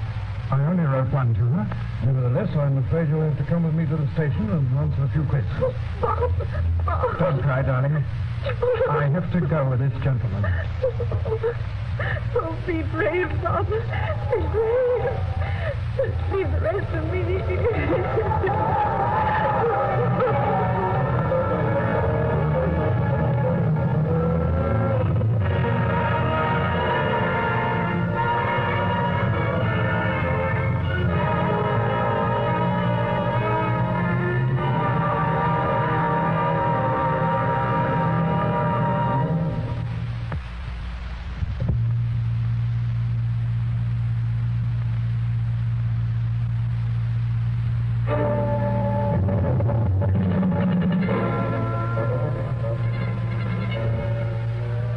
searchlight of Scotland Yard was focused on Robert Wood. Inspector Neal found that the 28-year-old artist belonged to a respectable middle-class Scots family living in London. He was gentle and lovable and had many friends. Strangely enough, although respectability was terribly important to him, a streak in his makeup made him associate with the most undesirable women. Nevertheless, he remained devoted to Ruby Young until she began to resent his attentions to these other women. When Robert Wood was arrested, he believed implicitly in Ruby, and with great confidence gave the inspector the alibi which the two had concocted. Unfortunately, as you know, Ruby Young had already told Inspector Neal the whole story. In any case, the alibi was disproved by the other witnesses. So you see, Sims, it all points to Wood. A, he's undoubtedly the writer of the postcards. B, he's given us a completely false statement. C, he has been identified by two people who saw him with Phyllis Dimmock on Monday night. And D, the ship's cook has identified Wood as the man with whom we saw her on a Wednesday night. Well, they're all good points, sir, but surely not sufficient. Oh, I haven't finished, Sims. At this morning's identification parade, Wood was positively identified by a carman named McGowan. McGowan says he saw Wood at 5 a.m. on the morning of September the 12th. That's 2 hours after the murder. And where does this McGowan say he saw Wood at that hour? He says he saw him leaving number 29 St. Paul's Road, the house in which Phyllis Dimmock was found dead 7 hours later.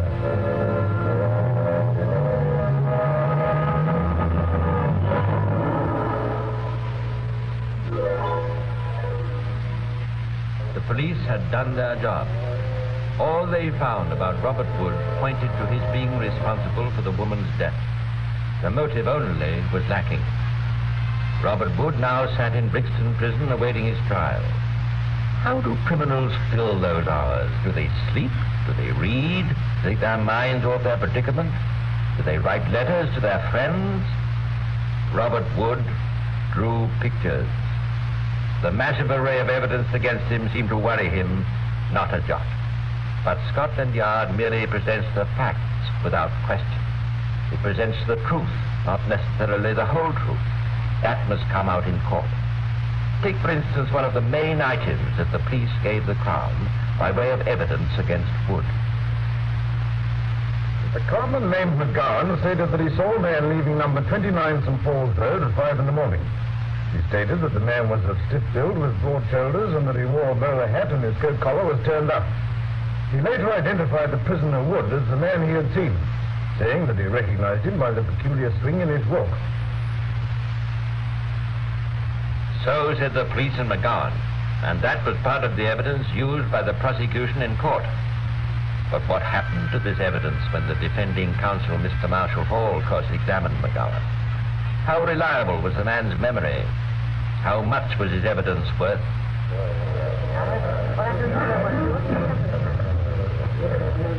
In your first statement, you said the weather was drizzly, right? But you saw the man clearly by the light of the street lamp, right? You also stated you remembered the time was 5 because you heard a clock strike, right? My lord, I have here the lighting charts from the Electric Light Company proving the street lamps in the Camden Town district were turned off on September the 12th at 4:37 a.m. Furthermore, I have proof that there was not one drop of rain recorded in the whole of London that morning. When you saw the man leaving the house, McGowan, did you know the house was number 29? Yeah, I read it in the paper. And yet you stated to the police that you saw him leave number 29.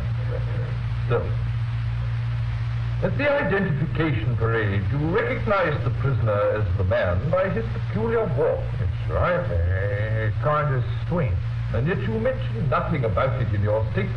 Well, you see, when we go to make a statement, we're not surprised when we come to be cross-examined. I wasn't so particular. You were not so fly. Do you mean to say that knowing this man's life might depend on your description, you did not take particular notice of what was read over to you? Have you no regard for human life? Marshall Hall never did things by halves. Later on, he called a witness of his own, William Westcott. ticket collector. What time did you leave your house on September the 12th? About 5 minutes to 5 in the morning. And your house is number 26, St. Paul's Road? Yes. Did you see anyone that morning? Yes, a man going in the opposite direction. Are you conscious that you have got a swing in your watch? Oh, yes, especially in the morning. They say it's good exercise and out with your chest. And please turn up your coat collar. Put on your bowler hat and walk up and down to the jolly.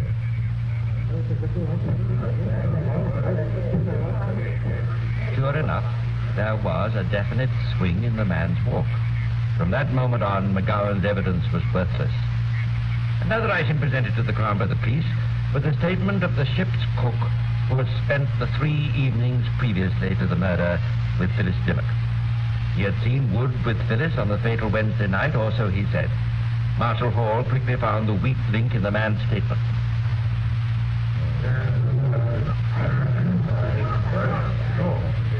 You were in a great fright, were you not, when you heard of this murder? No, I was not.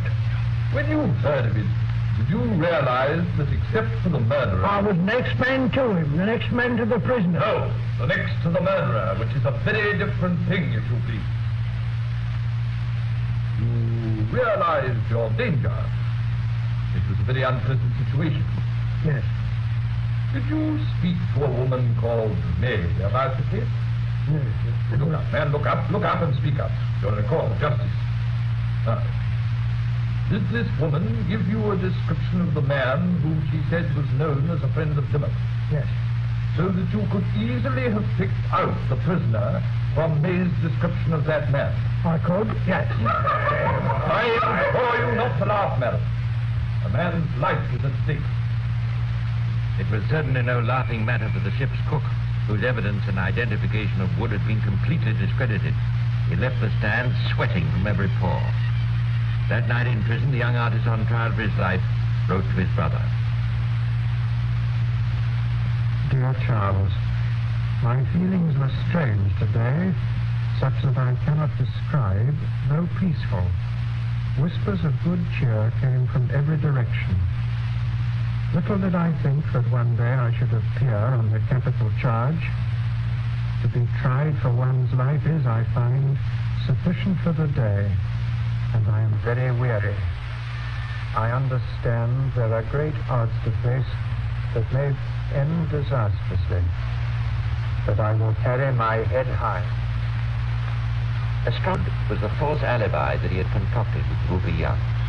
But again, Marshal Hall maintained that if Wood was trying to make an alibi for the murder, he would not have made it for 10:30 when the murder was at 3 a.m. if he was guilty. He would have known what time the woman was killed. That's a very good point. When Robert Wood was finally called in for his defense, every eye in the court followed his walk to see if there was any peculiarity about it. Well, there wasn't. As he passed his father, he smiled gently and said, "Cheer up now, Dad."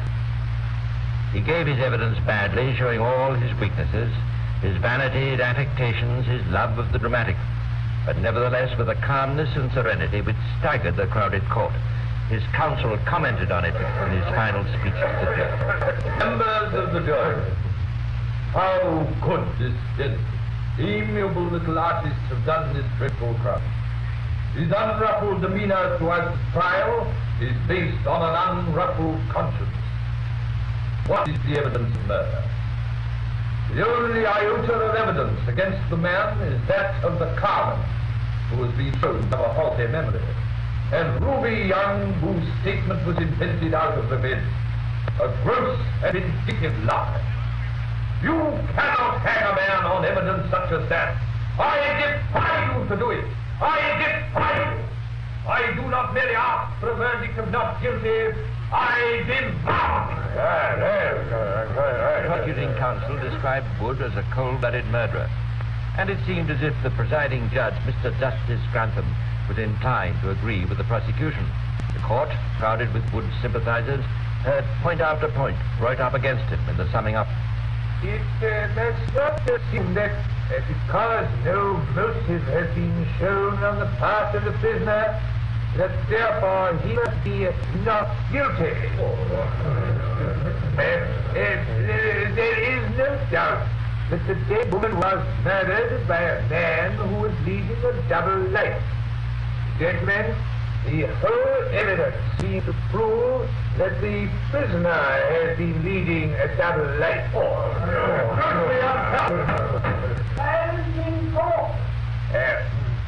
He says he is innocent, and yet keeps everything from the police and from his own brother. 50 mounted police had been called in to deal with the huge crowd waiting outside the Old Bailey. A worried official leaned over to speak to Wood's solicitor, Mr. Newton.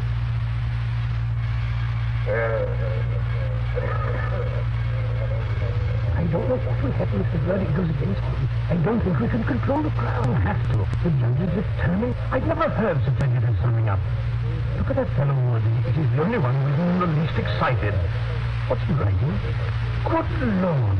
I do believe he's making a sketch of the judge. Yes, Robert Wood, having sketched most of the people in court, among whom were Lily Elsie, the original Merry Widow, Mrs. Beerbohm Tree, wife of the famous actor, Paul Kane and Henry Irving, had now begun a caricature of the judge. Having seemingly condemned the prisoner, the judge paused and then resumed in a very different tone. In my judgment, as strong as the suspicion is, I do not think the prosecution has brought the case home against him clearly enough.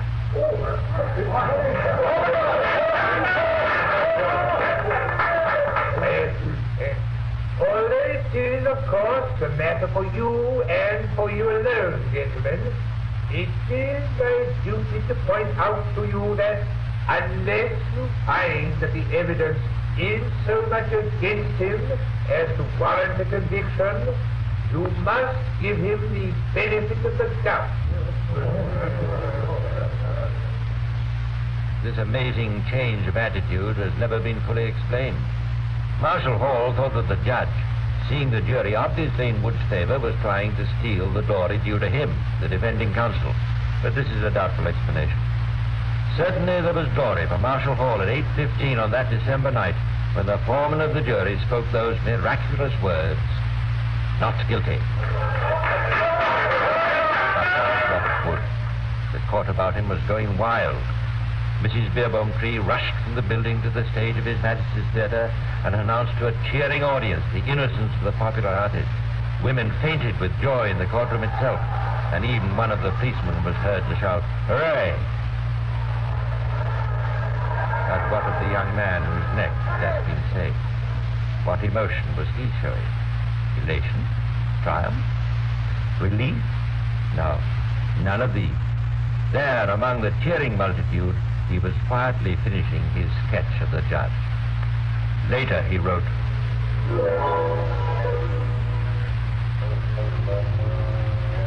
After the verdict, the reaction cannot properly be conveyed in words. I was not relieved. I felt depressed.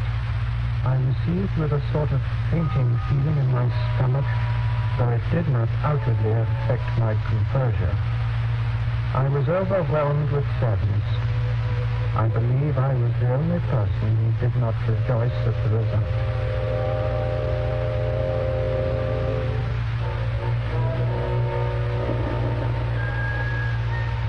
a strange young man who was nearly condemned because he drew a sketch of the rising sun on a postcard, who might have been hanged had not Marshal Hall been there to defend him.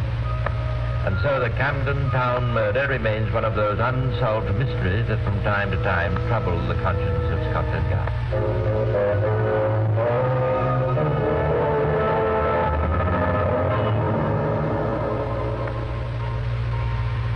Well, that's all for now, but I'll be back again soon to tell you some more of the secrets of Scotland Yard. Meanwhile, this is Clive Brooks saying goodbye and pleasant dreams.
Thank you for joining us for another thrilling episode of Secrets of Scotland Yard. We're excited to have you as part of our audience. We invite you to return tomorrow for an all-new set of episodes that will take you on even more unforgettable adventures. Get ready for a journey to Los Angeles. For our next featured program, Dragnet. The stories you are about to hear are true, only the names have been changed to protect the innocent.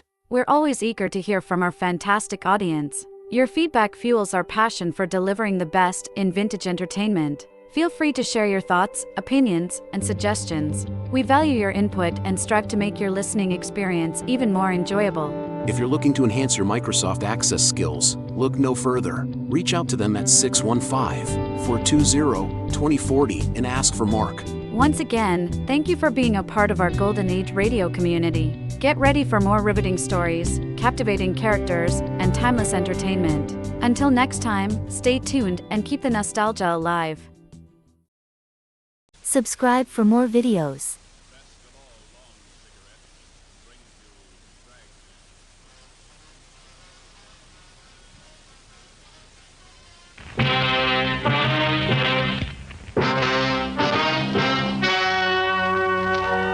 The story you are about to hear is true. Only the names have been changed to protect the innocent. Fatima Cigarettes, best of all long cigarettes, brings you Dragnet. You're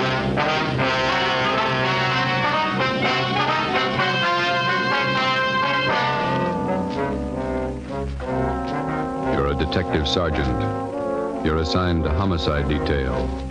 A confessed murderess is paroled from the state prison for women. After 7 months, the parole office loses contact with her. Your job, find her. If you want a long cigarette, smoke the best of all long cigarettes. Smoke king-size Fatima. Fatima is the long cigarette which contains the finest Turkish and domestic tobaccos superbly blended to make Fatima extra mild. And that's why Fatima has a much different, much better flavor and aroma than any other long cigarette. That's why Fatima has more than doubled its smokers coast to coast. So enjoy Fatima, the best of all long cigarettes. It's wise to smoke extra mild Fatima. It's wise to smoke extra mild Fatima.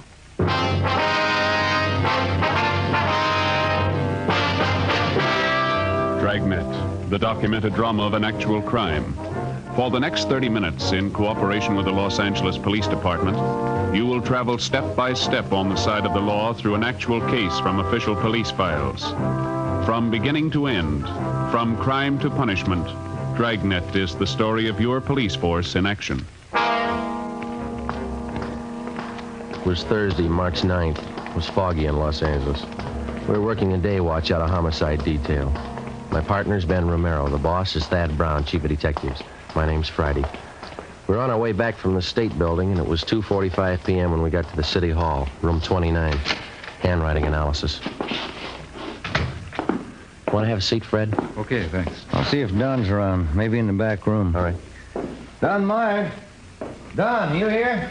Yeah, come in just a minute. Oh, hi, Ben.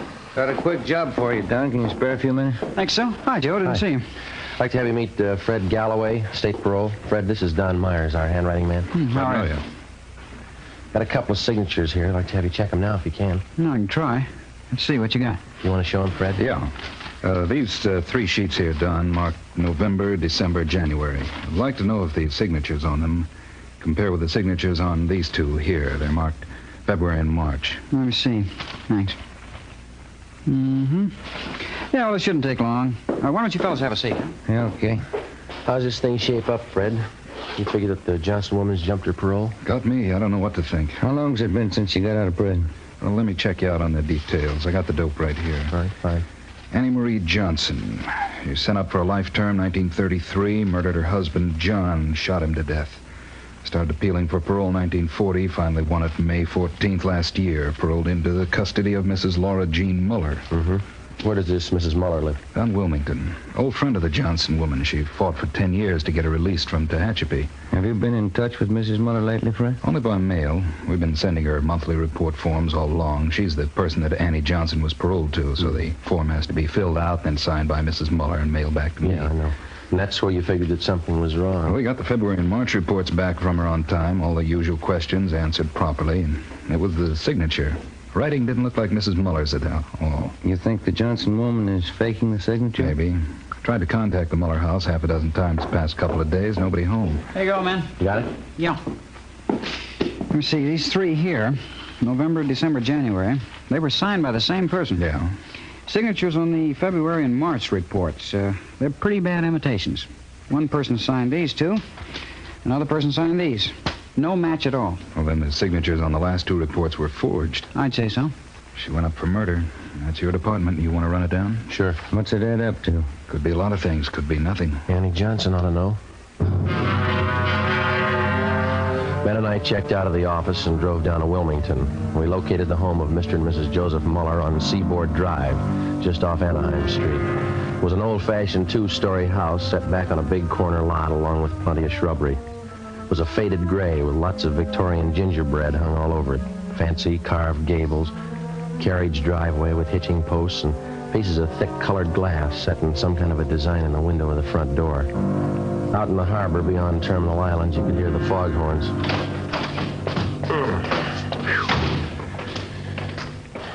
They sure get the fog out here, don't they? It's pretty thick today.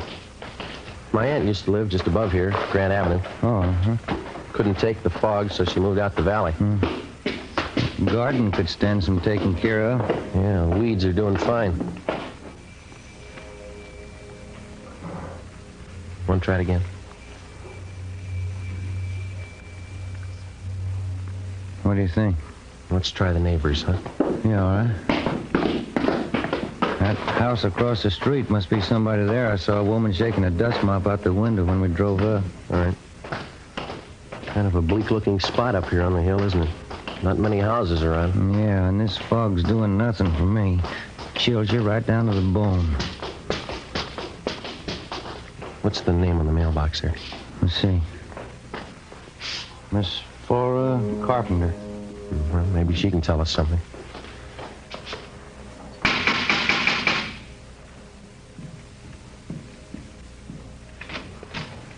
Are you the sewing machine man? No, ma'am. We're police officers. Like to ask you a few questions. Oh, I'm sorry. I thought you came about my singer. No, ma'am. I can't do any more work on my peasant skirt until the machine's fixed. And it has to be done by Saturday. Our folk dancing group's having a big jamboree Saturday night. Will you step inside? Thank you. This is Sergeant Romero. My name's Friday. Oh, how do you do? Oh, fog's so refreshing, isn't it? Very vitalizing. Yes, ma'am. Are you acquainted with Mr. and Mrs. Muller across the street, Miss Carpenter? The Muellers? Yes, I've known them for years. And they have an Annie Johnson living with them? Yes, one of my very good friends. She's employed as a housemaid for the Mullers, is that right? Well, I guess you could call it that. Actually, she's more of a companion to Mrs. Mueller since poor Mr. Mueller got sick. What's his trouble? His mind. Poor man just lost his senses. He's at the state hospital at Norwalk. Mm-hmm. When did they send him there? Let me see. This is March. It must have been last November. Yes, became violent. Do you know where Mrs. Muller is now? In the sanitarium out near Pasadena. Not well at all. And Annie Johnson, is she still living at the Muller's house across the street? Oh, yes. She went downtown to do some shopping today. Did she say when she'd be back? Well, no, she didn't, but we have a meeting of our book appreciation club at 8:30 tonight here at my house, and I certainly don't think she'd miss the meeting. I see. Miss Carpenter, do you happen to know the name of the sanitarium where Miss Muller's staying? Gareway's. That's what Annie told me. Garraway's Rest Home out by Pasadena. Mm-hmm. Have any of the neighbors been out to visit her? Well, no, we haven't. Annie said the doctors there thought it'd be better if Mrs. Mueller didn't have visitors. I see. I wonder if you'd tell us where we could find a public telephone in the neighborhood. Oh, you can use my phone, Sergeant. It's right back there in the hall. Fine, thank you. I'll call him, Joe. All right. I'll have the operator charge it to our office. You sure you can find your way back there, Sergeant? It's right under General Pershing's picture. Yes, ma'am. No trouble. I was just thinking, Sergeant Friday. Yes, ma'am. Would you know anything about repairing sewing machines? No, I'm afraid not. Oh. Well, Fluffy, there you are. This is Anna Johnson's cat, Sergeant. Isn't he simply gorgeous? Look at that fur. Yes, ma'am. It's a nice cat. Genuine Persian. Annie brought him with her when she came to live with the Muellers. Did Mrs. Johnson and Mrs. Muller always seem to get along fairly well together to you? I mean, no arguments? Oh, my, no. Annie's the easiest person in the world to get along with. All us girls in the neighborhood just adore her. Joe. Did you talk to sanitarium? Yeah, I double-checked the name. Yeah? Mrs. Muller's not there. They never heard of her. Ben and I left and interviewed some of the other people in the neighborhood. They all had the same high opinion of Annie Johnson as Miss Carpenter did. They all had the impression that Mrs. Muller was under doctor's care at the Garraway Rest Home in Pasadena. Annie Johnson told them so. We found out that Mrs. Muller had one other living relative besides her husband, a niece, Lorraine Muller. She lived out on Norwich Drive in Beverly Hills.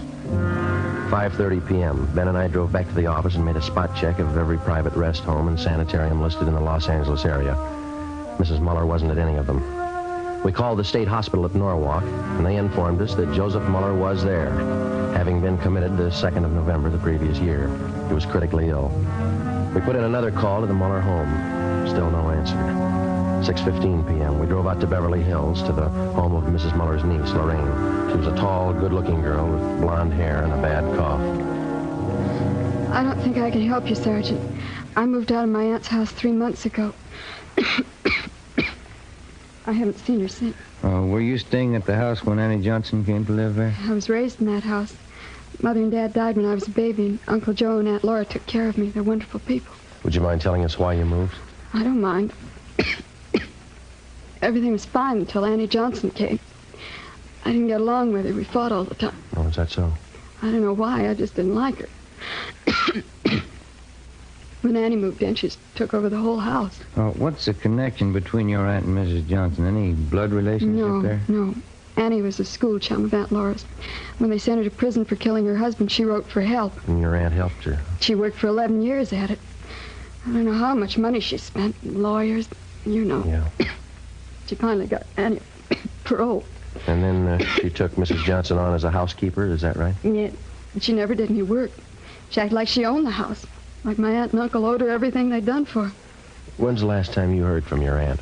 It was a few months ago, around Christmas time. I called her up to wish her a Merry Christmas. You have no idea where Mrs. Muller might be now? Some friends that she could be staying with, maybe? No. Aunt Laura only has a few friends. They all live in the neighborhood. She's not in the habit of going off without telling anyone, is she? No, never anything like that. I don't understand it. Something must be wrong. Annie, do you think she's done something? Do you?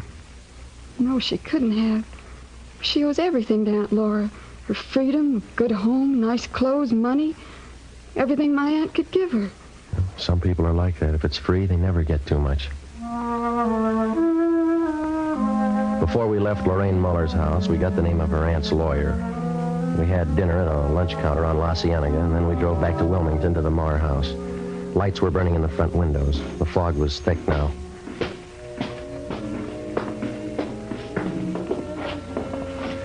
Guess that's her singing.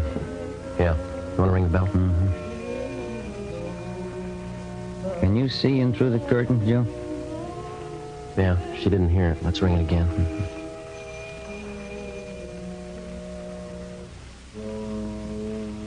Hey, here she comes. Yes? Are you Mrs. Johnson? Yes, that's right.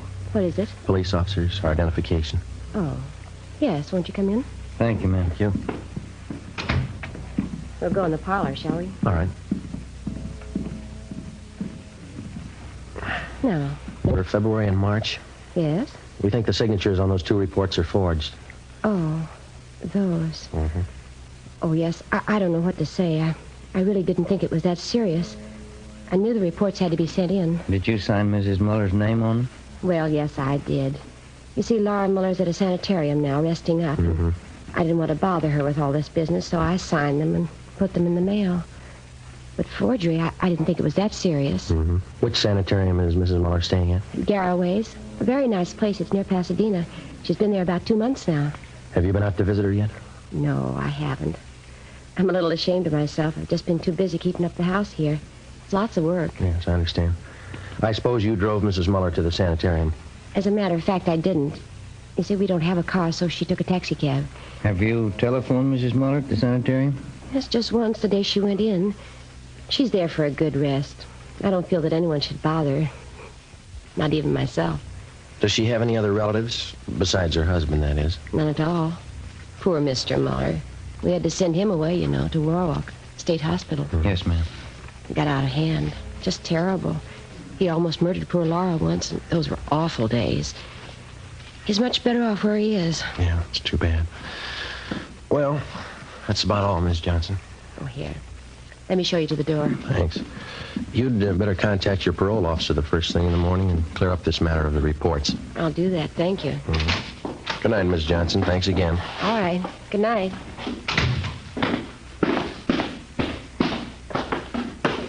What time you got?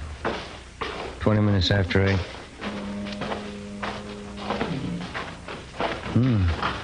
Light just went on in the attic. Yeah. What do you think?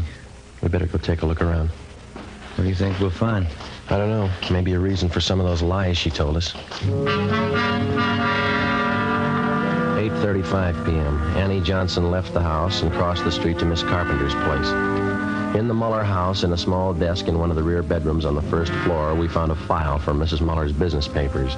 In the file, we located 3 of her insurance policies. There was one for $5,000 and 2 for $3,500. Each policy had a rider attached, changing the beneficiary from Joseph Muller, the husband, to Annie Johnson. $12,000 worth of insurance. Yeah, let's get them back in this folder. Did you get the policy numbers? Yeah. What's this? Let's see. Phone bill. Light bill. Here's one. Labor bill. $1 an hour paid to Tom McCrae, charged to Annie Johnson. Uh-huh. Let's go. Yeah, I want to get this address here. Tom McCrae, East Jefferson. Mm-hmm. There's her cat. Yeah, let's go see what we can find upstairs, huh? It's a pretty cat. We went upstairs to the second floor of the house and searched the rooms. We went up another flight of stairs to the attic. For a full half hour, we searched through dozens of corrugated cartons crammed with souvenirs and picture postcards. Joe, come here. Yeah. Take a look. Wrapped in newspaper. 3220 Colt. 3 empty cartridges. Mm-hmm. We got a gun and we got a suspect. Those insurance policies could be the motive. Let's pray to God there's no victim.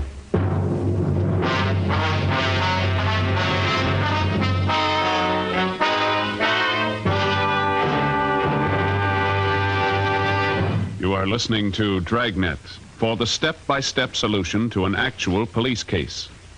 Here, step-by-step, are the reasons why Fatima has more than doubled its smokers from coast to coast. Step 1. The name Fatima has always stood for the best in cigarette quality. Step 2. Long cigarette smokers discover Fatima has a much different, much better flavor and aroma. Step 3. Long cigarette smokers find Fatima extra mild. Fatima is the long cigarette which contains the finest Turkish and domestic tobaccos superbly blended to make Fatima extra mild. And that's why more and more smokers every day agree it's wise to smoke extra mild Fatima. It's wise to smoke extra mild Fatima. Yes, the name Fatima on that golden yellow package is your insurance of an extra mild smoke. So enjoy king-size Fatima, the best of all long cigarettes.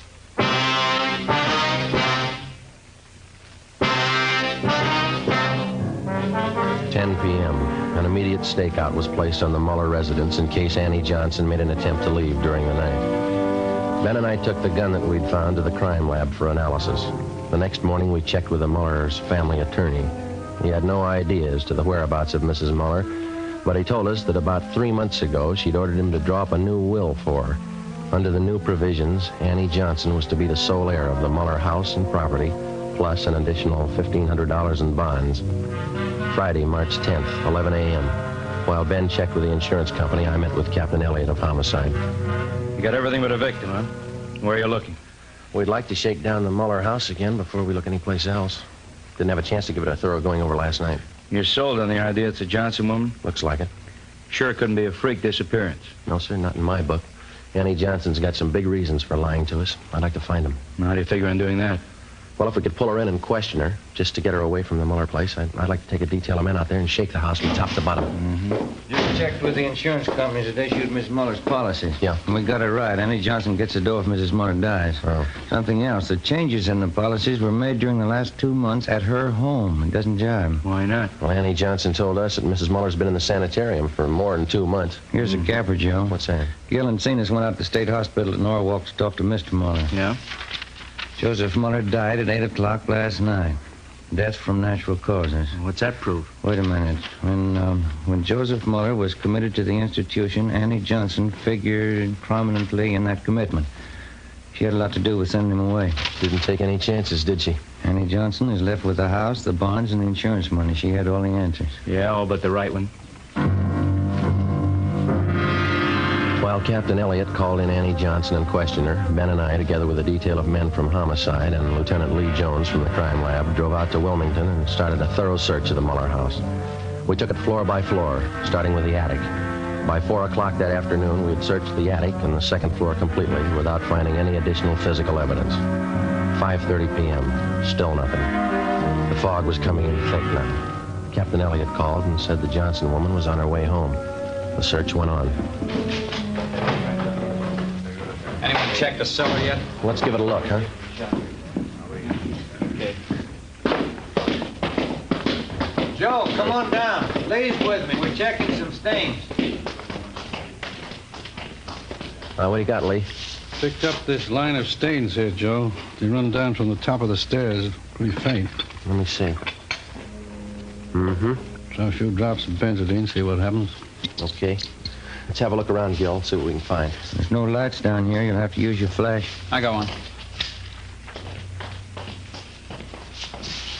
Well, not much of anything, is it? I guess they use the attic for their storage place. Yeah. Wait a minute. Put the light over this way, will you, Gil? No, in the corner. That's it. See something? I don't know. Yeah, have a look here. New patch of cement. Looks pretty new alongside the rest. Yeah. There's a sledge and a couple of shovels back in the garage. Get them, will you? Yeah. Joe. Yeah. They just turned blue. It's blood. Lee Jones took some sample scrapings and went back to the crime lab to give them a precipitant test to determine if the stains were made by human or animal blood. We broke away the patch of new cement work in the cellar and we began digging. 6:30 p.m. Annie Johnson came home. We met her in the living room. Sergeant, I wonder if you'd mind explaining this intrusion. No, not at all. Will you sit down? I believe I'm the one to offer hospitality here. It's my house. Is it, Miss Johnson? Well, it's in my charge. It's my responsibility. Yes, ma'am, it is. We'd just like to clear up a few things, that's all. I think the police department's taken up enough of my time. I spent half the day at the city hall answering silly questions. Now, if you'll excuse me, I have an appointment at the beauty shop at 7 o'clock. Maybe you better cancel it. I don't see any reason why I should. What is that noise? Coming from the cellar.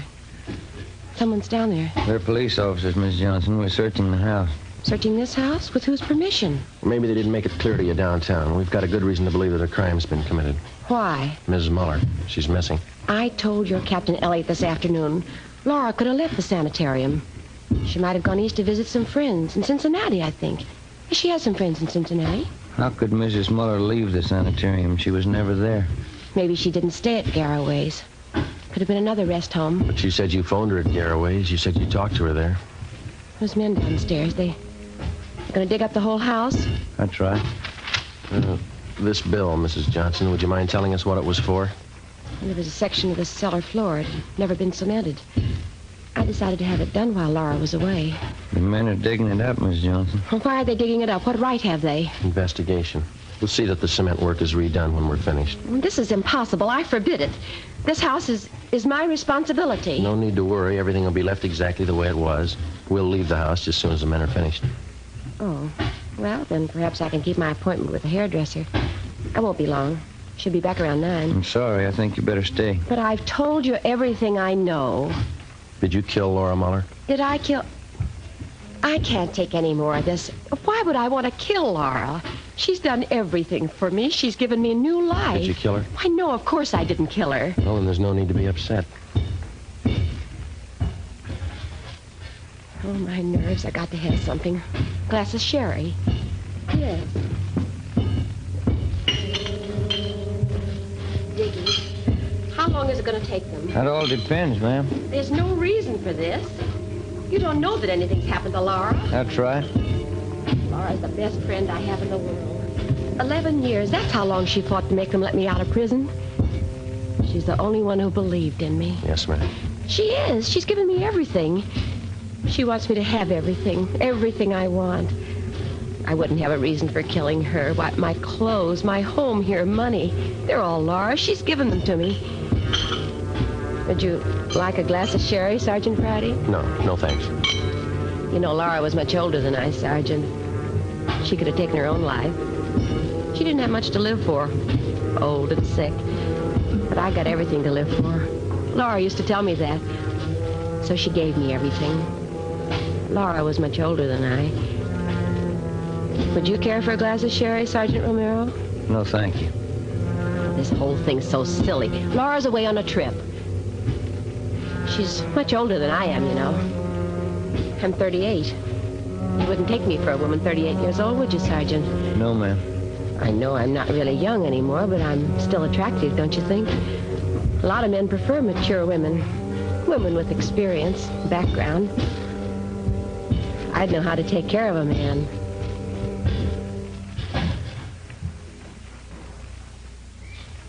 Joe. Yeah.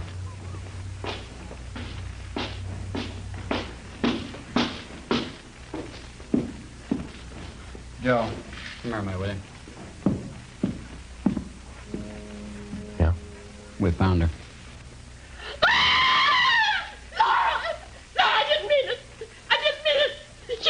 To live for. She wanted to die. Call the coroner, Gil. Yep. Let's go, Miss Johnson. Laura wouldn't want this.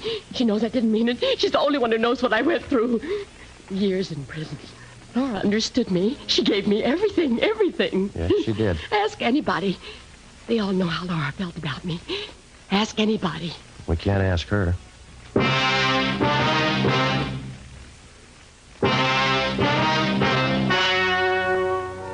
The story you have just heard was true. Only the names were changed to protect the innocent. On July 14th, trial was held in Superior Court, City and County of Los Angeles, State of California. In a moment, the results of that trial. It's amazing how many long cigarette smokers are changing to Fatima. Here is the actual report. From coast to coast, king-size Fatima has more than doubled its smokers. Yes, more and more smokers every day are discovering that Fatima is the best of all long cigarettes. Long cigarette smokers find Fatima has a much different, much better flavor and aroma. Long cigarette smokers find that Fatima is extra mild because it's the long cigarette which contains the finest Turkish and domestic tobaccos superbly blended to make it extra mild. So enjoy extra mild Fatima. Best of all long cigarettes. It's wise to smoke extra mild Fatima. It's wise to smoke extra mild Fatima.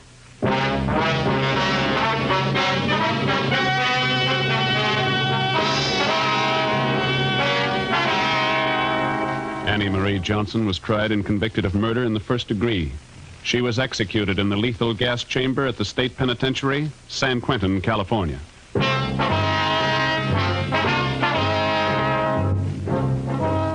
You have just heard Dragnet, authentic cases from official files. Technical advice for Dragnet comes from the Office of Chief of Police W.A. Wharton, Los Angeles Police Department. Dragnet wishes to thank the editors of Radio Television Life magazine. They have judged Dragnet the outstanding new program of the past radio season. Fatima Cigarettes, the best of all long cigarettes, has brought you Dragnet from Los Angeles. Tomorrow, hear the Ronald Coleman's charming series, The Halls of Ivy, on NBC.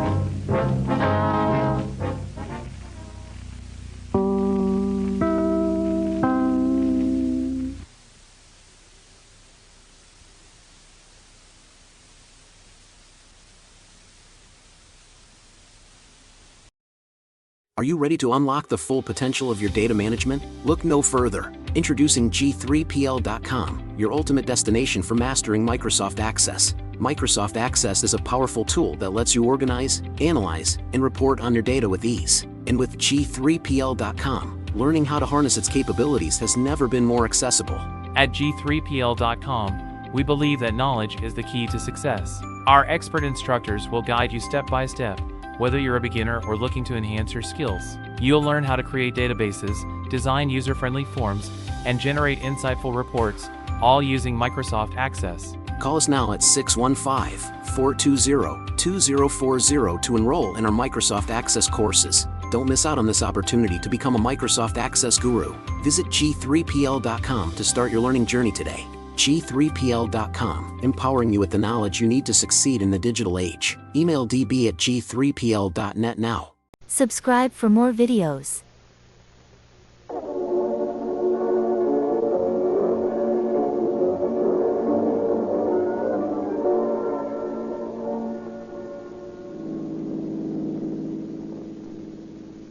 Los Angeles Police calling all cars, attention all cars. Broadcast 35. Shooting fireworks inside the city limits is a violation of city ordinance. All cars be on the lookout for such violations and stop it wherever found. That's all. Rolls and clips.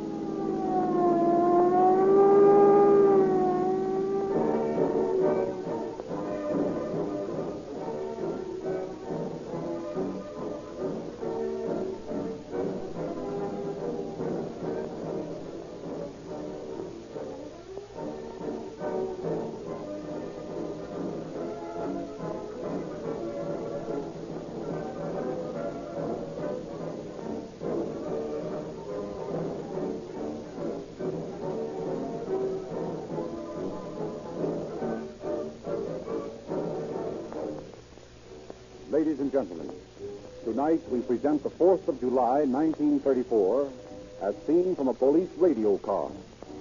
And we're taking each one of you with us. Your only credentials need be a stout heart and a friendly appreciation of Rio Grande cracked gasoline. So if you have listened to Calling All Cars these many months, and for some unavoidable reason have never come to know the dependability and police car performance cracked gasoline can give you, your trip tonight in a police radio car will show you what police car performance in a gasoline really means. Police cars, such as these we're going to ride in tonight, are subjected to terrific demands for speed, power, and pickup.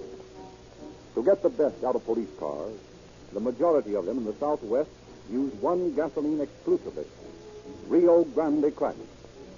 So tonight, while we race down a boulevard or quietly creep up an alley, remember tomorrow to buy the same gasoline that powered us on our trip tonight, Rio Grande cracked.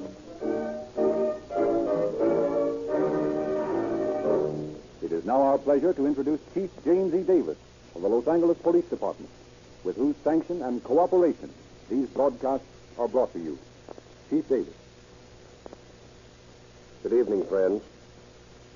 When you citizens chance to hear the police broadcast, you no doubt feel, after you've been tuned in for a few minutes, that they are rather dull.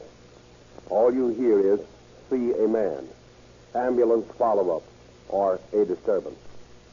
But behind each of these calls is a story, a slice of factual life, much more dramatic than the wildest dreams of fiction.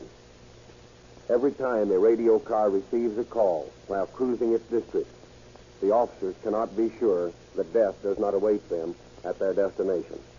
As they streak down the street, siren screaming, There is rich drama in the daily prowling of the radio cars, and there is highly amusing comedy out through the ether to the loudspeakers in the public radio of the police radio cars. In our police dramas of the past, you have seen principally how the detective force functions. Now we will travel with the uniformed men, the men who are the first on the scene of crime, the men who make the preliminary investigation, whose duty requires them to be the arbiter of family disputes, advisors on the care of children, rescuers of dogs and cats, and often judge and jury of many of the amusing and often amazing incidents that occur constantly in this city of ours. The incidents you will hear dramatized on tonight's broadcast are all true, and all occurred on the 4th of July. Incidents of the same nature have occurred today, are occurring at this very minute, just at this very minute. A regiment of officers in a fleet of police cars are cruising the streets of the city, keeping the peace, keeping a vigil which never ends, 24 hours a day, 7 days a week, 365 days a year, year in and year out.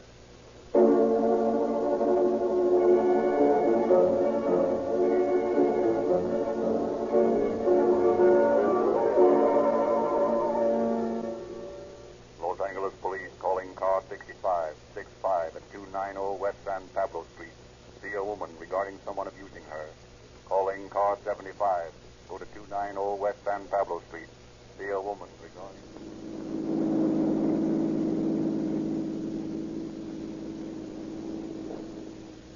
Guess this is the place, all right. Well, they seem to quieten down.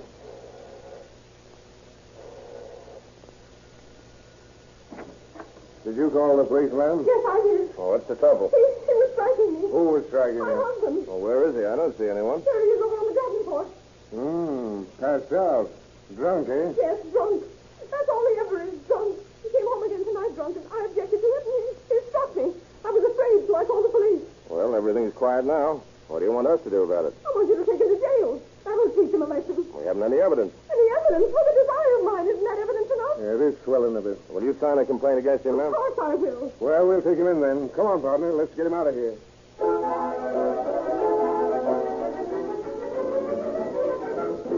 Calling car 15, car 15. See a man at the corner of Vermont and Hollywood regarding a shooting. Calling car 15, car 15. Go to the corner of Vermont and Hollywood.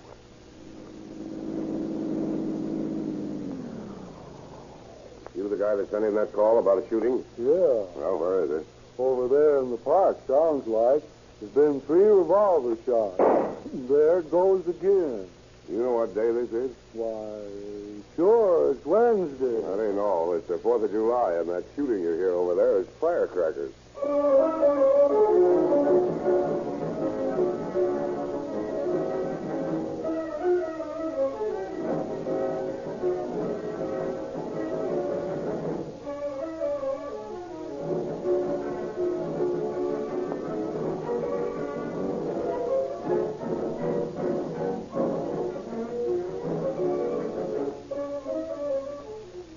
Bob, have another bottle of beer. Thanks, Tom. Nothing like a cool glass of beer on a hot 4th of July. Yeah, that's right. Say, Mildred. Yes, Tom. Get something on the radio, will you? Can you get the police calls, Tom? Sure. Get the police calls, will you, honey? Oh, they're so dull. Nothing interesting ever happens. Yeah, but you never can tell when Calling you're all cars. Attention all cars. Description of a fugitive wanted for murder by the sheriff of Salinas County. Jose Lerop, Mexican, 24 years of age. Height 5 feet 6 inches. Weight 160 pounds. Brown eyes, black hair. Subject shot man twice in back and escaped in an auto, which was found a short distance from the scene of the crime. Watch for this man. See, what did I tell you? Just from the state Mexican, that's all there is. That and ambulance follow-ups, whatever they are. Okay, get Cage Jail. Calling car 132. Car 132 at Normandy and Slaughter. Why, that's just Tom. Wait a minute, listen. An ambulance follow-up. Unidentified child hit by automobile. Unidentified child? Tom, where's Junior? Why, he was out in the yard a minute ago. Oh, Tom, hurry. Go see if he's all right. Oh, there it is on the corner. Oh, my God, don't it's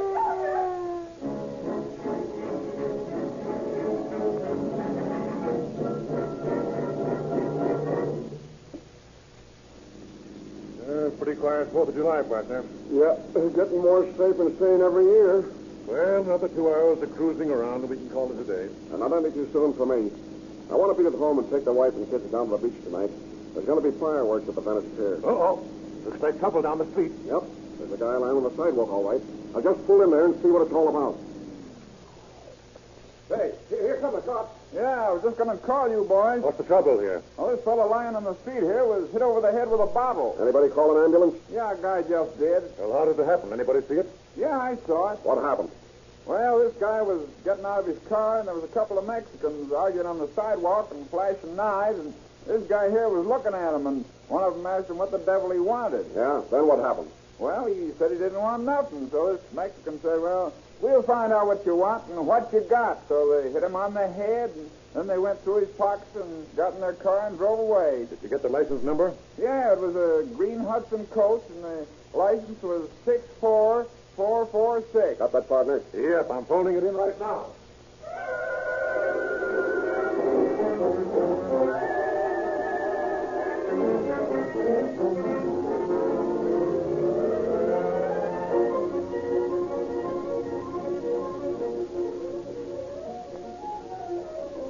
Calling all cars, attention all cars. A hold-up at 2nd and Figueroa. Victim knocked out by ketchup bottle. Suspects escaped in green Hudson coach. License 64446. Suspect described, number 1, Mexican, 25 years, 5 feet 8 inches, 135 pounds, dark hair and eyes, wearing light suit. Number 2, Mexican, 21 years, 5 feet 7 inches, slender build, hair was Marcel, no hat, dark suit. Calling car 11, car 11. Well, that's us. Cancel call regarding boy shooting fireworks at Temple and Union. Fireworks all shot. That is all. Well, that's the release. Yeah. Did you get the description of that hold-up car? Yeah, right here. License number 64446. Green Hudson. Well, it might come our way, you know. We're next to 12th District. That's right, Father. Say, look. Isn't that it? Turning to Fremont Street? By gosh, that's right. Let's go.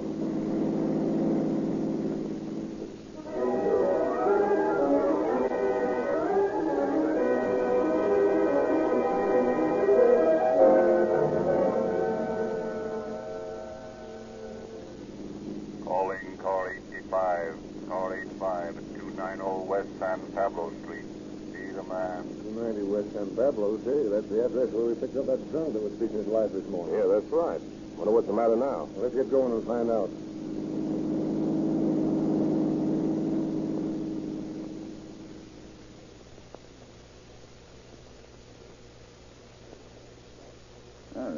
Certainly made good time, boys. That's what we're supposed to do. What's the trouble? There's a woman in here tried to commit suicide. What apartment? 110. Well, I'll be darned. The same place.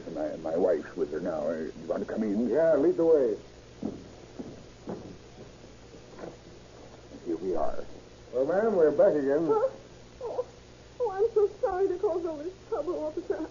I just don't want to live anymore. Why, that's no way to talk, ma'am. Oh, I don't. I can't seem to get along with my husband. Now, your husband's all right. He's sleeping out down at the jail. He'll be as good as new in the morning. How do you feel, ma'am? Oh, all right. A little dizzy. Smells like gas. It was. I found it on the floor by the gas heater with a blanket over her head, and the gas was on full. Oh, please, Mrs. Zimmerman, don't. Well, you got to know, Mrs. Queen. Yes, I suppose they do, but I feel so silly. Honestly, officer, I won't try to do it again. Well, I'm glad to hear you say so, ma'am. It isn't worth it. No, I suppose not. Certainly, that good-for-nothing husband of mine isn't worth it. Well, if you're sure you're all right, ma'am, we'll be shoving off. Oh, yeah, I'll be all right. My wife and I'll look after her until Mr. Queen gets back. Yes, and when he does get back, I'll give him a piece of my mind. If it wasn't for him, I wouldn't be embarrassed like this. That's good-for-nothing. Looks like we'll get another call here sooner or later. Yeah. Some of them just never get things straightened out somehow.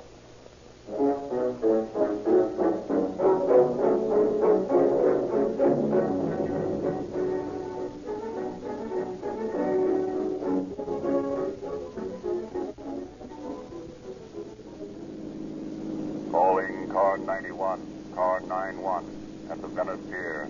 An ambulance follow up.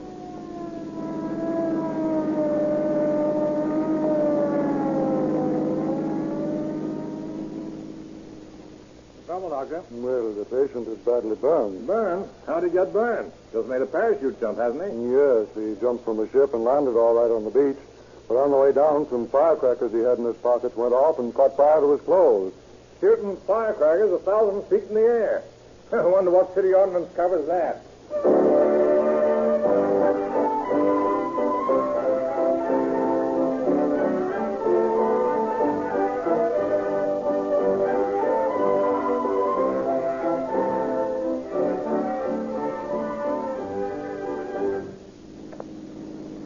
Calling car 66, car 66 at Franklin and Holly Drive, a prowler.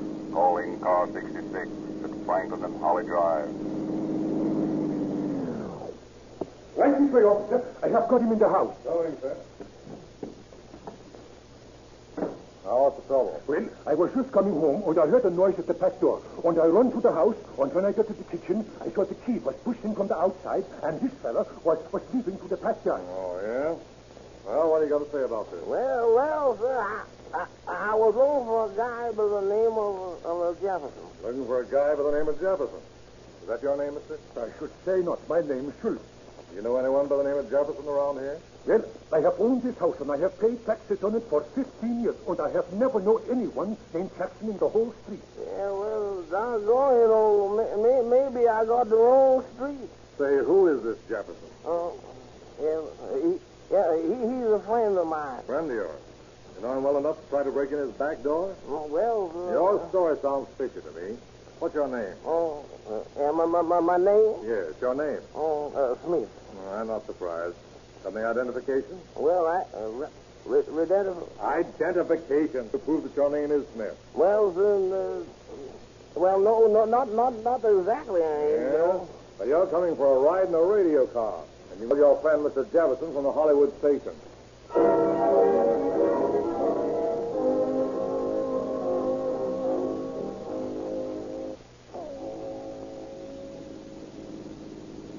Calling car 11, car 11 on Aliso Street near San Pedro. Street 390 on the sidewalk. Where did you ever play away with him? Another dehorn. Ha! That's the sixth one today. You can ride in the back with this one, Tim. That last baby was so gassy I can still smell it. Sure, and I don't understand it. How these bums can stand to put their denatured alcohol into their stomachs. Well, it's a pleasant way to kill yourself. That's about all you can say for it. Sure, if that's your idea of pleasure. There he is, down the block there with the kids around him. Let's go. All right. Let's go. Okay, kids. Get out of here. Now, come on, Pop. The taxi's here. Oh, what? Come on now. You can make it now. Just a minute now. 1, 2, 3, and you're on your feet. Up. Steady now, steady. Now, there you go. A nice soft seat for you. Okay, partner. Look at that poor old mug. Hasn't shaved for a week, I'll bet. How's he smell, Tim? Elegant. Can't you tell the way you're sitting up in front? More or less. Well, I'm telling you, you're not missing anything. I can tell you that right away. Now, where do you live, Pop? What'd you say? Very nice. Where do you live now? Come on, think hard. Sure, wherever you flop, huh? Well, I live at Alvarado. Alvarado Street. Well, who do you live with? I live with my wife. 4 beautiful children. Sure enough. I bet your wife be glad to see you like this. Sure she will.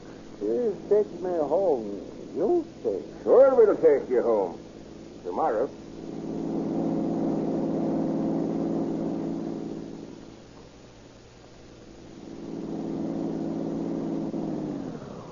Well, here we are, Pop. Come on. The City Hotel. Nicest place in town. Clean beds and everything.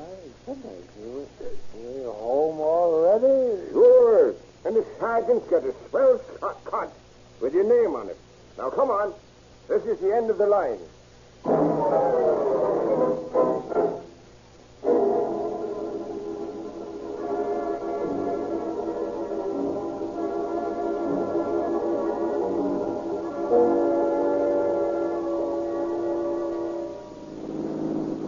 Calling car 66, car 66 at the corner of Highland and Santa Monica Boulevard. A man sick in a car. This is the third call, boys. Get over there. What's the matter with that guy? A third call. How's he expected to be taking that prowler into the station and be out on the street at the same time? When you put us back in service? After I made out that zip bow on the last call? Oh, he's all bound up then. Well, if he's in such a hurry, you ought to give him a call to 15 or 65. Where did you see that guy was? North of Santa Monica in the Highlands. Coming up. Here's a guy in that Ford coupe.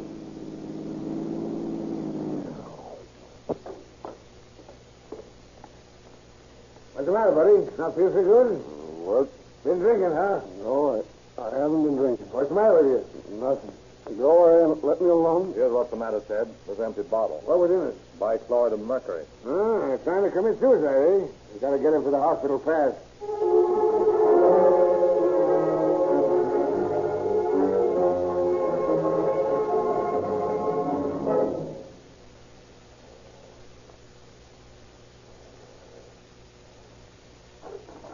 Yes? Are you Mrs. Kramer? Well, yes. What is it? Are you married to Harold Kramer? Well, yes. Only we've been separated for several months. Why? What's the matter? Your husband swallowed a half bottle of bichloride of mercury tablets an hour ago. He's dead. Is he? The doctor said he had a chance when we left the hospital, ma'am. Mr. Kramer is asking for you. Wants to see you. Oh, Harold's such a fool. Such a weak-willed fool. He can't understand when he's lost. I don't know what good it'll do to go to the hospital. I'm through with him forever. Doctor thinks it'll be best if you come to the hospital to see him, ma'am. Oh, very well. I'll get my hat. Oh, he's disgusting. He just did this to get my sympathy, that's all. Oh, pardon me while I answer the phone. Sure. Hello? Yes, this is Mrs. Kramer. Yes. Oh, my God. Well, what's the matter, ma'am? You're pale. Oh, my God. He's dead.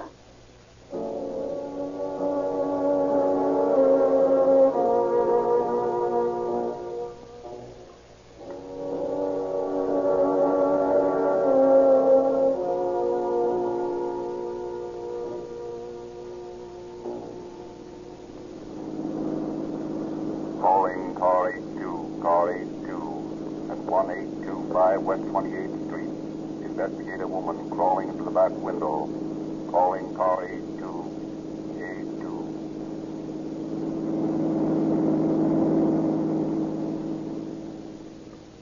Hey, come out of there. What are you doing back there? What's that you say? What are you doing climbing into this window? And why shouldn't I climb into this window? Who are you and what's your name? What's my name? Why, you impudent young bladder Listen, lady, I got a report someone was trying to break into this house, and I find you climbing in the window. I got to find out about Well, this. there's nothing to find out. I live here and I lost my key somewhere, so that's all. Oh, you live here. Sure, I live here. Fancy place. Who did you think lived here? Well, that's different.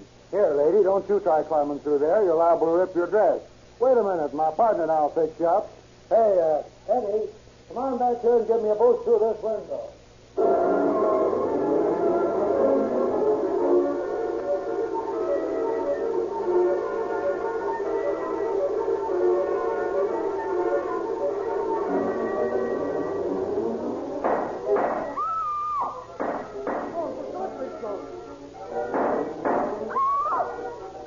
Calling car 130, car 130 at 529 Printhurst Avenue. Investigate a shooting. Hurry, boys.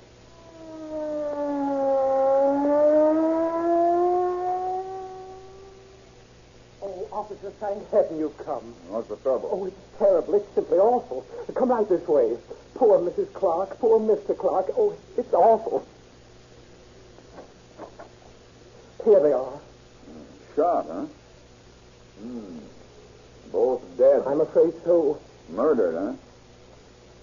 Who are these people? Mr. and Mrs. Clark. They lived here. And who are you? My name is Irwin Liner. I board with the Clarks. When did this happen? Just a few moments ago. Who did it? Well, I don't know. I was out front watering the lawn, and Ed, that's Mr. Clark, was reading the paper on the front porch. All of a sudden, I heard Mrs. Clark call her husband, and he went inside, and then I heard shots. And I ran in, and Mrs. Clark was there on the floor, and Mr. Clark was standing over here. He fell over the table just like this. Hey, don't touch anything in this room. Why, You wouldn't like your fingerprints to be found here, would you? well, no, of course not. Okay, don't touch a thing until the homicide squad gets here. Did you see anybody in here when you got here? Why, yes, I did. One man was running out the door, and the other one was over here. I tried to stop him, but he pushed me away and ran out, too. Say, how did your hand get cut? What? Your hand there, how did it get cut? Oh, I don't know. I didn't know it was cut. Must have happened when I tried to stop the man. What do these men look like? Well, Well, one seemed to be a foreigner. He had about a day's growth of beard. And what about the other one? The other one? Oh, yes. Well, I couldn't see him very well, but he seemed to be an American. He wore a light suit. Got a phone here? Yes, in the next room. Better report to the homicide squad, Bill. Yeah. And have them send out the morgue ambulance. Okay. Just a minute. Where are you going, Mr. Liner? Why, I just want to go in the living room and sit down.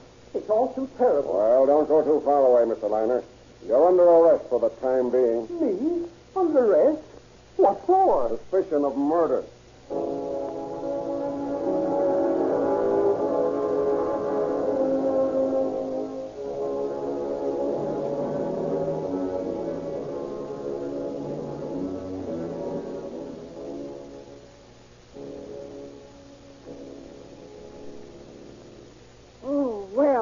Picnic certainly did me in. I'm ready for bed.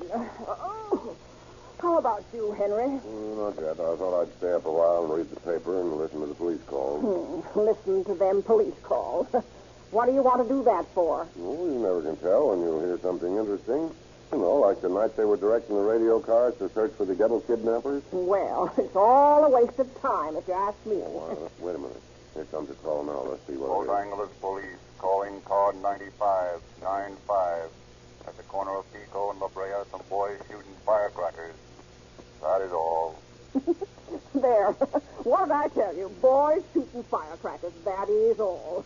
Yes, and that's about all the police have been doing all day. Chasing little hoodlums with firecrackers. Oh, Henry, come on to bed. Oh, wait a minute, Mother. Here's another call. Maybe this one's a holdup. KGTL testing. 10:45 p.m.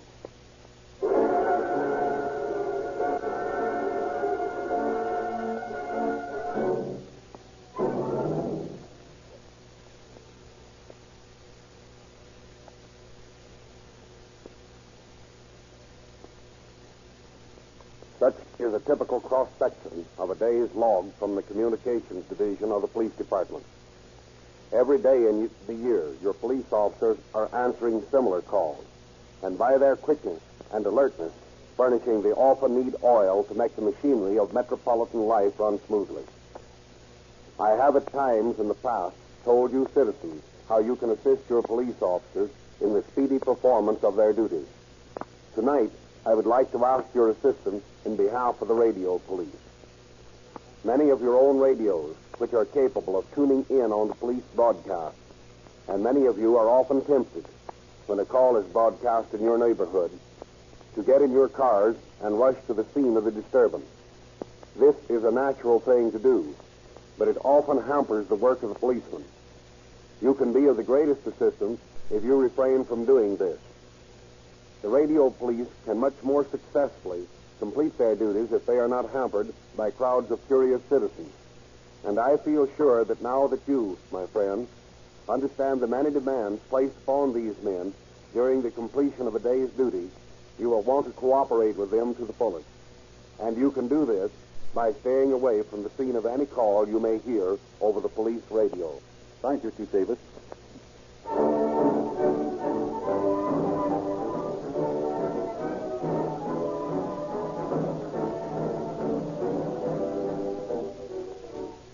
Ladies and gentlemen, tonight Chief Davis has given you an intimate picture of a day in the life of a police combat car. You have looked behind the scenes and found out just what happens in a great city, just what the dangers are that confront its citizens, and how these dangers are met and coped with by brave men, skillful direction, and modern equipment powered with good gasoline. The city of Los Angeles uses Rio Grande cracked gasoline exclusively for police and fire equipment. Maricopa County, Santa Barbara, San Diego, Orange, and many other cities and counties in the Southwest use Rio Grande cracked gasoline, the same powerful, dependable motor fuel that you can use in your own car.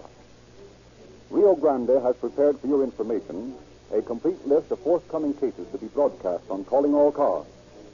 Drive into your neighborhood Rio Grande service station tomorrow and ask for the Rio Grande radio log. It's free. In response to many requests, we are pleased tonight to give you the cast of characters. It may be interesting to know that there were 34 characters in this drama, played by 12 people as follows: Mary Tuthill, Jeanette Nolan, Martha Wentworth, Ralph Scott, Joe Franz, Hanley Stafford, Sam Pierce, Charlie Lung, Richard LeGrand, Robert Frazier, Fred Harrington, and Lindsay McHarry.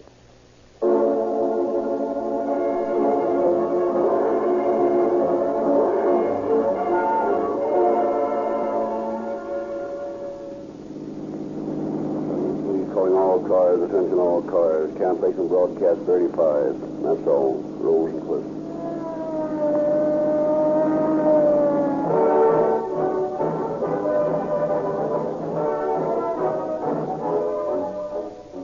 Calling All Cars is written and produced by William N. Robeson. This is Frederick Lindsley saying good night for the Rio Grande Oil Company.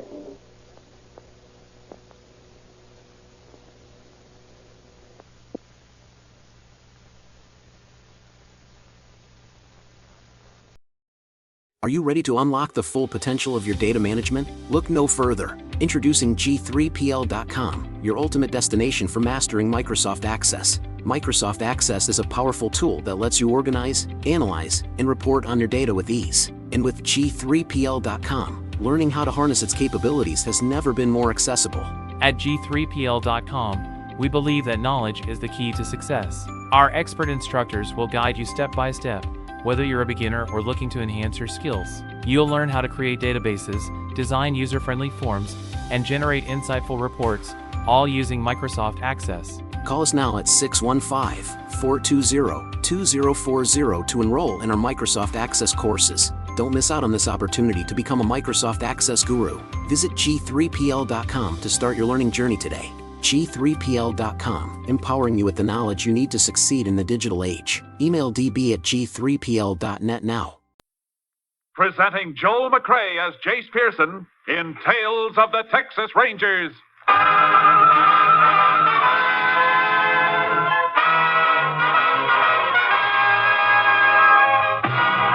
Tales of the Texas Rangers, authentic stories from their official files. Texas, more than 260,000 square miles. And 50 men who make up the most famous and oldest law enforcement body in North America.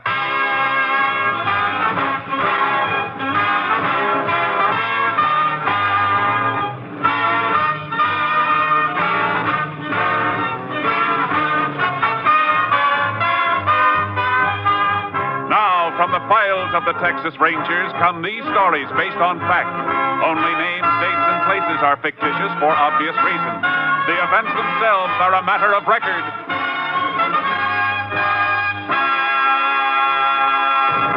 Case for tonight, clean up.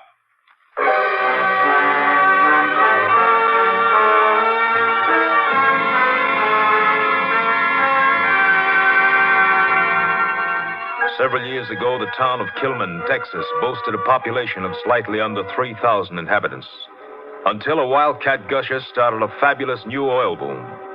In a matter of months, the population rose to 12,000 as drillers, roughnecks, and other field personnel poured in. And behind them, like vultures, came the horde of racketeers, gamblers, and grifters. But even organized vice was not profitable enough for the boss of the crime syndicate, Frankie Gennaro. Gennaro started to move in on the oil business itself.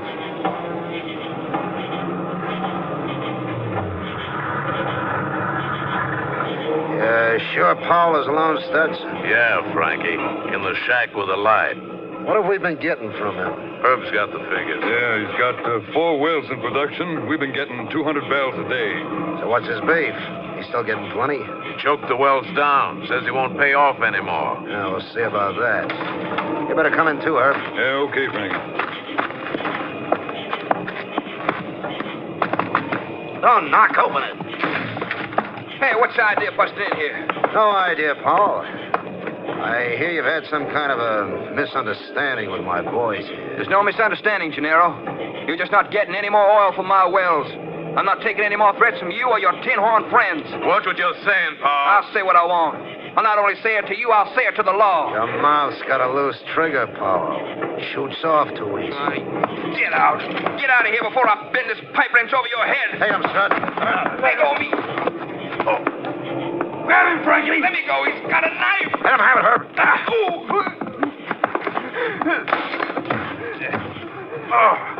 He clipped me with that wrench. Well, he won't do it again, Such. This'll teach the other operators not to get smart. Come on, Herb. Yeah. Let's get out of here.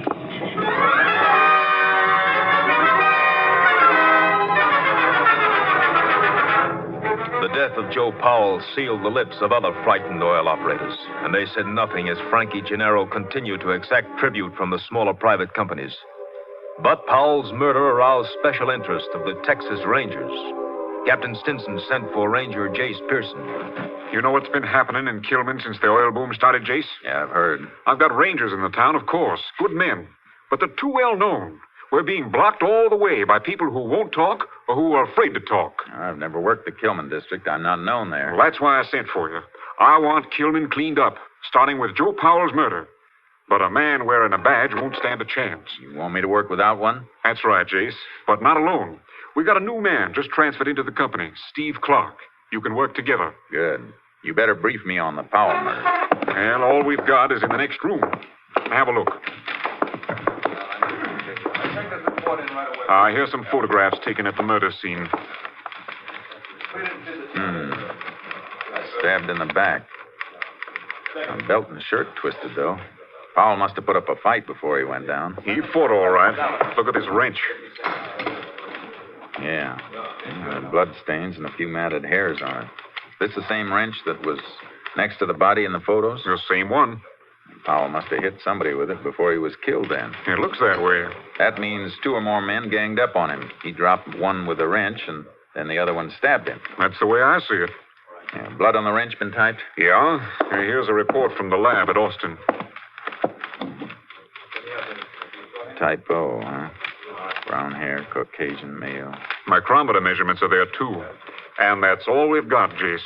How about a list of undesirables hanging out in Kilman? Oh, yeah, I got that, too.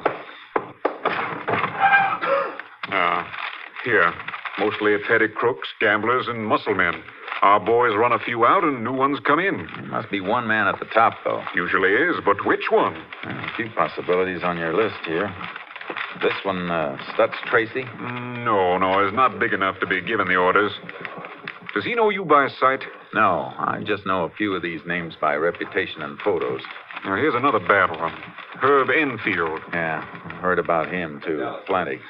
Supposed to be a real vinegarone. Yeah, he's tougher than the back end of a shooting gallery. Yeah, only he's not smart enough to cover up for himself. The only other possible boss I can see is this one, Frankie Gennaro.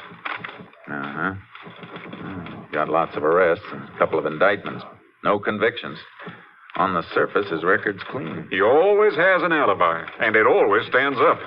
Well, I guess I better get started. Right. We'll go over to the barracks, and I'll introduce you to Steve Clark. You'll want to change your clothes anyhow. Yeah. Well, the first job's to locate key men. When we find out who's making the wheels turn, we can put our badges on again and move in with a force. Well, the whole company will be standing by. You better warn the rangers in town not to let on they know me. Well, they've been warned. You'll be treated just like a stranger. You have anything to report, contact me directly. But be careful. And you better leave your car outside the town and just meander in on horses. Cowpokes? Yeah, just a couple of wandering cowpokes.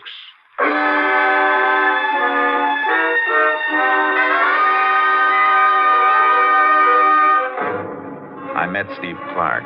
We dressed like a couple of cowpokes and parked our car outside of Kilman. It was almost midnight when we rode in. The town was sprawled all over the map, dotted with trailers and crude shacks thrown together from tin and old packing crates. Despite the hour, everything was going full blast. Sure is booming, Jace. Yeah. The hotel down a ways looks especially lively. Bet that isn't legal liquor they're taking on around here. Yeah, I bet there isn't much of anything here that is legal. A bunch of oil trucks coming through. You better get out of the way. Get over, Charcoal. Come on, boy. Over, boy, over. Seems to me that it's kind of late for them to be hauling oil. Ought to be a daytime operation. Might be a shortage of trucks, Jace. Everything has to be hauled. No pipelines to the refineries yet. You think it might be hot oil? Maybe. We don't know why Joe Powell was killed, but if somebody'd been stealing his oil and Powell found out about it, we'd have a pretty good motive. Yeah. But if those trucks are hauling stolen oil, they're being pretty open about it. Oh, boy. Listen to that racket. Yeah. Being pretty open about everything around here. Boy, you talk too much. us a room. Then I want to call the captain and find out about these night-riding trucks.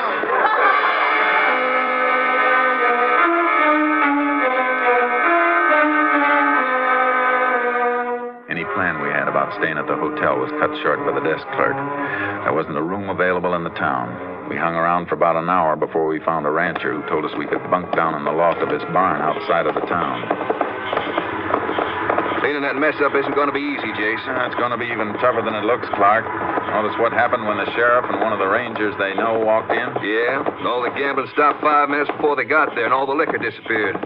Whoever's running that place knew they were coming. No wonder our men haven't been able to get any place. We could have stopped that place from operating, Jace. We saw what was going on. That wouldn't do any good to show a badge and shut down one spot. We got to shut them all. But first, we got to hook them all together. Yeah, guess you're right. Hey, look over there. Roadside phone booth by that gas station. You still going to call Captain Stinson? Yeah, it's a good spot. Station's closed. I'll take the horses back off the road and wait. Good.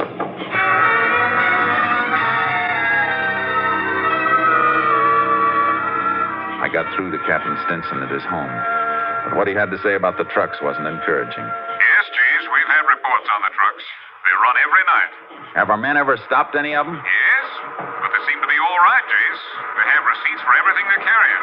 And the trucks are properly licensed. I still can't see why they're running at night. Neither can I, but there's no law against it. Hasn't the commission set a limit on the number of barrels each well can pump in a day? Yes, each well is allowed 300 barrels a day, as long as the present pressure holds. Have the operators been accounting for that much oil each day? Yes, the commission keeps a careful check. Operators report production of 300 a day. The trucking company receipts show haulage of 300 a day. And the figures at the refineries tally, too. It's a three-way check, Jace. I don't see how they could beat it. Well, I'm still convinced that Powell's death has something to do with hot oil. Well, I can't help you there, Jace. It's all in your lap. I'm hoping to match the hair the lab found on that wrench Powell used. But I need a motive to narrow down the field. 12,000 people in town make a lot of suspects. Well, do the best you can. I will. I'm sending you a list of names. Men we spotted running gambling games and selling liquor at the hotel. We'll have to let them run for a while, till we move in with a big broom. We'll raise dust whenever you're ready.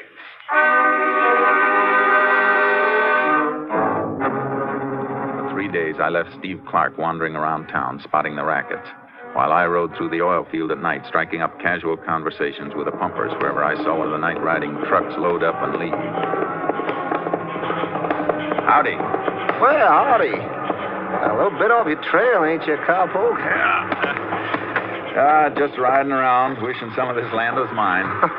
Yeah. And we all wishing the same thing. Just gonna have a donut, a little coffee. Want a cup? Yeah.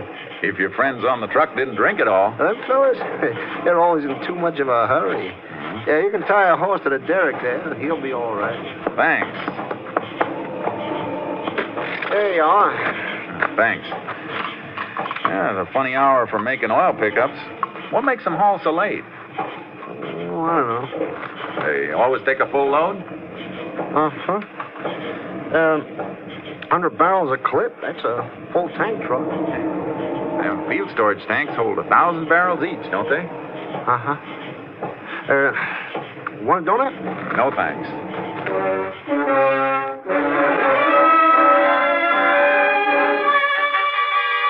I checked with a few more pumpers, then rode out to the barn where Clark and I were bunking. I woke him up.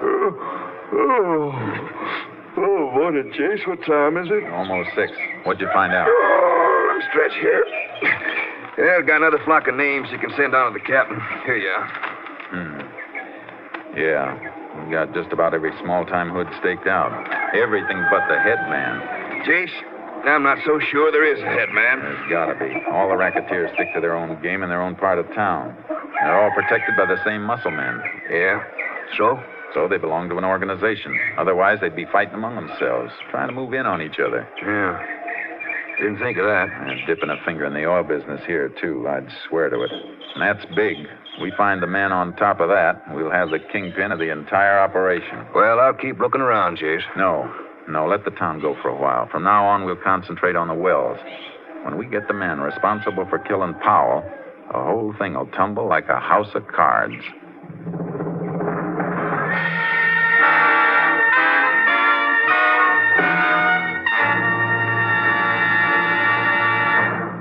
are listening to Tales of the Texas Rangers, starring Joel McRae as Ranger Jace Pearson. Beginning 1 week from tomorrow, that's Sunday, October 8th, Tales of the Texas Rangers will be heard at a new time. Remember, our next show is Sunday, October 8th, 1 week from tomorrow. Now we continue with tonight's case, Cleanup, an authentic story from the files of the Texas Rangers.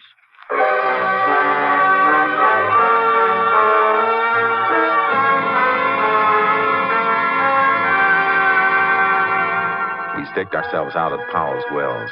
For 2 days, we kept check around the clock on every load of oil that was hauled away, watching from a distance.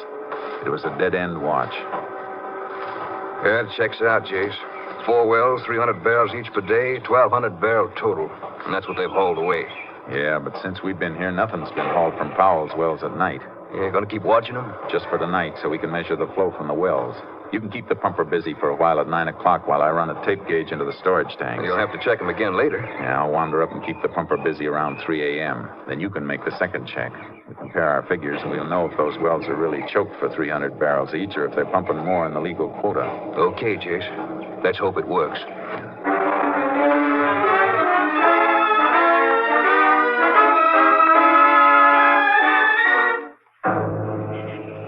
We made the check, but we didn't have to do much figuring. The wells were on the nose. 300 barrels a day each, not a drop more. Yeah, that's it, Jace. And the refinery reports show that it's all going through. There's no hot oil to be accounted for. Well, it was a thought. Let's get the horses and turn in. Yeah.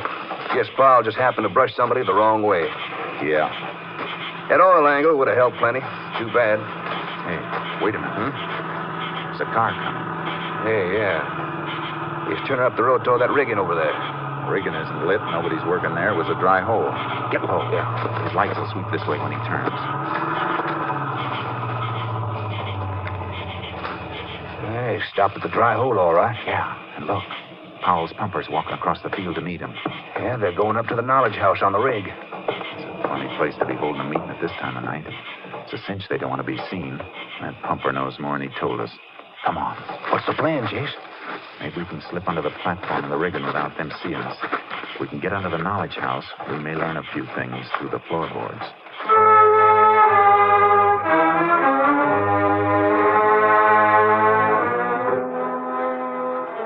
We crept through the muddy channel that drained into the slush pit and got under the knowledge house. We were hidden, but we could hear them. Trucks will start making pickups again tomorrow night. Here? Why not? Unless you think you're going to object. I can't do it. You know Powell changed the chokes before his accident? Yeah. All right, sir. How can I give you any oil? Wells are only pumping regular quotas. Have the chokes changed again, so they pump a little extra. I can't. Not without Miss Powell's okay. I'm working for her now. Maybe you didn't hear me. I said change the choke. Oh, I'm afraid, Stutz. Must be Stutz Tracy, Jace. Yeah. Well, don't look at me like that, Stutz. You know I'm on the spot. Listen, we've got the operators in this field lined up. We don't intend to have any trouble with a wise guy pumper. No, wait a minute, Stutz, wait a minute. What'd you have to hit me with? Just to make you think. That's only a sample. Maybe you'd like what Powell got. Don't talk like that, Stutz. I'll do what you say. Just tell me what you want me to do. I've already told you. The trucks will roll tomorrow night. Yeah. Don't disappoint us. Don't forget. Yeah. Tomorrow. He knows what happened to Powell, Jace. Let's grab him. No, stay down. He's not the head man. But I wonder why we haven't been seeing him around. Wish I could have gotten a look at his face. His voice sounded familiar. Yeah, you've seen mugshots of him in the photos we have. Hey, a fellow with the broken nose. That's right. Have you seen him around? Yeah, I think I have. Shh. Pumper's leaving. All right. How about it? You seen Stutz? Yeah, only this afternoon at the hotel. He was talking to Frankie Gennaro. That's the first time either of us has seen him since we've been here. I heard him talking to Gennaro. He said he'd been up to Big D. In Dallas? What was he up there for? Well, that wasn't mentioned. They didn't talk much. All I know is that Stutz just got back. He'd been gone 2 weeks. Come on. We can get out of here now. Gone 2 weeks, huh? In other words, since Powell got killed. Yeah, what do you make out of that, Jason? Maybe he doesn't know just something about Powell's murder. I got a hunch he was in on it. Powell clipped one of his attackers with that pipe wrench, remember? Must have left a mark. And if Stutz had that mark, he wouldn't hang around and give people a chance to notice it. Is that it? 2 weeks would just to be about long enough for a scar to heal over. We got to get a sample of Stutz's hair to match with the hair samples Lab got off that wrench. Well, how do we get that? Get our hands on a comb or brush, anything he's used on his head. But first, we got to find him. Well, he may have headed back to the hotel. That's a favorite hangout. Yeah, we'll try it. But on the way into town, I want to call the captain. Yeah. Come on, Charcoal. Come on, boy. What are you going to call the captain for? Find out who owns the trucks hauling the oil and what refinery they're going to. See if we can hook the ownership up with any of the people we've been watching here. Why? Well, because records have been falsified to cover that hot oil. We find out who's changing them, and we'll know who Stutz is working for and who killed Powell. Jay's hot oil won't prove murder. No, but once we link Stutz as an accomplice in the murder, I got a feeling he'll squeal like a pig caught under a gate.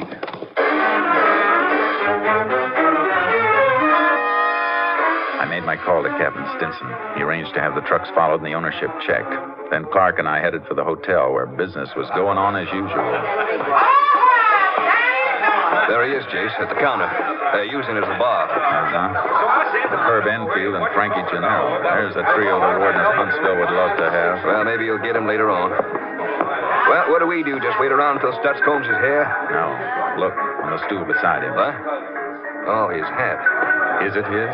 That's the one he was wearing when I saw him this afternoon. Good. There'll be enough hair strands in it or little clippings in the band to tell us what we want to know. Chase, how do we get it? I'll call for a drink and crowd him. You just grab it and fade. Want me to take it back to the barn? No.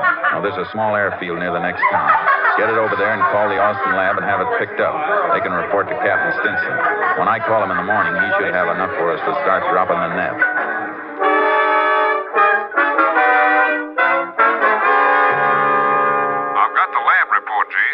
Stutz Tracy is the man Powell hit with that wrench, all right. Good. You get a line on the trucking company and the refinery? Yes, you like it. The trucking company is owned under an alias by Herb Enfield and his wife. Good. And the refinery is owned by a woman. We checked on her, Jace. She's Frankie Gennaro's girlfriend. Oh, that does it. When are you coming in? Well, the whole company's standing by right now, ready to roll. Well, then come ahead and throw up roadblocks on the way. An awful lot of people are going to want to leave here in a hurry.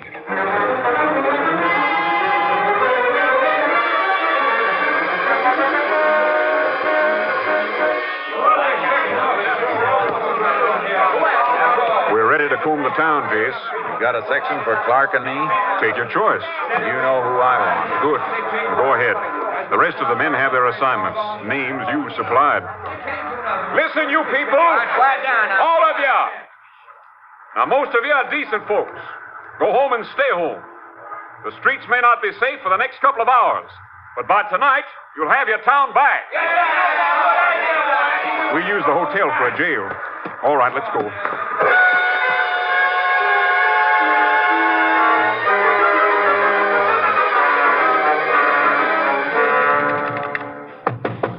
You men in there, you're surrounded. Come out with your hands up.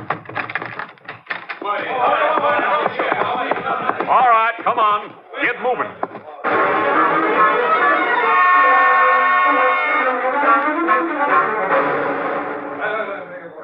All right, all of you up against the wall. And don't anybody reach for a gun. Anybody else want to try that?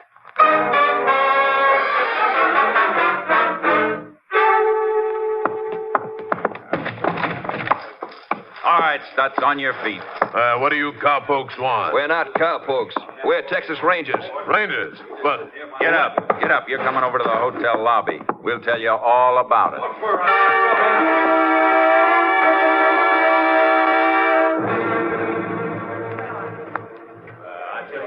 Well, that's quite a haul, Jace. Yeah, but I can't locate Herb Enfield and Frankie Gennaro. Clark's holding Stutz Tracy in that side room, though. He might know where the others are. You got the photos of the hair samples lab matched? Yeah, here. Good. I'll show these to Stutz. They should convince him.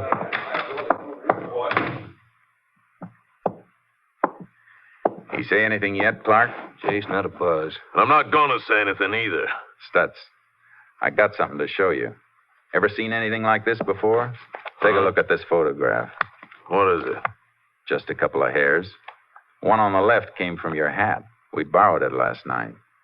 What's the idea? And the hair on the right is just like it. Exactly like it. That came from a bloody wrench we found beside the body of Joe Powell. Powell hit you with that wrench, Stutz, and then you killed him. I was never even near him. That hair and the scar on your head proves you were. But I didn't kill him. You were there. You know who did. I was knocked out. I didn't see who was... Come on, Stutz. Who was with you? Herb Enfield and Frankie Gennaro. Yeah. Oh, he'll kill me. He's gonna kill me. Gennaro's the boss, then. Yeah. He's got a hideout someplace. Where is it? No, he'll kill me. I said, where is it? You gotta protect me. There's a cabin up past the Red Cedars, other side of the oil field. That's where he's been living. You'll have a clear view of the road up there, Jace. We won't use the road. We'll ride up from behind. Is Enfield there, too? Yeah. Yeah, they're always together. Jace, they may not even know we moved in on the town. They'll know soon.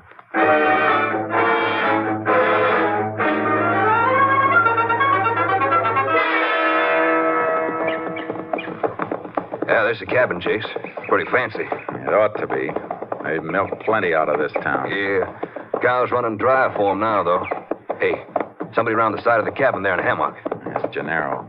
In a nice silk robe.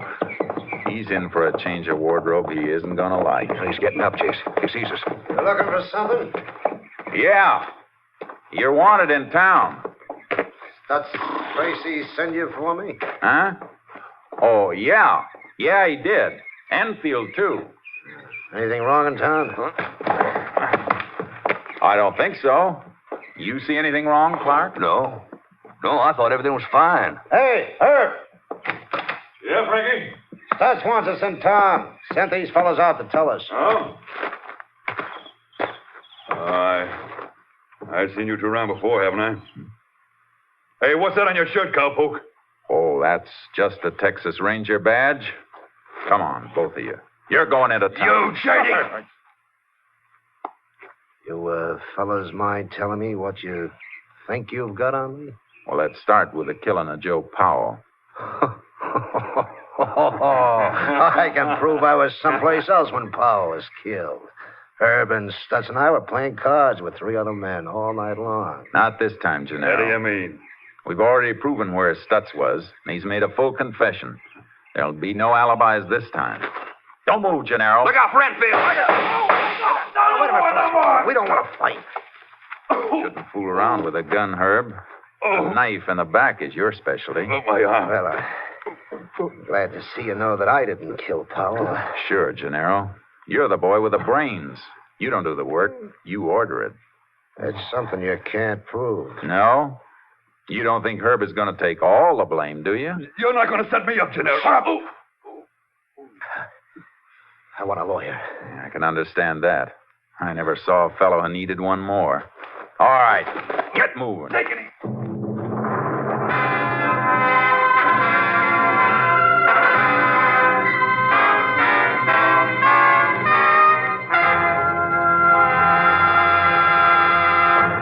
Frankie Gennaro and Herb Enfield were sentenced to life terms at Huntsville. Stutz Tracy was given 50 years, and lesser offenders in the Kilman cleanup were given sentences of from 1 to 5 years. Those who were released without being charged left the town of Kilman quickly and quietly. The cleanup was complete.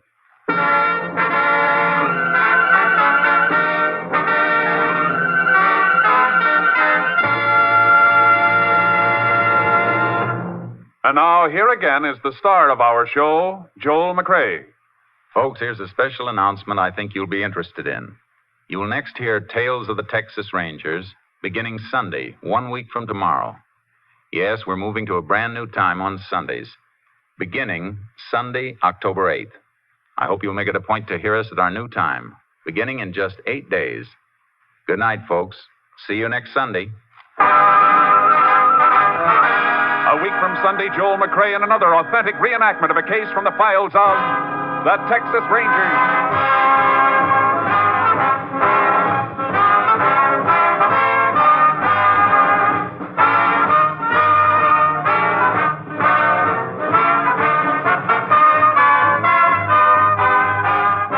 Joel McCrea is currently seen starring in the MGM production Stars in My Crown.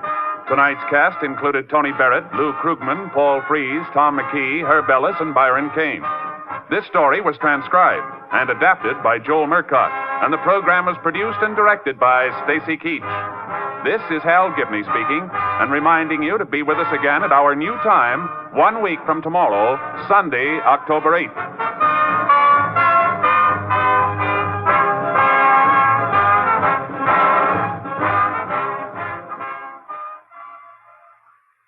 Three chimes mean good times on NBC. Next Saturday at this time, Dennis Day returns to the air. Dennis Day's comedy is always refreshing because he appears so timid and bewildered. But one thing that doesn't bewilder Dennis is how to sing a popular ballad or rhythmical melody. So for comedy and songs, it's Dennis Day at this time next Saturday. That day also marks the return of the Judy Canova Show. And tomorrow, Phil Harris and Alice Faye return to NBC.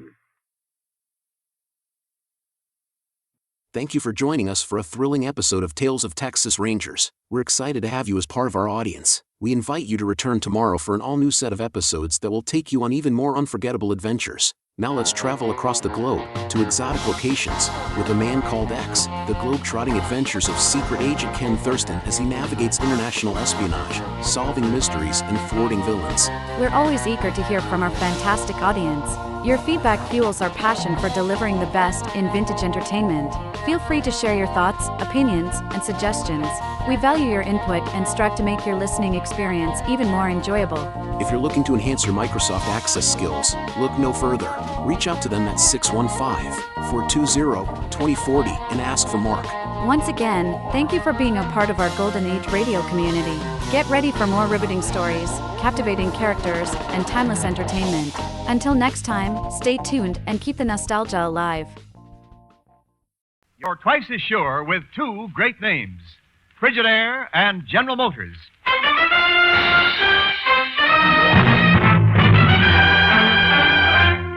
Frigidaire presents Herbert Marshall as the Man Called X. Wherever there is mystery, intrigue, romance, in all the strange and dangerous places of the world, there you will find the Man Called X.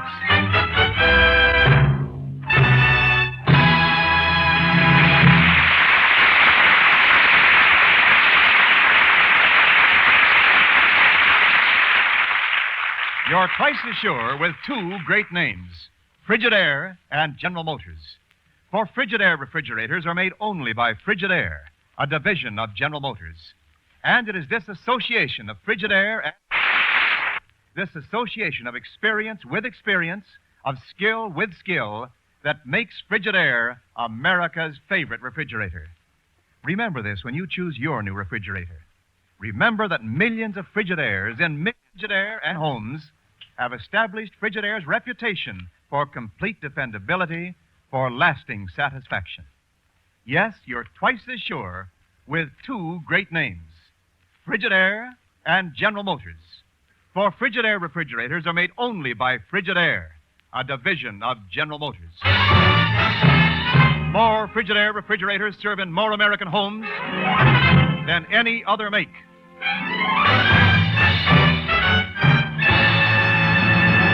And now Frigidaire presents Herbert Marshall as Ken Thurston, the Man Called X.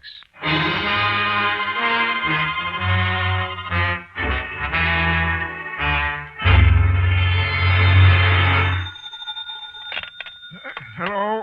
Chief, Thurston. Sorry to wake you at 2 o'clock in the morning. Oh, that's all right. What's up? You remember Dr. Alfred Brenner? Brenner? Yes, nuclear physicist. Retired about 20 years ago, didn't he? Yep. He's working again. Oh, nice going for a man his age. Yep. And there's a young man with me here named Ellsworth Gilbert. Claims he's Brenner's assistant. Also claims that Brenner's on the verge of making an important atomic discovery. Oh, what else does he claim? That both Brenner and his discovery are in great danger. Ken, I'll be right over. Where are you? In your office. My office? The night watchman called your secretary when he found this Gilbert trying to break in.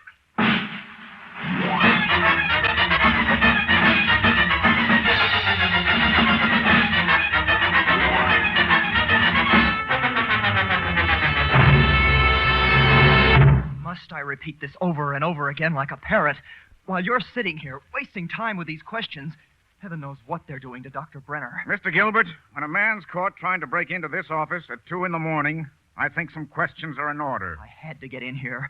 I'm going back to join Dr. Brenner in Madagascar tonight. I had to see somebody before I... Tell us something about Dr. Brenner's discovery. He's working on a method of using common metals like iron or lead for nuclear fission. Not quite perfected yet. That's why the doctor sent me to America, to get all possible information on atomic energy. And did you? This information I have is all Dr. Brenner needs to complete his experiment successfully. Why do you say Dr. Brenner's in danger? There's a man who owns a nightclub in Madagascar called the Black Rose. His name is Rocky Grant. He's a cheap racketeer, but a dangerous one. Especially when he wants something. Something like the doctor's discovery? Yes. Hand me that telephone, Chief. Sure, Ken.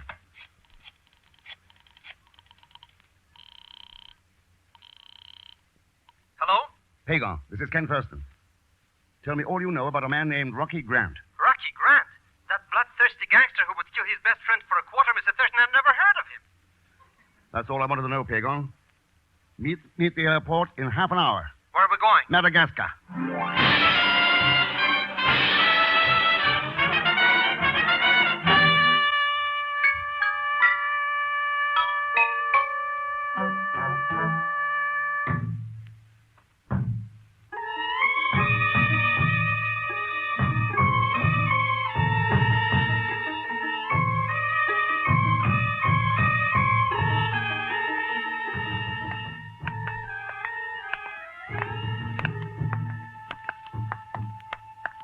I wish somebody would be good enough to tell me what I am doing here in Madagascar. Sorry, Pagon. I had to bring you along. You know enough about Rocky Grant to be useful. Who is there? Hello, Dr. Brenner. Gilbert, I'm so delighted to see you. Oh, Doctor, this is Mr. Thurston. How do you do? And Mr. Zellschmidt. Hello. Oh, please excuse my bad manners, gentlemen. I'm so happy to see Gilbert, I forget common courtesy. It's a pleasure to meet you, Doctor. Gilbert, I'm impatient to know, was your trip successful? Oh, more successful than we dared hope. Come, show me what you brought. We've come all the way from America to talk to you, sir. Talk to me? But why? You're in danger here. We want to take you where you'll be safe. Oh, I'm merely an old man tinkering with science for my own amusement, Mr. Thurston. Who would possibly want to harm me? Possibly Rocky Grant. Rocky Grant. Oh, I see that Gilbert has been telling you tales. Is that another way of saying you won't return to America with us? As you see, I'm getting on, my friend. I cannot afford the time to become enmeshed in these plots of intrigue. Believe me, I'm more than grateful for your deep concern about me. But you won't leave? No, I won't leave.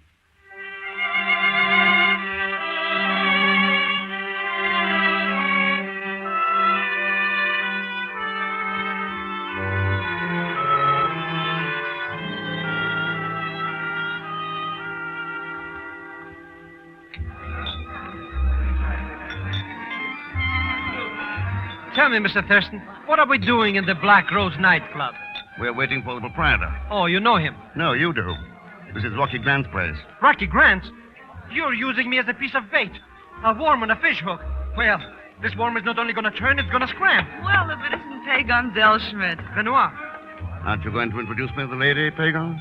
This is my friend, Mr. Ken Thurston. So you're Ken Thurston. Won't you join us, Miss Benoit? Well, thanks, I will. I've got a few minutes before I go on again. You work here? I am the floor show, if you please. Then perhaps you'd tell me where I can find Rocky Grant. No, I couldn't.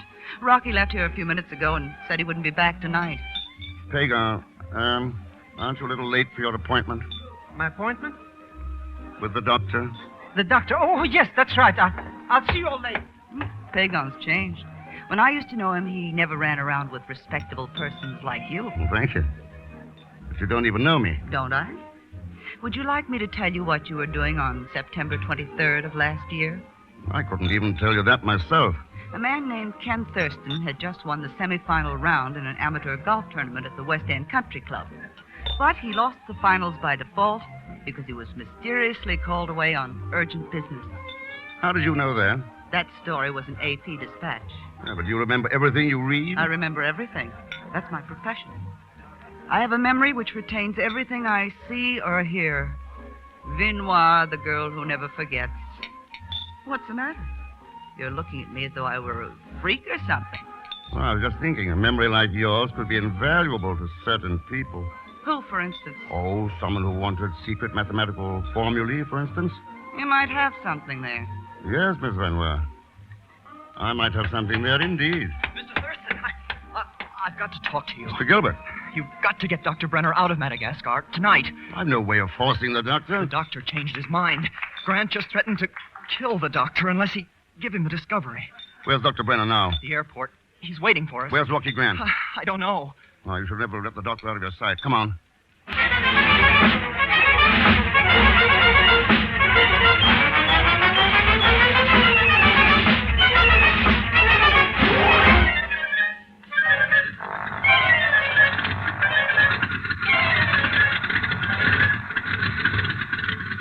Mr. Thurston, I'm still not so sure I should leave with you. Maybe we are acting too hastily. Grant threatened to kill you, didn't he? Yes, but leaving Madagascar like this with so much work, still I'm done. You have your notebook with you, Doctor. Look, Mr. Thurston, over there. That automobile racing across the field. It's coming right towards us. Mr. Thurston, wait. Benoit. You must take me with you. Please don't say no, don't say anything. Just take me. I've got to get out of Madagascar now on this plane. You have a trick memory, Miss Benoit. How do I know you don't have a few other tricks up your sleeve? You don't. Except for that gun that's now in your hands. I'm just desperate enough to use it, Mr. Thurston. Oh, in that event, step aboard. After you, Mr. Thurston.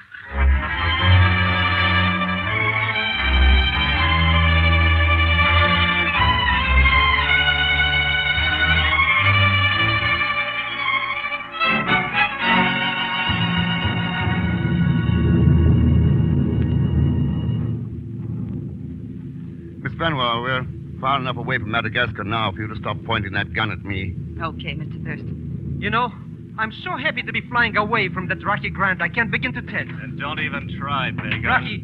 Small world, isn't it?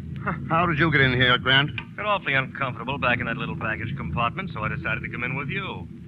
As I look around me, I see a lot of my old friends here. Don't look at me. Dr. Brenner, Mr. Gilbert, Bygone, and the lovely Miss Benoit. Stay away from me, Rocky. I was disappointed when you ran away last night without saying goodbye. It hurt me. You didn't mean to hurt me, did you? Hey, hit her. Next time, please say goodbye when you're going anyplace, my love. What's the matter, Mr. Thurston? Don't care for my manners? Your manners are the least offensive part of you. I see this gun doesn't frighten you. But this is a friendly gathering. Oh, sure, very friendly. I imagine even the pilot is some kind of friend of yours. No, he surprised me a little. I actually had to remind him of what he owes me before he let me come along. Then maybe getting ready to crash into that island just ahead is his own idea. What island? We're going to crash. That pilot's lost his mind. Get down on the floor.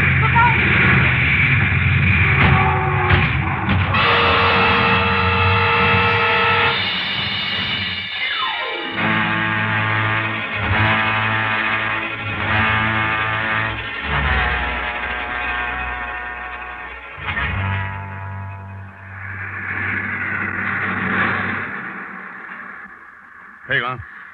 Oh, there you are, Mr. Thurston. You disappeared right after the crash. Yeah, I wanted to have a look around. Well, where are we? I don't know. Some tiny uninhabited island in the Indian Ocean. We'll be lucky if we all don't starve to death. If Raka and me are stuck on a small island, I ain't gonna die of starvation. Where's Dr. Brenner and the others? Further down the beach, all except the pilot. He's somewhere inside the wreckage trying to fix the radio so that we can send for help. Wait here, Bygone. I'm going to speak to the pilot. Oh, Mr. Thurston. Know anything about fixing radios? Captain, I'd like to know why we crashed on this island. Well, it's hard to explain. Yes, lies are always hard to explain, Captain. You would have done the same thing if a man had a gun at your head telling you he'd blow it off if you didn't crash. What man was that? Ellsworth Gilbert. Gilbert? Well, you can ask him yourself. I'm afraid I can't. I saw him a little while ago on the beach. Ellsworth Gilbert is dead, Captain. Murdered.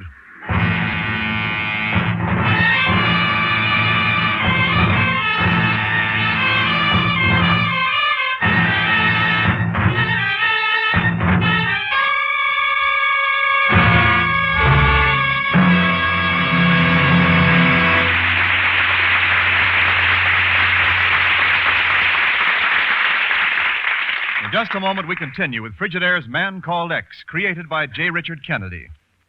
This is Wendell Niles speaking. Wherever you live, you hear of Frigidaire refrigerators that have been on the job for years with no time off for bad behavior. Mrs. Louise Axdahl of Alameda, California says, I used my Frigidaire for 16 years without 1 minute of trouble. Now I have a new Frigidaire because I needed more space, and I'm truly very happy with it, too. And from Richmond, Indiana, Mr. and Mrs. O.E. Goodman report that their 23-year-old Frigidaire refrigerator is still going strong. Now, if this is the kind of service you would like to enjoy, just make sure that your next refrigerator is a genuine Frigidaire. In fact, you can be even more certain of long service than were these purchasers of former years. For today's Frigidaire refrigerators are powered by the famous Frigidaire meter miser, and the meter miser is the simplest coal-making mechanism ever built. Not a single belt or gear or pulley to get out of order and demand attention. Remember the good reports you hear about Frigidaire refrigerators that have served for years. Remember the modern advances like the meter miser that make today's Frigidaires even more dependable. And remember, for all the advantages you want, ask to see the name Frigidaire when you ask to see a new refrigerator.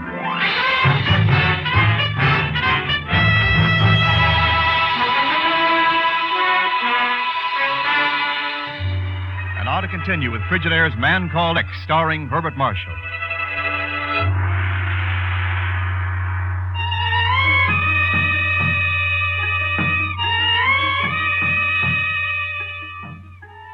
Ken Thurston was flying Dr. Brenner from Madagascar back to the United States because Rocky Grant, a racketeer, had tried to seize the doctor's atomic discovery. While in flight, Grant entered from the baggage compartment where he'd been hiding. Suddenly, the plane crash-landed on a small desert island somewhere in the Indian Ocean. The pilot explained to Mr. Thurston that he'd been forced to land there by Dr. Brenner's assistant, Ellsworth Gilbert. Mr. Thurston was unable to verify this since he had just seen Ellsworth Gilbert on the beach. He'd been murdered. But now it's the following morning, and Mr. Thurston has just awakened from a troubled, fitful sleep. He sees Miss Vanois working busily over a small fire. Good morning, Miss Vanois. Hello there. You're just in time for some coffee. Coffee? Where did you dig up such a luxury on this bleak place? We formed a salvaging party early this morning to look for food, and somebody found a pound of coffee in the plane.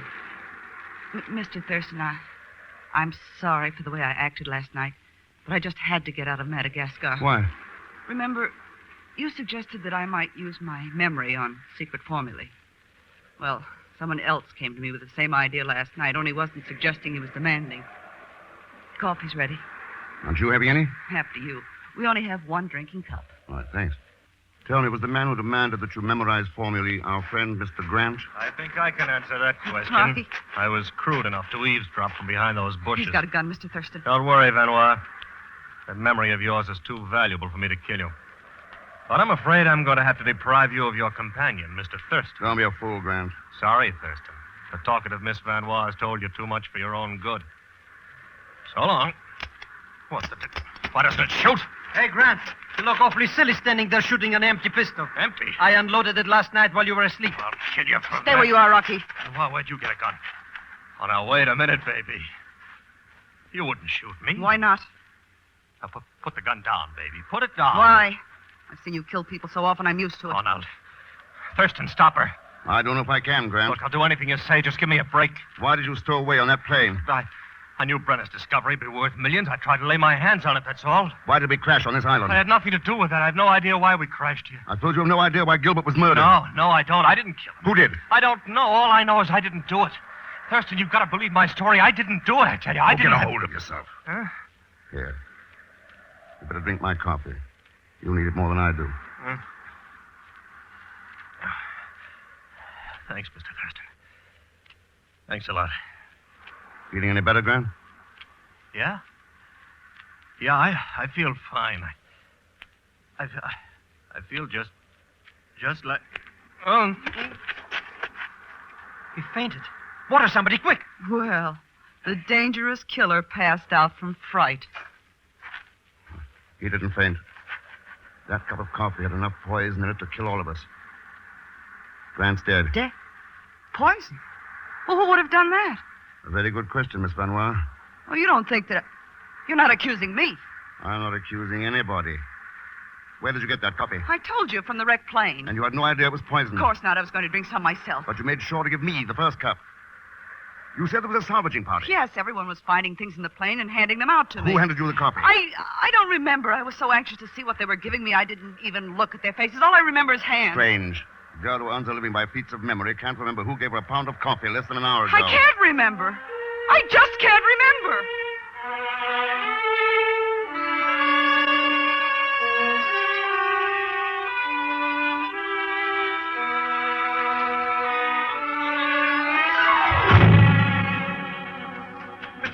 Mr. Thurston, I've been looking all over for you.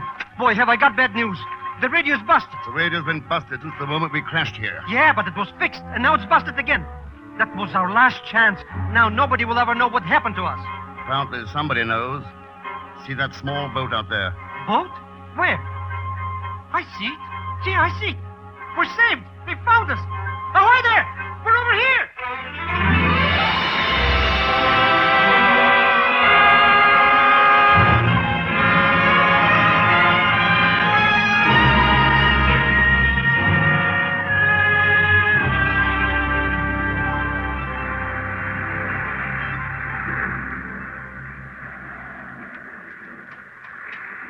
Look, a man from the boat is waiting ashore.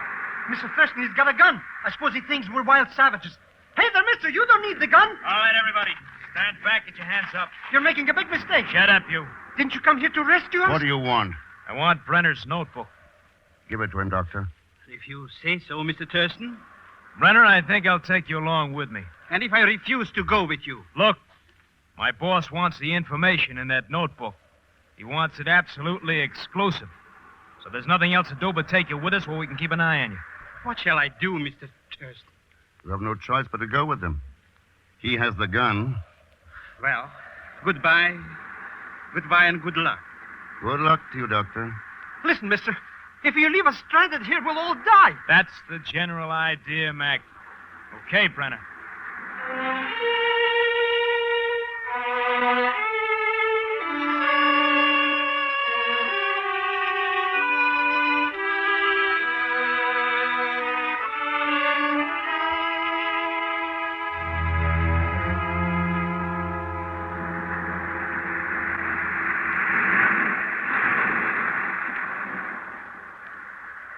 I'm beginning to envy Gilbert and Grant.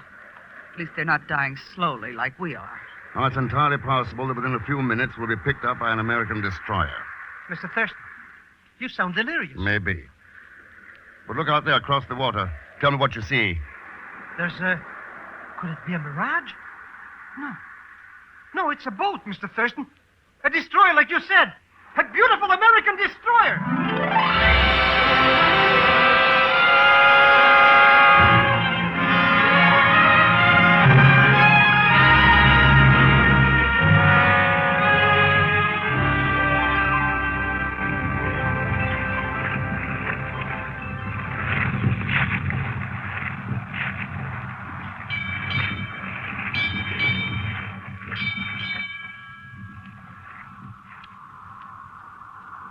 Well, I'd call this the happy ending, Mr. Thurston. Now that we're being taken back to America by courtesy of the United States Navy. You feel perfectly safe and secure now, don't you, Miss Van Roy? I can't feel perfectly safe in the presence of a man who can predict destroyers dropping from out of nowhere. It's uncanny. Not so uncanny. On the island, I set out a call for help over the radio. This destroyer picked it up. The radio was smashed. How could I you? always kept an eye on the pilot and his progress with the radio. When he finally got it fixed, he ran off to find me. While he was gone, I sent the message for help. Then it was you. Yeah. I smashed the radio. Once I was sure that help was on the way, I destroyed it to keep the person who was after Dr. Brenner's discovery from using it. Do you know who that person is? Don't you, Miss Benoit? How should I know? You still think I... Oh, here you are, Mr. Thurston. I've been looking all over to you to tell you the good news. I already know the good news, Pagon. We've captured the boat that took Dr. Brenner off the island. You see, I told the captain of this destroyer to be on the lookout for that boat. Well, they're bringing that gang of crooks aboard now, and I thought we ought to see if Dr. Brenner is all right. Good idea, Pagon. Won't you join us, Miss Benoit? Sounds more like an order than an invitation. The fresh sea air may do you good. After you, Miss Benoit.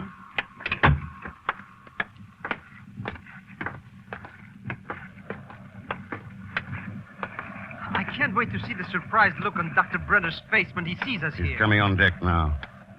Good evening, Dr. Brenner. Mr. Thurston. Surprised, Doctor? Very pleasantly surprised. Now, perhaps we can all put our heads together and figure out who killed Gilbert and Grant. Problems like these are a little out of my line, Mr. Thurston, but I will do my best. Miss Benoit, You think I did it, nothing will change your mind. What possible reason would I have? we'll examine your motives later, but first, I'd like to see if Dr. Brenner might have had some reason. You are accusing me. Not at all, Doctor. But as a scientist, you know that one must study every possibility before reaching the correct solution. Of course. Now, let's take a hypothetical case. Suppose, Doctor, that you had decided to sell your atomic secret to the highest bidder. Now, Grant threatens your life.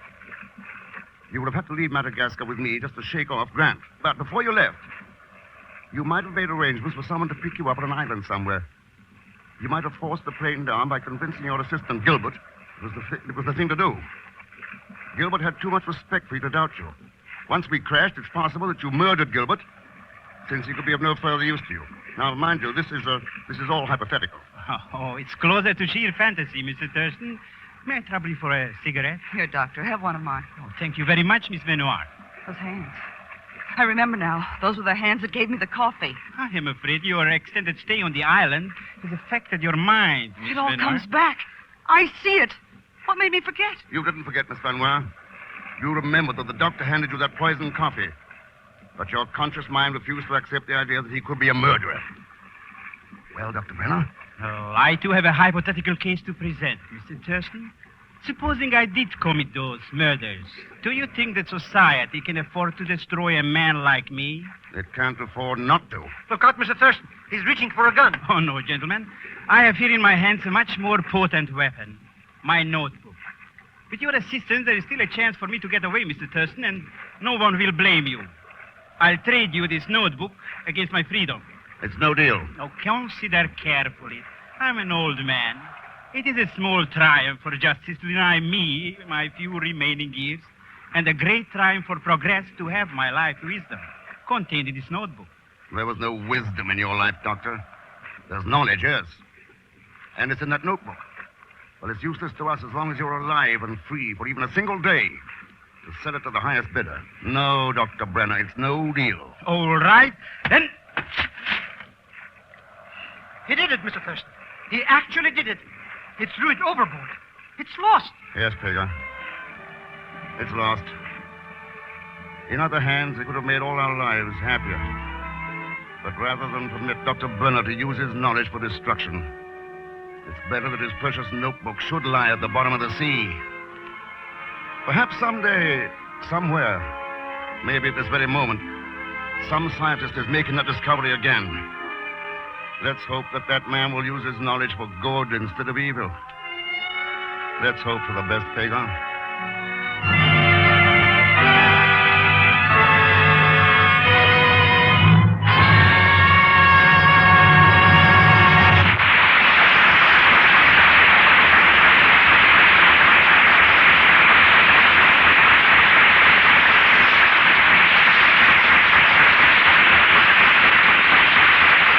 Frigidaire star Herbert Marshall will return in just a moment.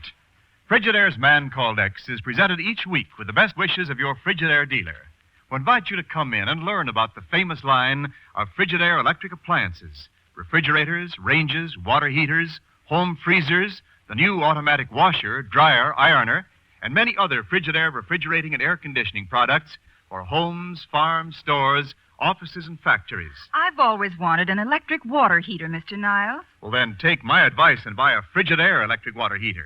Ask your Frigidaire dealer about the wonderful new magnesium rod that makes tanks last years longer.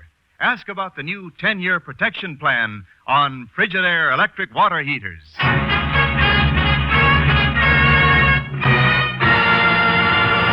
Now, Frigidaire star Herbert Marshall. It is my great pleasure to announce that our own Johnny Green has been signally honored by Downbeat, the nationwide newspaper of music. To make a special presentation, we have in the studio Mr. Eddie Ronan, West Coast representative of Downbeat. Thank you, Mr. Marshall. On behalf of Downbeat, I am pleased to award to Johnny Green, musical composer and conductor of The Man Called X, this special scroll for outstanding achievement in the creation of original dramatic music for radio. Thank you, Eddie Ronan, and thank you, Bart. Nice going, Johnny.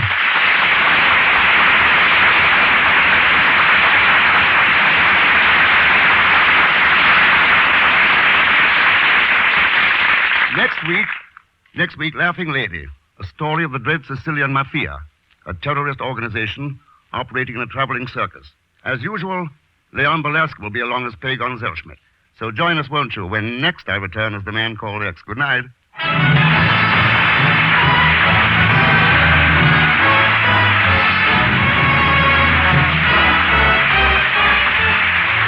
Frigidaire's Man Called X is directed by D. Engelbart, with music composed and conducted by Johnny Green.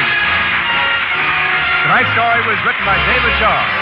So until next week, same time, same station, this is Wendell Niles speaking for Frigidaire, made only by General Motors. All characters and incidents used on this program are fictitious. Any resemblance to actual persons or incidents is purely coincidental. This is CBS, the Columbia Broadcasting Center.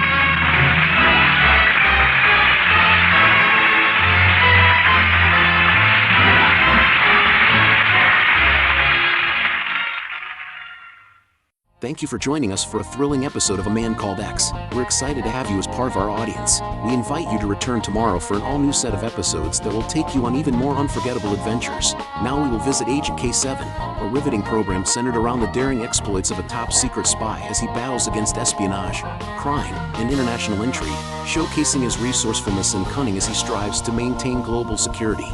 We're always eager to hear from our fantastic audience. Your feedback fuels our passion for delivering the best in vintage entertainment.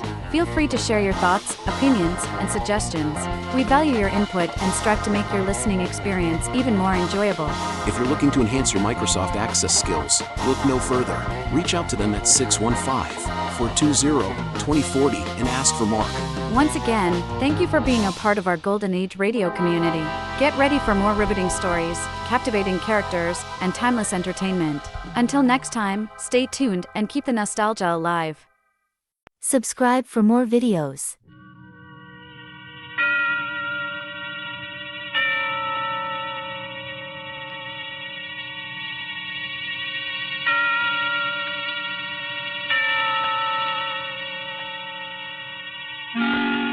Suspense.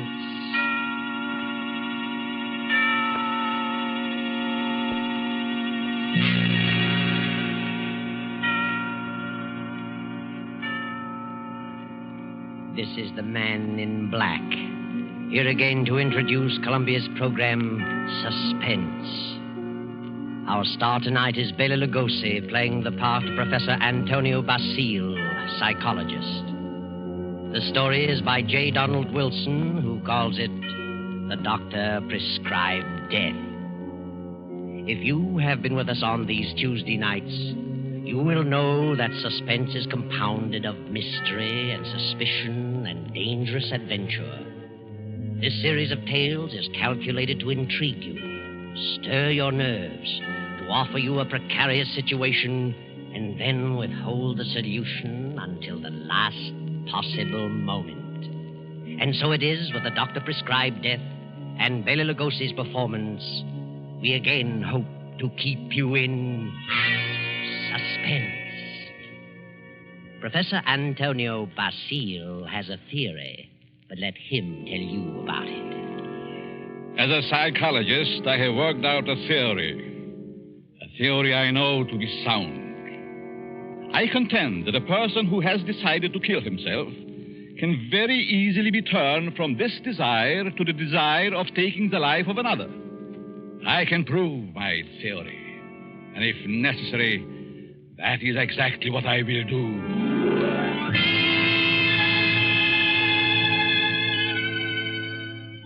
Yes, Professor Antonio Basile has a theory, but only a theory.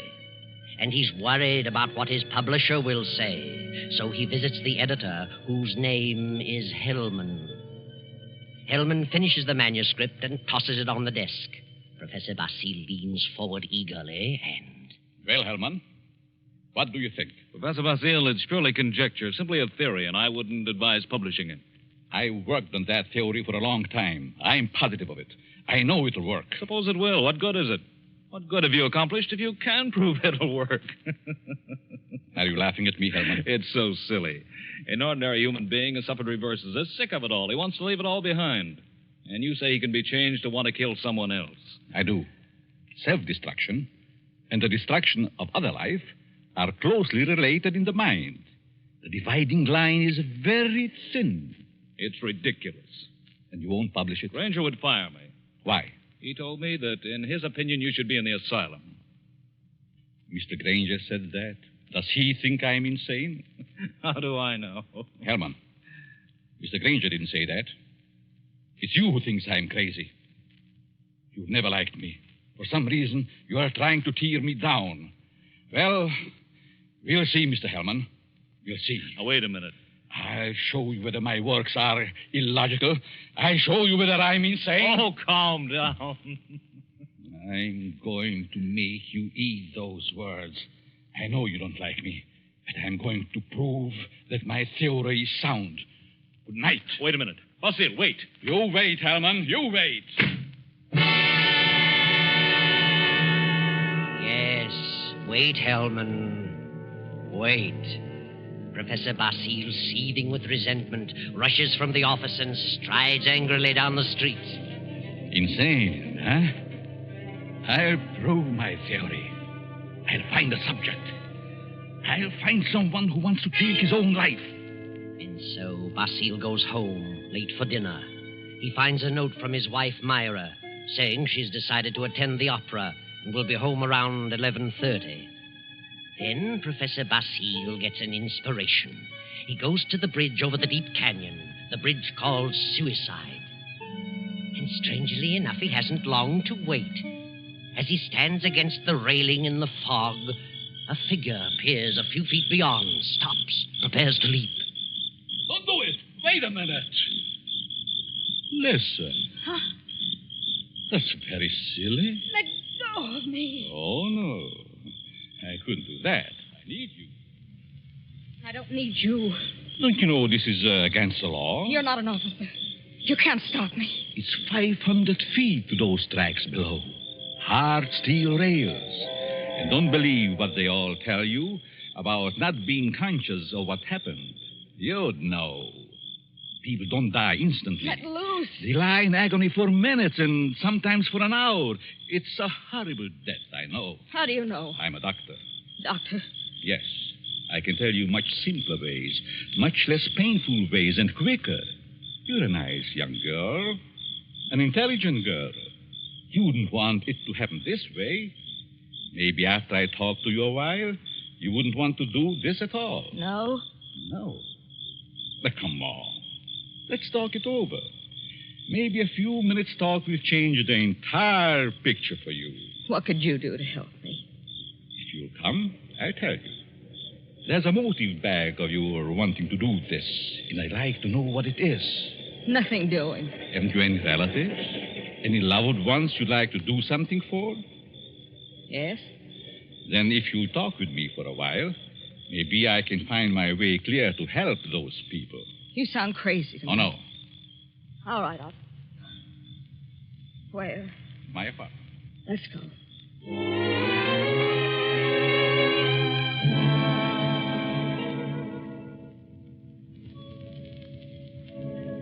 Well, here we are. Come in, please.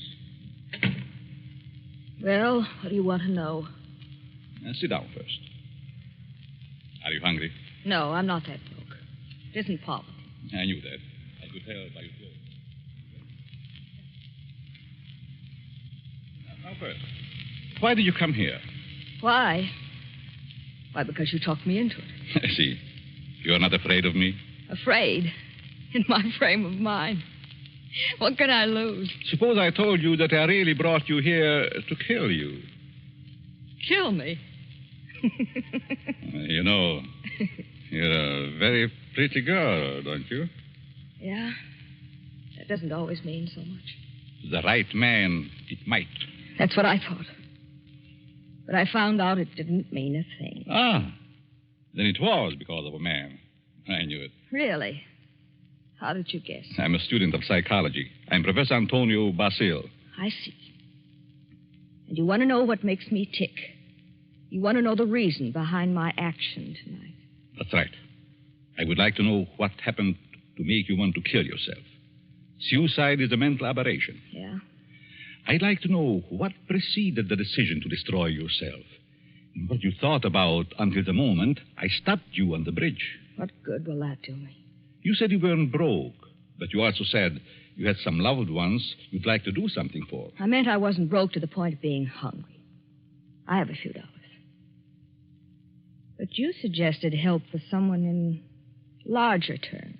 Yes, I did. Who is the loved one? My mother. You are her only means of support? Yes.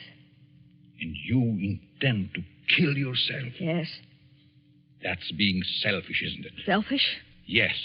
You are concentrating solely on self. You think so? What else?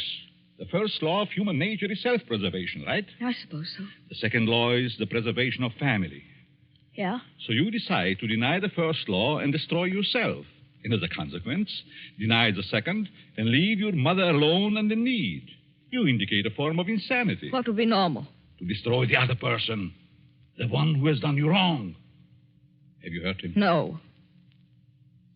Then the one who has done wrong should be the one to suffer. You have no legal recourse? Legal recourse? No, I haven't, I'm sorry to say. And you would kill yourself to let your poor mother suffer because of the wrong of another. Why shouldn't he be the one to suffer? I suppose you're right. Why shouldn't he? What happened after all? Why not tell me about it? Were you married? No. He never seemed to find time to get around to marriage. What's your name? Gladys.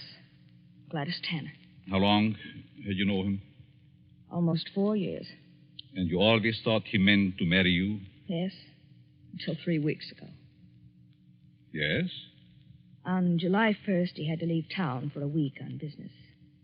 Said he was going to Kansas City. When he came back, he seemed to be too busy to see me. Then a week ago, I found a snapshot along with several others in his desk in his home. May I see it? Certainly. It's a picture of him and another woman. But the picture was not taken in Kansas City. It wasn't? No, it was taken on the beach at Atlantic City. And it's dated by the finisher, July 3rd. Since he returned, he's refused to see me. Yesterday, he finally said he didn't care to see me anymore. That I'd better forget him. But it isn't so easy as that, is it? No. I figured I'd done something. And blame myself. Do you know this blonde woman in this snapshot? No. Then it must be a woman he has met recently. You've known him for 4 years. I don't think you are to blame. He's the one in the wrong. And he should be made to suffer. How? You were going to kill yourself. Why should you? Kill him instead. He double-crossed you. He deserves it. Now, let me go a little deeper into the situation. Whenever a person has reached the conclusion to take his life...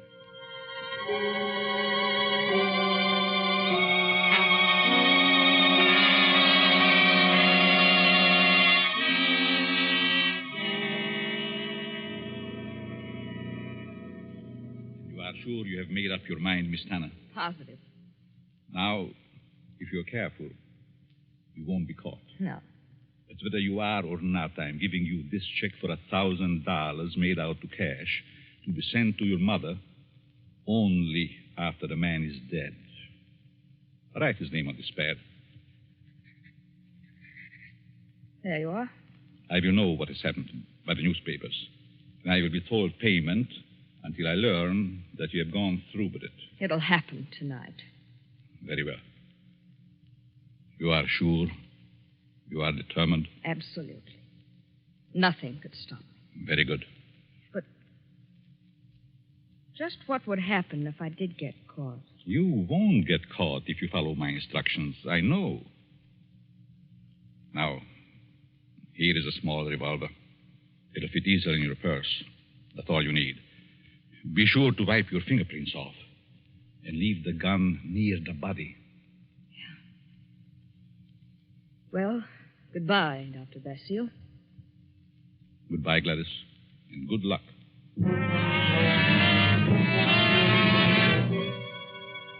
Professor Basile watches Gladys as she crosses the street to the dimly lighted bus stop. Then he rushes to his car and drives away. A few minutes later, he comes to a stop at Hellman's house. Hellman, the editor who ridiculed his theory. Just a minute. Oh. Hello, Basile. Good evening, Herman.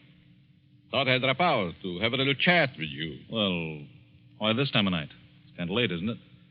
11. Didn't think that was late for you. No? Come in. Thanks. Sit down. What's on your mind? I want to talk to you about my theory you ridicule so definitely. My theory about suicide. Oh. Well, I just don't believe it, that's all. And I said I'd prove it, didn't I? Yes, but what are you getting at? It's going to be proved.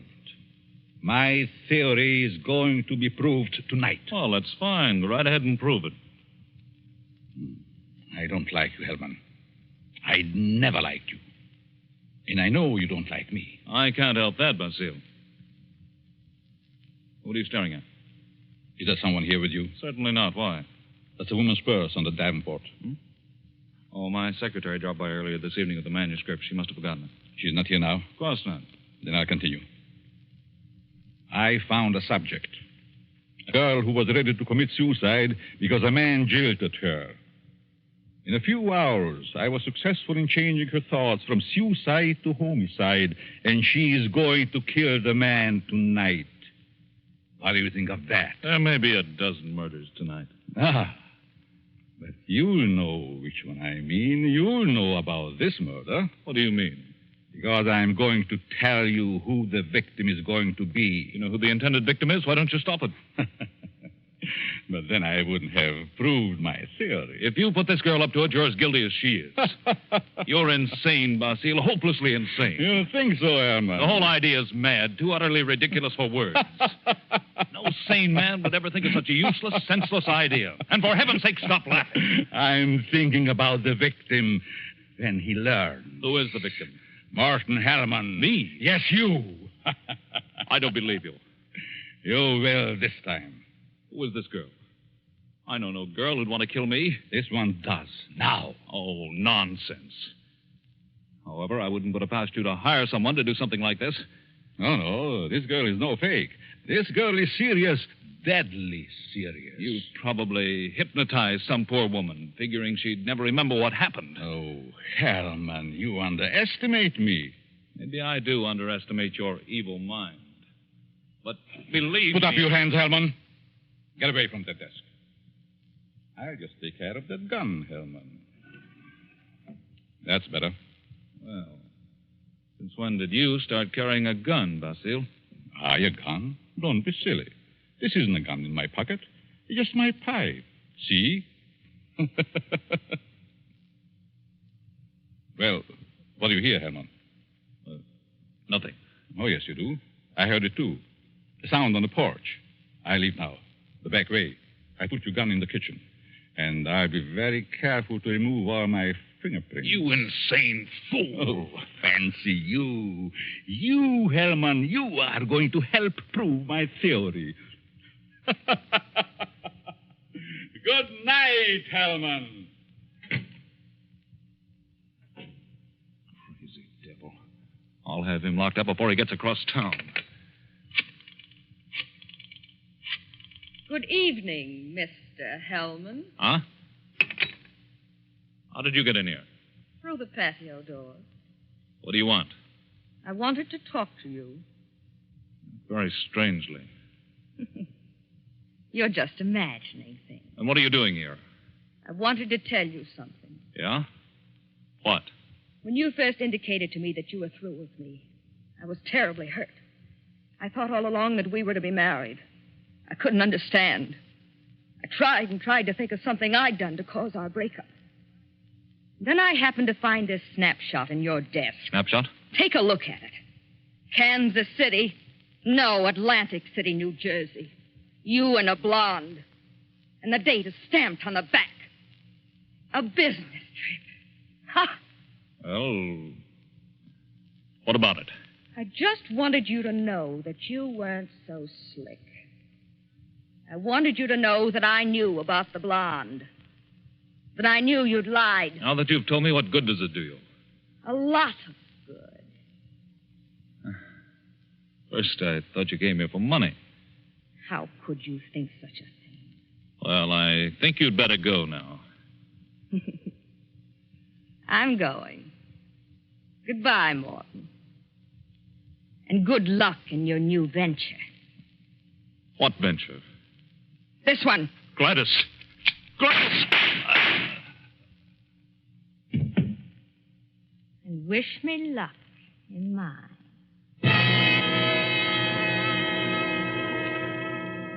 Gladys stands staring a moment at the body of Hellman, then wipes off the gun, drops it to the floor, takes the professor's check from her purse, steps to Hellman's desk and writes a note. Then she puts the note in an envelope with the check, addresses it, stamps it, turns out the lights, and steps out into the dark street. At the corner, she drops the envelope in the mailbox and disappears. Professor Basile heard the shots. His theory worked. Hellman will torment him no more. The perfect crime. So he can go home to his wife now and go to sleep. Myra. Myra. Huh? What? Oh, Antonio.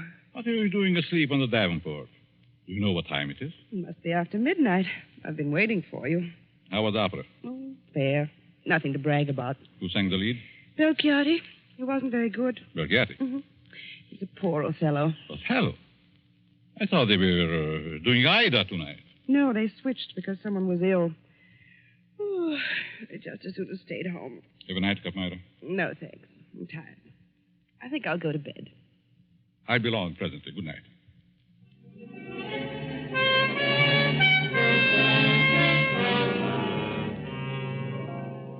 Then the night passes and the morning comes. The professor rises cheerfully and prepares for breakfast. Then... I get it, Myra. Yes? Are you Professor Basile? Yes. May we come in? We'd like to talk with you. Of course. What is it you want? Is your wife in? Yes. We'd like to see her, too. What? Oh, I'm Lieutenant Davis. Detective headquarters. Well, what do you want? Will you call your wife? Why, certainly. Myra! But what's this all about? What is it, Antonio? These men are from detective headquarters. They want to talk to us. Really? What about? May I ask where you were last night, Mrs. Basile? Certainly. I went to the opera. What time did you get home? Oh, I imagine it was around 11 or shortly after. Mm-hmm. Were you at home last evening, Professor? Well, I was at the club and got home about 12:30. By the way, do you know a Morton Hellman? Certainly. What about him? He's been murdered. Murdered? Good Lord. When? Around midnight last night. I found him this morning. How terrible. Why, I've known him for years. He was editor-in-chief of the company publishing my writings. I'm a psychologist, you know. Yes, we know. But what do you want to know from us? We weren't connected socially with Hellman, just in business. Did you know him, Mrs. Basile? Yes, I knew him very slightly. Do either of you know of anyone who'd have reason to kill him? Certainly not. Everyone thought highly of him. Did you ever hear of a girl named Gladys Tanner? Gladys Tanner? No. Did you know of a Gladys Tanner, Mrs. Basile? No. Is this your purse, Mrs. Basile?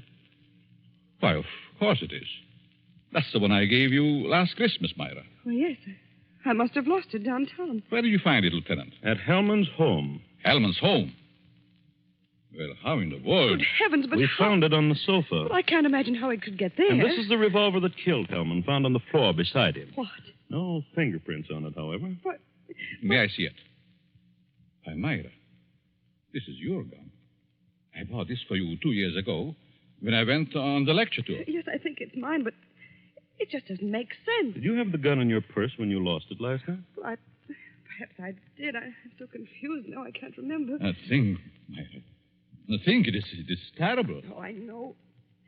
Oh, dear, I feel ill. Did you ever fire this gun? Yes, once last year up in the mountains. I wanted to see how it worked. Ever reload it? No, I've never reloaded it. I just didn't think about it. Maybe I did put it in my purse. Why, I don't know. And whoever found the purse may have used the gun to... Oh, I just can't seem to think. This gun misfired on the first 2 shots. The other 3 killed Hellman. This is the most amazing piece of coincidence I ever heard of. Why would my wife want to do such a thing? Why should she get to Hellman? She hardly knew him. Are you sure about that, Professor? Of course. Well, sorry to say that I don't believe her. What? This is ridiculous. This is going to be a shock to you, Professor, but here's a snapshot we found on Hellman's desk. Taken in Atlantic City last July. Good heavens. Why? This is you, Myra. You and Hellman. You were at your mother's in Florida in July. Myra, look at me. What does this mean? I can't.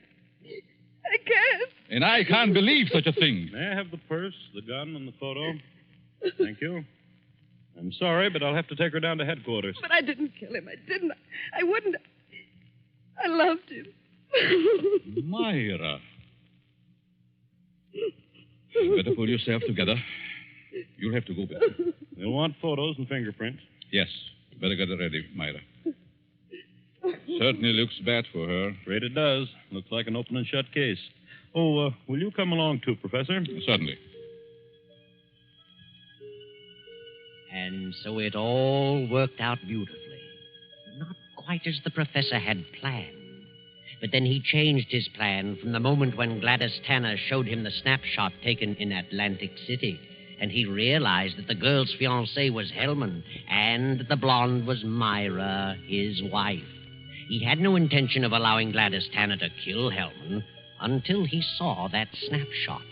And when he recognized Myra's purse in Hellman's home, he decided to let Gladys kill him and the blame be placed on Myra. The perfect crime. But several hours later, after fingerprints and many questions, the professor is just about to be dismissed when Sergeant Rankin steps into the room and speaks quietly to Lieutenant Davis. What is it, Rankin? I stayed at Basile's place, as you said. Well? A few minutes ago, a special delivery letter came for the professor. This'll knock your eye out. Read it. Mm-hmm. Wow. This fits perfectly with the writing we were trying to make out on Helm's desk blotter. Professor, here's a letter sent special delivery to you a few minutes ago, postmarked last night. Read it. Dear Professor Basile, your theory worked a certain degree. You convinced me I should kill him.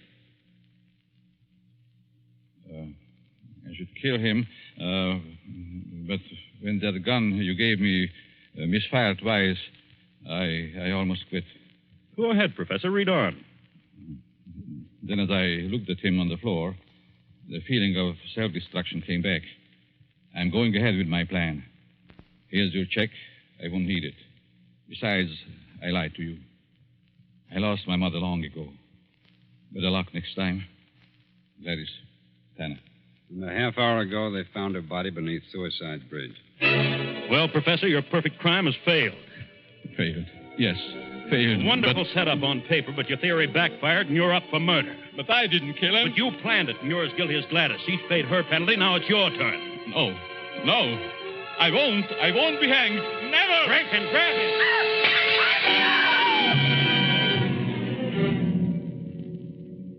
And now the doctor lies on the sidewalk 17 stories below. His entire theory worked in reverse.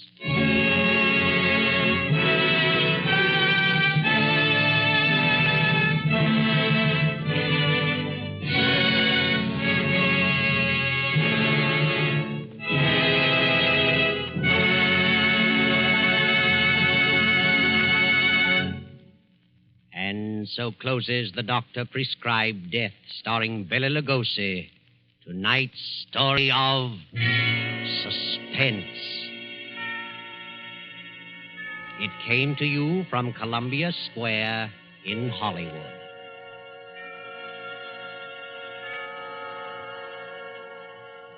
This is the man in black who conveys to you Columbia's invitation to spend this half hour in suspense with us again next Tuesday when we present the noted actor, Mr. Sidney Greenstreet, in The Hangman Won't Wait.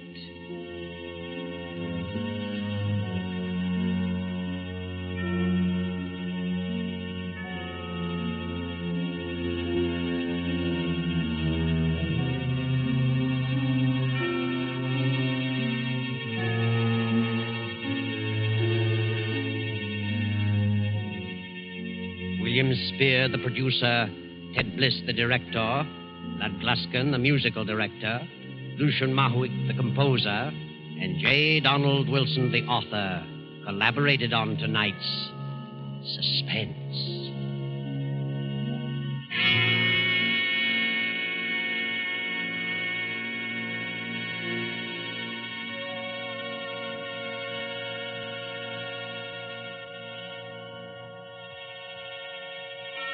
This is the Columbia Broadcasting System.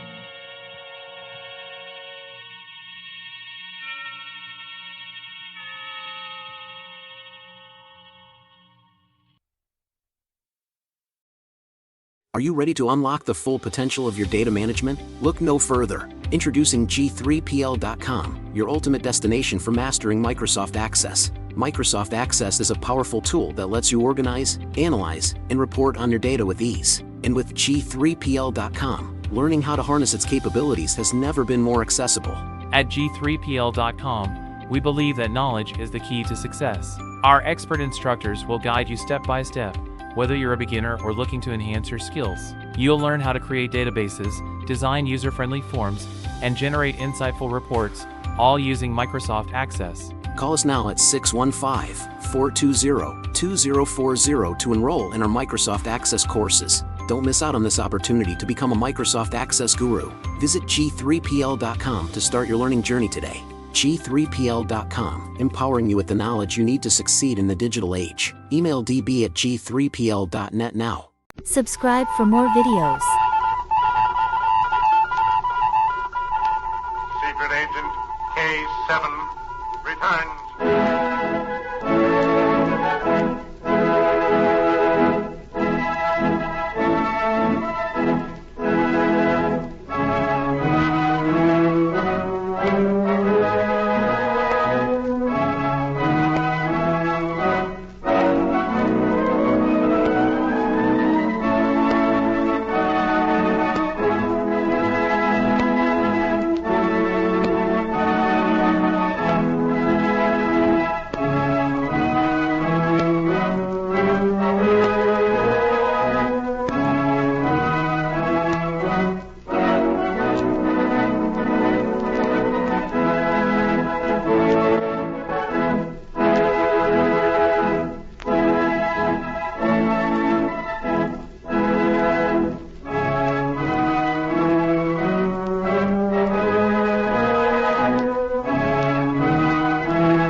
America's #1 adventurer, K7, former United States secret agent, who operated in 22 countries, on land, on sea, and in the air, brings you a story of today.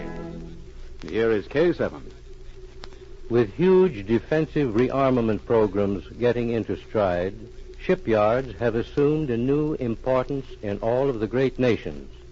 Keels are being laid almost daily, and several great floating fortresses are under construction. This activity has attracted many foreign spies. They seek information about the new ships, and particularly pictures of the shipyards and their location. This latter information would be of the utmost importance to bombing planes seeking to destroy the shipyards in the event of war. Such is the background of the story which John Holbrook introduces. Thank you, K7. Our story begins near a great shipyard.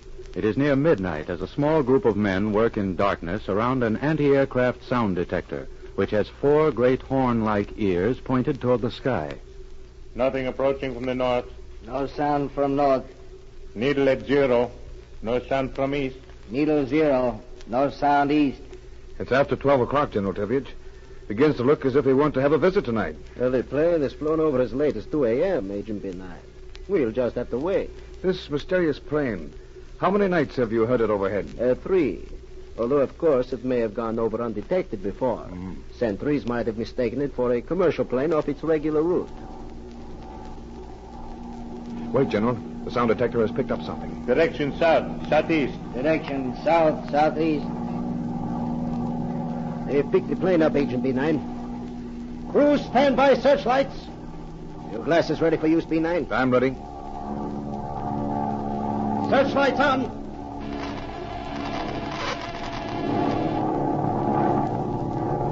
They're circling to the west to turn back. They've seen our lights. It'll be out of sight in another minute. Did you get a look at him? Only briefly. It's a fast monoplane, General. It looks almost like a pursuit ship. He's almost away. I think I have a plan. That's all that we can do here tonight, General. I'll see you in the morning.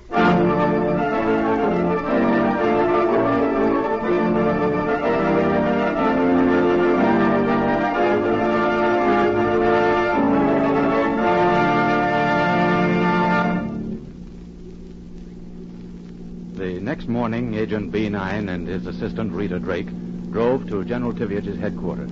On the way, B9 outlined the case. The plane has flown over the shipyard for 3 nights in succession, Rita. I've checked all flying fields within 1,000 miles. There's no record of any such plane having taken off. Then where does it come from, B9? Probably from a secret field somewhere along the coast. I've discounted it's coming from the deck of a ship at sea. The Coast Guard hasn't been able to locate a mothership.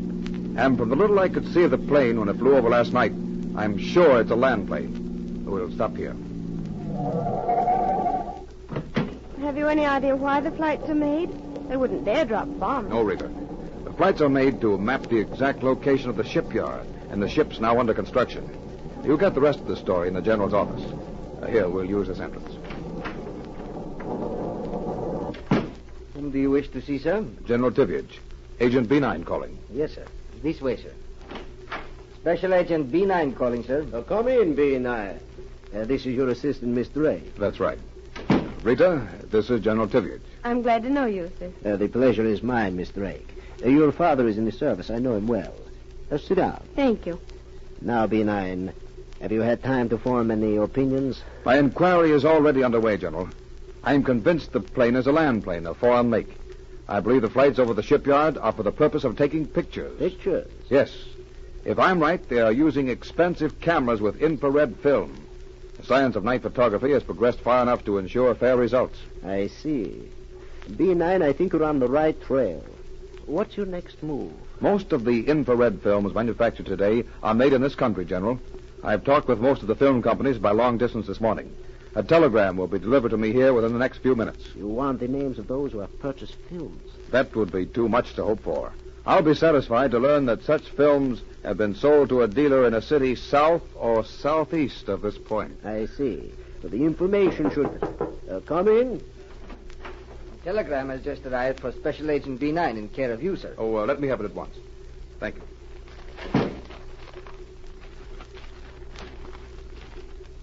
Yes, this is the information I want. Infrared film sold only to our dealer in Osborne, in your part of country. Has placed several orders. Should have supply on hand. General, Osborne is southeast of this point, isn't it? Yes, it's a small city about 150 miles away by air. Then I'm starting for there at once by car. Rita, I want you to remain here until 11 o'clock tonight. Yes, B9. And, General, at 11 tonight, I want a plane and a skilled pilot assigned to Miss Drake. The plane is to be equipped with landing flares. I'll arrange it at once. What is your plan? I'd rather not discuss it until I've thought out the details carefully, General. Rita, we'll leave now. You and I have a lot of work to do. And, General, if we're lucky, we'll have your spy by tomorrow morning.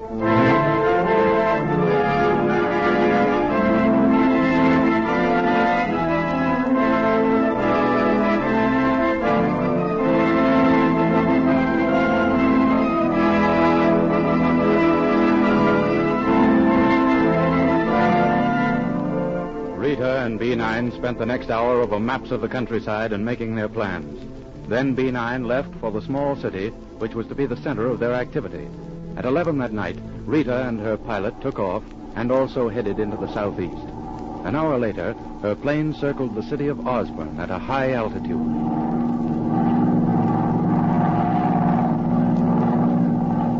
This is about the right altitude, pilot. It's a clear night, too. We should see B9 signal easily. Have you any idea which side of the city the field is on? No. I haven't heard from B9. He was going to talk to the photographic dealer and then question those who lived in outlying sections. If he locates the field, he'll signal to us by flashlight from the ground. That looks like a level field below. The plane could land or take off from there. Use your glasses. I am. Pilot, those flashes, did you see them? Yes. Wait, B9. Read the flashes. He's signaling. Dash, 2 dots. That's D. Dot, dash, dot. That's R. Dash, dot, O. Dot, 2 dashes, dot, T. It's the word drop. 2 dots, dash, dot, F. Dot, dash, 2 dots, L. Drop flares. It's the signal. We're right over the field. Release them. Keep circling. There's the flare. There's a plane on the field. See it below us? I don't see anyone. Keep circling and come into the wind so that we can land if necessary.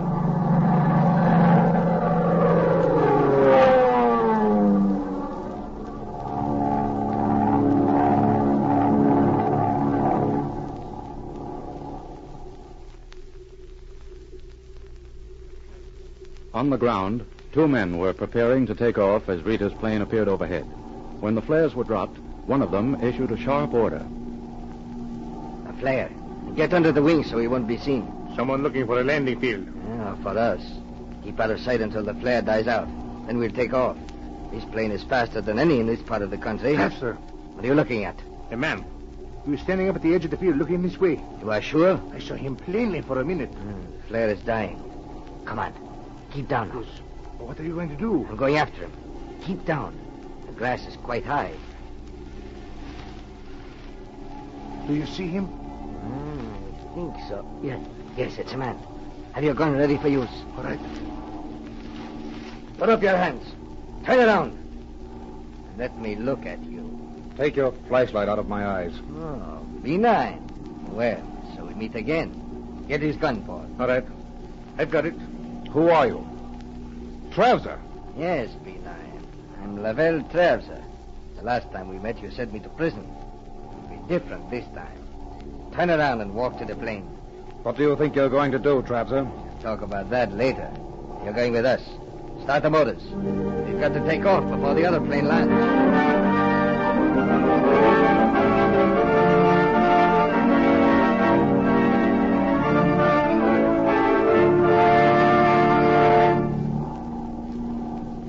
Above them, Rita's plane still circled. Then Rita saw the flashlight moving. There's something going on down there. Drop another flare. Maybe we'll be able to see it. Keep watch. Here goes. It will burst in a minute. There it goes. Look, 3 men walking across the field. One of them has his hands over his head. It's B9. They're getting into the plane. Swing into the wind. We're landing. Hold on. The field may be rough. Hurry, the plane's turning around. They're going to take off. No, they're not. Hang on, Miss Jake. I'm going to land and crash them.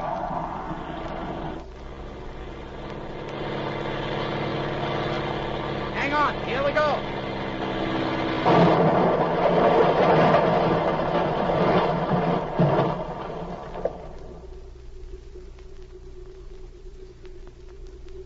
Are you all right, Miss Drake? I think so. Rita. Oh, B9, where are they? Both of them are knocked out, Rita. I don't know how badly they're injured. They tried to jump just as you hit us. Are you all right? Yes, B9, were they the spies? Yes, Rita. One of them was Lavelle Travser, an old enemy of mine. He's one of the most ruthless spies in the world. If you hadn't arrived in time, he would have killed me.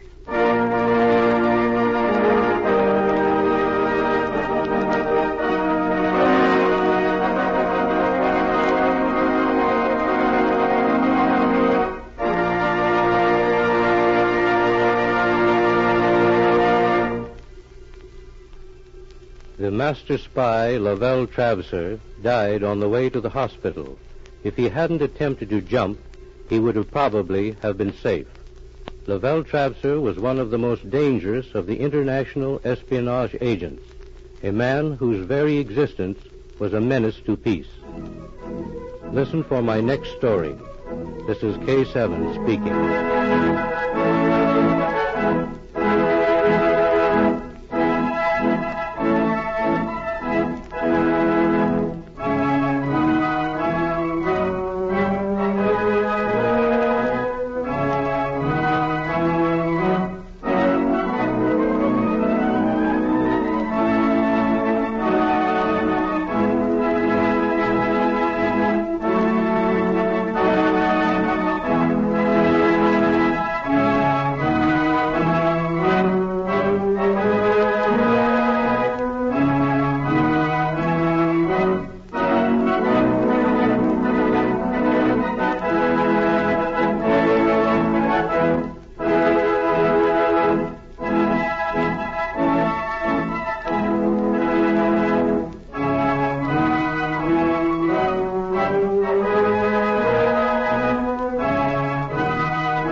Subscribe for the more Raleigh videos. Cigarette Program starring Red Skelton with Ozzie Nelson and his orchestra, Harriet Hilliard, and Wonderful Smith.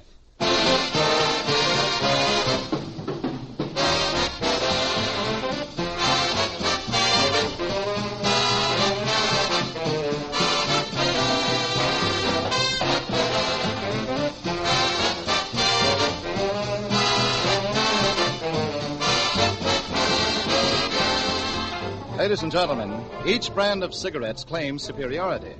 But Raleigh's offer you proof that you can see before your very eyes. Proof attested by experts. Compare the open ends of a pack of Raleigh's with any other brand. You'll see instantly the tobaccos in Raleigh's are more golden in color. And any tobacco expert will tell you that the more golden tobaccos are choicer, more expensive. But Raleigh's superiority goes even farther. No less than 31 of these better tobaccos go into Raleigh's exclusive blend, a perfectly proportioned combination that adds up to one grand flavor. That's why Raleigh's are unrivaled in richness, smoothness, mildness, in complete smoking enjoyment.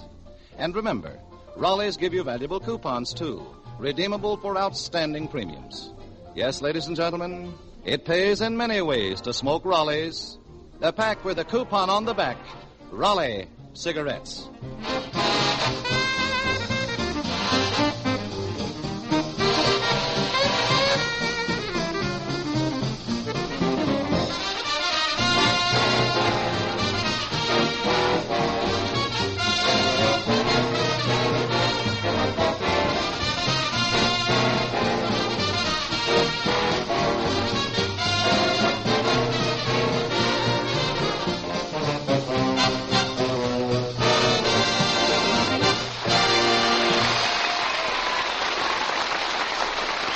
Was Ozzie Nelson and the orchestra playing Pushing Along. And now, the star of our show, Red Skelton.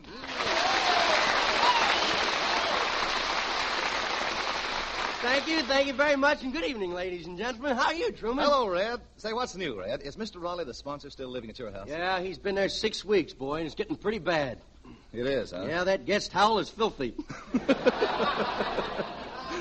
Last night he got insulted because I served him 2 scoops of mashed potatoes. Well, what was wrong with that? I don't know. My hands were clean.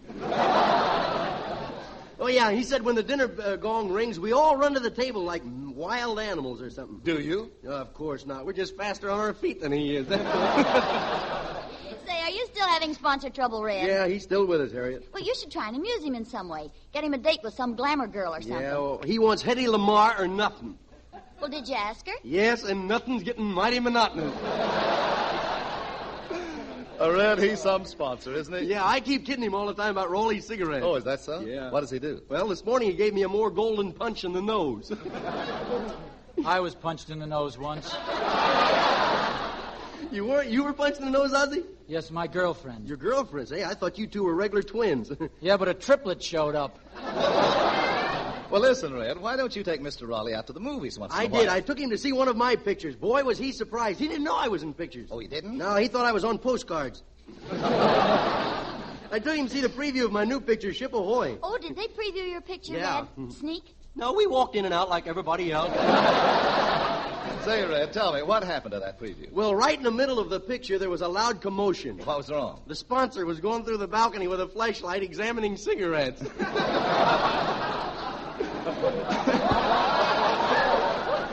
So you were in Ship Ahoy, huh? Yeah. Well, who else was in it? Well, Eleanor Powell, Tommy Dorsey, Bert Lahr, Virginia O'Brien, and the director, Eddie Brazell. I love previews. Yeah, say. Did you see all those big searchlights in front of the theater? Yeah, I saw all the searchlights, but what was all the excitement? They spotted an unidentified drunk flying down Vine Street. The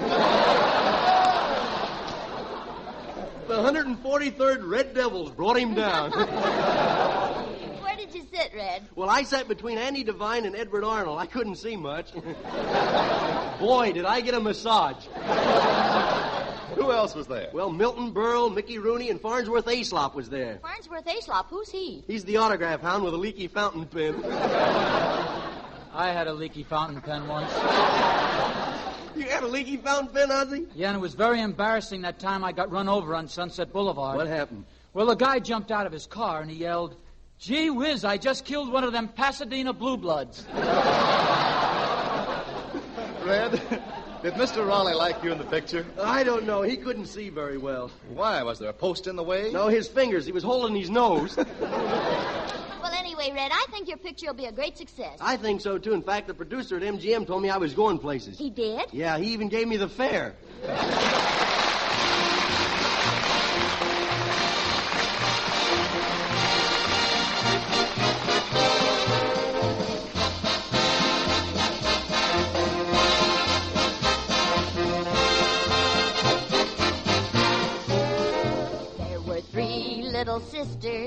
Three little sisters, and each one only in her teens.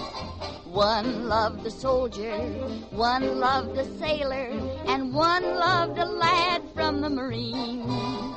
Oh, the 3 little sisters, they were the fairest from Iceland to the Philippines. So said the soldier, so said the sailor, and so said the lad from the Marines. And when the boys marched away, the girls said they'd be true until the boys came back someday. Now the 3 little sisters, stay home and read their magazines. You can tell it to the soldiers, tell it to the sailors, and tell it to the Marines.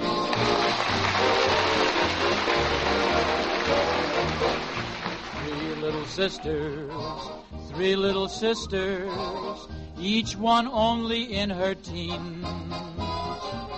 One loved a soldier, one loved a sailor, and one loved a big fat bouncer from the Palladium. Oh, the 3 little sisters, they were the fairest from Iceland to the Philippines. So said the soldier, so said the sailor, and so said Jimmy Fiddler in his Tuesday morning gossip column. And when the boys sailed away, the girls said they'd be true until the boys came back one day. So the three little sisters, stay home and read their magazine. One reads the Cosmopolitan, and one reads the Saturday Evening Post, and the third is at Liberty most of the time. You can reach her by phoning Hollywood 6.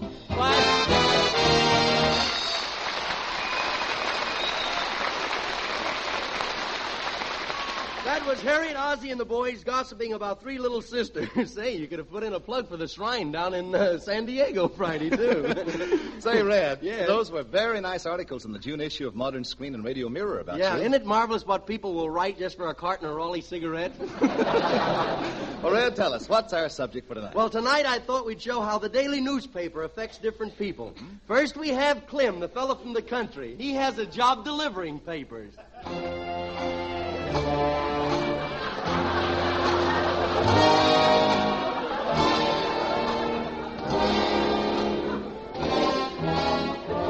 Well, here I am.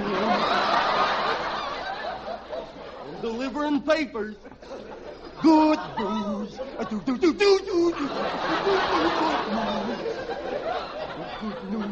Well, look, there's old Uncle Jim sitting on his porch.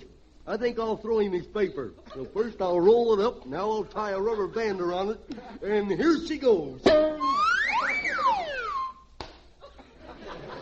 Well, that'll teach me to let go of the rubber band next time. Well, here's Daisy June's house.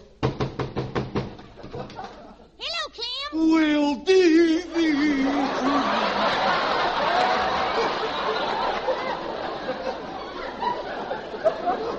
Gee, you look pretty today, DJ.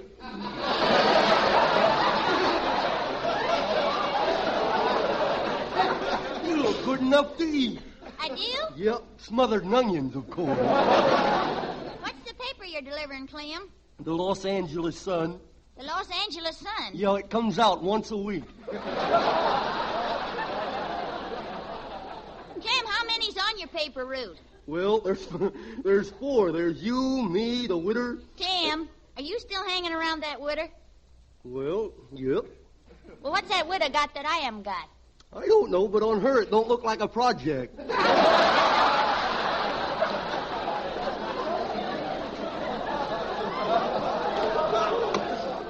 I think you hear Grandpa coming. Yep, here he is. Hello, Grandpa. Gee, you look good today, and you're an old guy, too. How do you keep your hair? Thumbtacks. Has the paper come yet? Yep, here it is, Grandpa. You want me to read it to you? No, it upsets me. There are too many jobs around. Just read me the first page. Okay. The first page is blank. Wait a minute, there's something written on the bottom of it. What does it say? For further details, consult your local newspaper.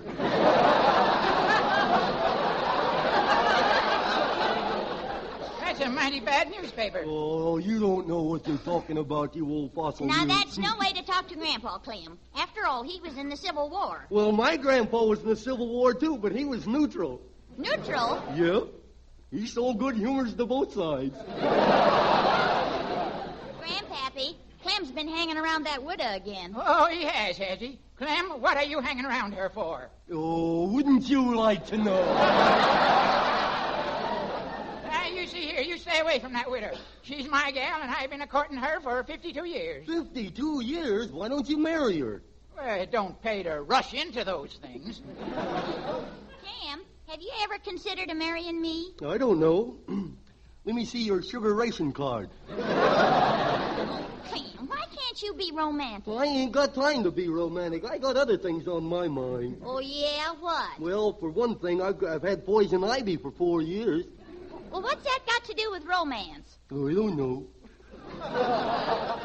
But it keeps me pretty busy.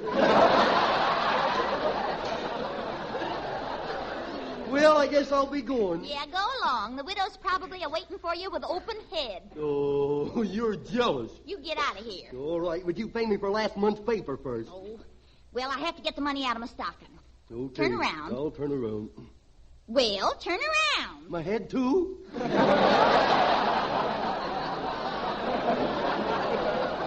Here you are. Now, here's your money. Hey, where'd you get all that money? Oh, that's chicken feed compared to that $50 war bond I got. You? We're smart. Pappy smokes Raleighs, and we send in the coupons. Hey, I gotta tell the widow about that.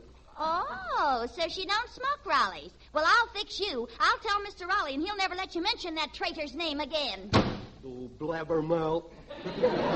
Boy, will she be surprised. The widow smokes Sir Walter Raleigh pipe tobacco, though. I think I'll go back in and tell her. Don't come back. Here, now, you put that shotgun down, Daisy June. Don't pull that trigger. Oh, well, I was going to lay down anyway.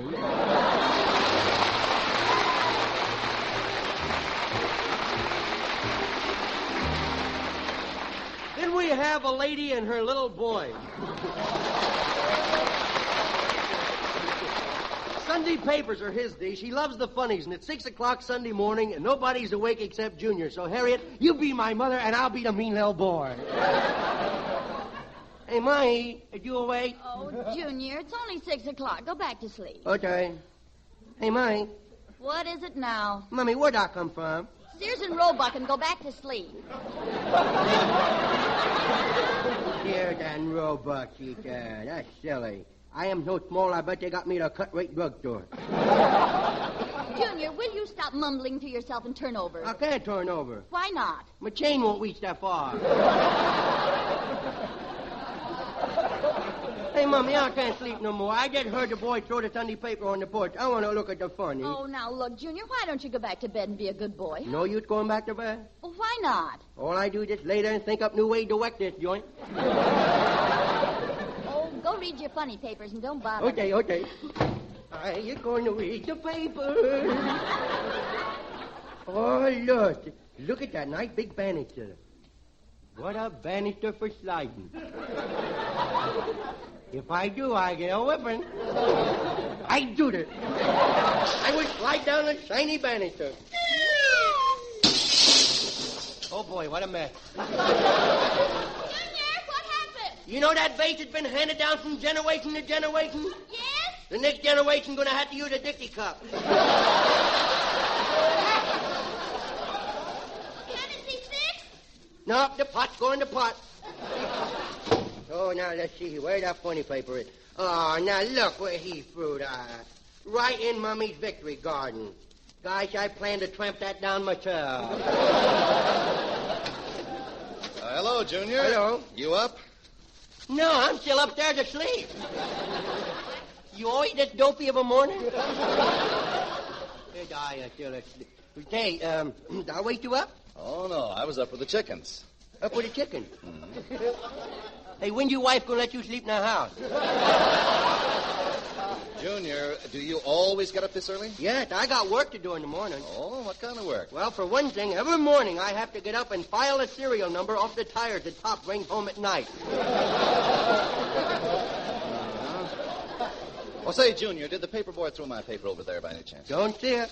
I wonder if he might have thrown it on top of the porch. Hey, if you hold me up, I will stand on your shoulders and see. Oh, swell. Thank you, Junior. Here we go. Now, up you go. Don't drop me. I get scared. Don't drop me now. Oh, careful. My chin. Hey, get your foot out of my mouth. What? Your foot.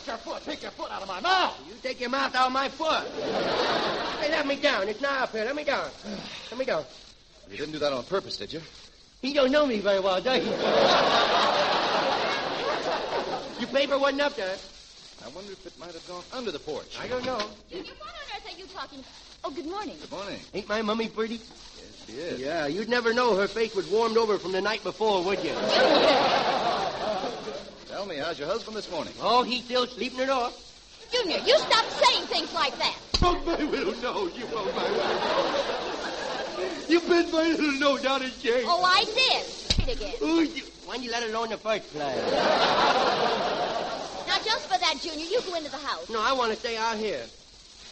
No. You let me stay out here, or I will tell. You will tell what? I would tell everybody that you used to be a lifeguard on a hot water heater. Well, this isn't finding my paper. Shall I call into the porch and see what's under there? Oh, say, if you will, Junior, I'll give you a quarter. A real quarter? Uh-huh. Oh, boy, I will appreciate it. It'll be a good start for my $25,000 this year. Well, if I find it, will you read the funnies to me? I'll read you the funnies, Junior. I'm worried sick about little orphan Annie. Yeah, you would be. Well, here I go, under the porch. Boy, it sure is dirty under here. This is just my meat. Hey, look, there's a little hole that goes under the house. Goes all the way back, too. I wonder if I could crawl through it. It looks big enough to crawl through it. Oh, why quibble? I do it. Boy, it sure is dark in here. I hope I don't hit me with a head against the post. I hope wrong, didn't I, Paul? Well, here's another little hole. Well, what do you know? I got in the backyard again.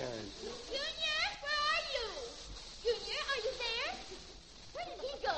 Gracious, I hope he didn't crawl under the house. All that electric wiring under there and... Electric wiring? Oh, dear. Now, don't worry. Call the fire department. They can get him out. Fire department? Oh, come quickly. My little boy's trapped under the house.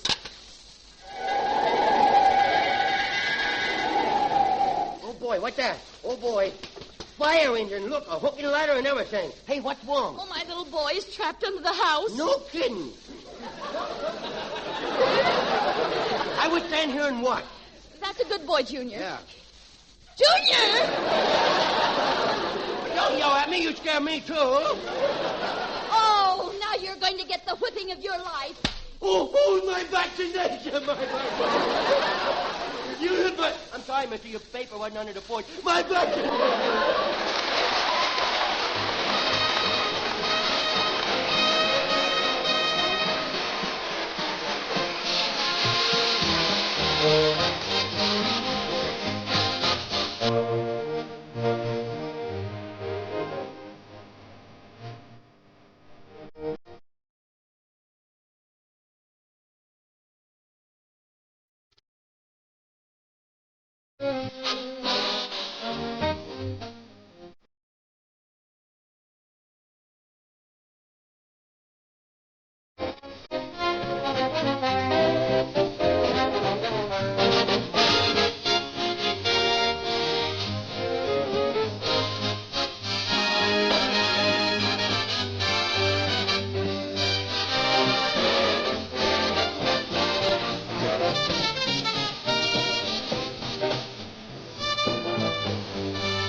That was Ozzie Nelson and the orchestra playing Tangerine. Thank you, Harriet. Thank you, Ozzie. Thank you, orchestra. Thank you, Truman. Thank you. You. Whoa, Red, wait a minute. Why all this burst of gratitude? Well, you see, Truman, I'm just trying to personally thank all the Raleigh cigarette smokers who redeemed their Raleigh coupons for United States war stamps. A mighty worthy project, Red. Seriously, ladies and gentlemen, I'd like to add the thanks of all our cast, our sponsors, yes, and even the United States government. For we recently received a letter from the Treasury Department officially thanking you Raleigh cigarette smokers for the thousands of dollars worth of war stamps that are being redeemed through Raleigh coupons. Indeed, ladies and gentlemen, continue redeeming your Raleigh coupons for war stamps, and you'll help to secure the greatest premium of all, victory. And to those of you who have not yet tried Raleigh's, may I suggest, try a pack. You'll enjoy the richness, smoothness, and mildness of Raleigh cigarettes, and you'll enjoy saving those valuable Raleigh premium coupons. Yes, more than ever before, you'll find it pays in many ways to smoke Raleigh's. The pack with a coupon on the back, Raleigh cigarettes.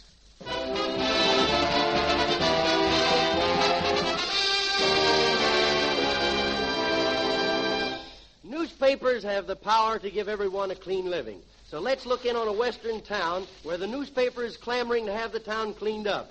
And hanging over the bar, talking things over, we find Deadeye in person.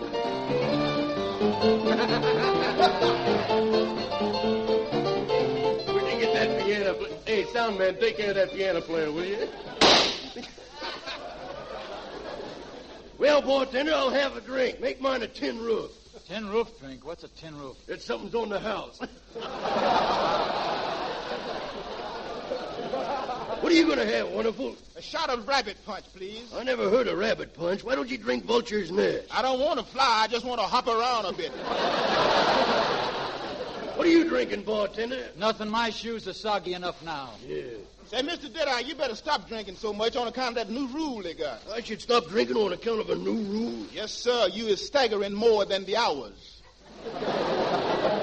Now, they got too many new rules in this town. For instance, that old Calamity Jane with her cleanup campaign. That newspaper's making sissies out of us. Yes, sir. Why, this morning, 3 old women threw me down and scrubbed me with soap and water. What happened, Wonderful? Nothing. They found out it was me all the time.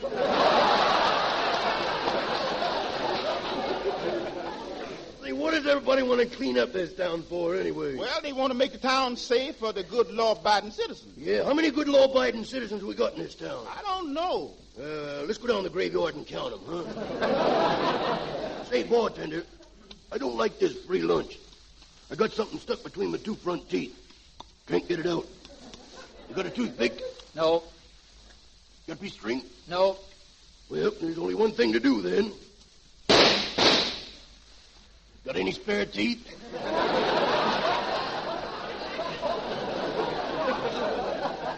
Well, here's the evening's paper. It's all about that cleanup drive. Yeah, what does it say? It says rain today. Now, that shows you how wrong they are. It ain't gonna rain today. It never rains.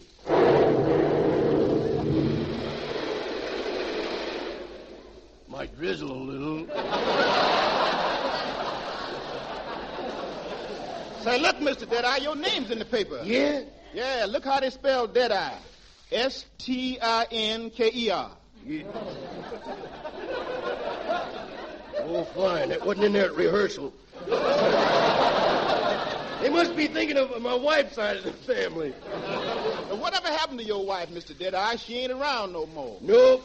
We lived together for 14 years. We never spoke a word to each other. For 14 years? Yeah, and then one day she sneezed. So I shot her. I can't stand them chatterboxes, you know.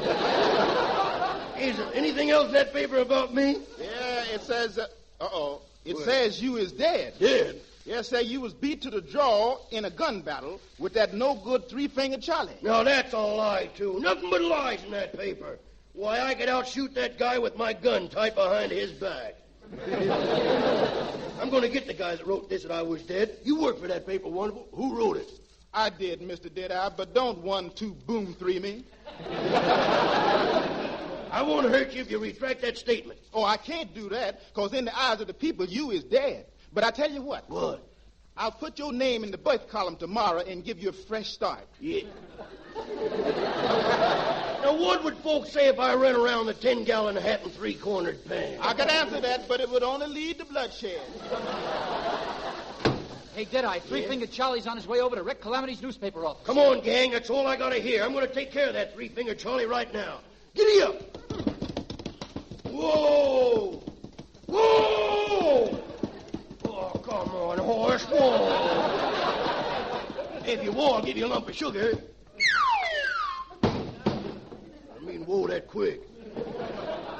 Hello, Deadeye. Hey, where's that 3-fingered Charlie? Here I am. What are you going to do about it? I'm going to knit you into a sweater. Attaboy, Mr. Deadeye. That's a swell yarn. Yeah.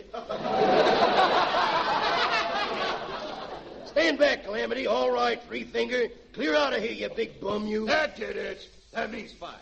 Okay, put your hands up. You heard me. Put your hands up. Okay, they're up. Don't you ever clean those 3 nails? Look out, Deadeye. He's reaching for his gun. Now, wait a minute. Let's be fair and square about this. I'll count 3, and then we'll draw. Are you ready? Ready. 1, 2. Oh, my gun's stuck in the holster. Sorry, Deadeye. I can't wait no longer. No. Oh, speak to me, Deadeye. Speak to me. No, this is the end of old Deadeye. I'm going. Going to the happy hunting ground there, Calamity. He's gone. Come in. Well, I'm back. What happened? I thought you went to the happy hunting ground. I did, but they wouldn't let me in. I forgot my hunting license.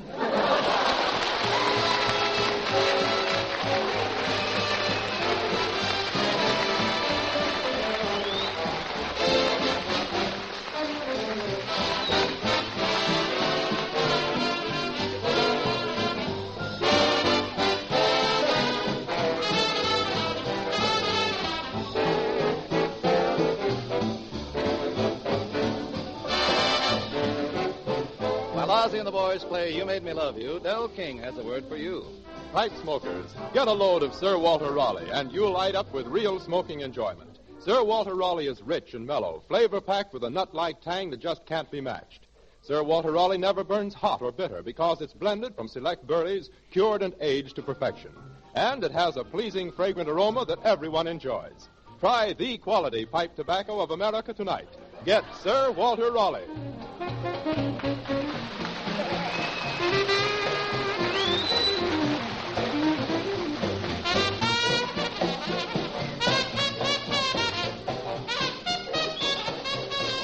Remember, we'll all be back again next week at the same time. Red Skelton, Ozzie Nelson and his orchestra, Harriet Hilliard, Wonderful Smith, and yours truly, Truman Bradley. Until next week, then. This is Red Skelton saying goodbye now. Thanks for listening.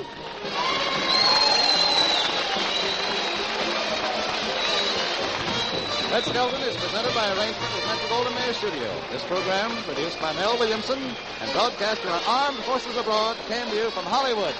This is the National Broadcasting Company.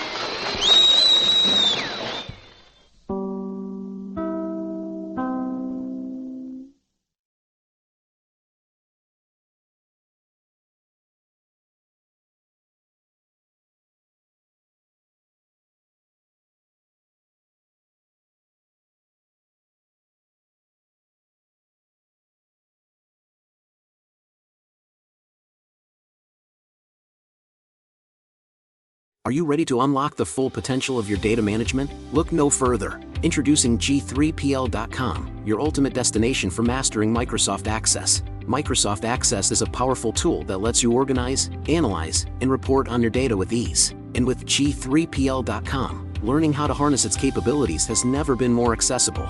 At G3PL.com, we believe that knowledge is the key to success. Our expert instructors will guide you step by step.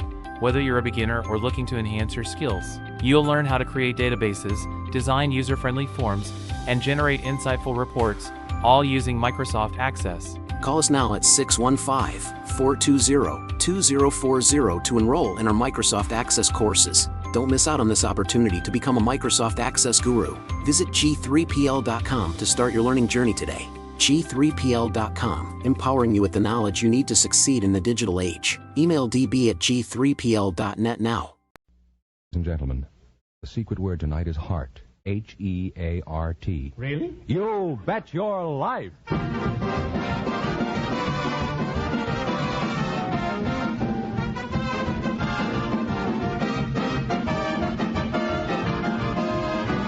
The DeSoto Plymouth Dealers of America present Groucho Marx in You Bet Your Life, the comedy quiz series produced and transcribed from Hollywood. And here he is, the one, the only... Groucho! Well, spring is just around the corner. I wish I was. Hey, that's me, Groucho Marx.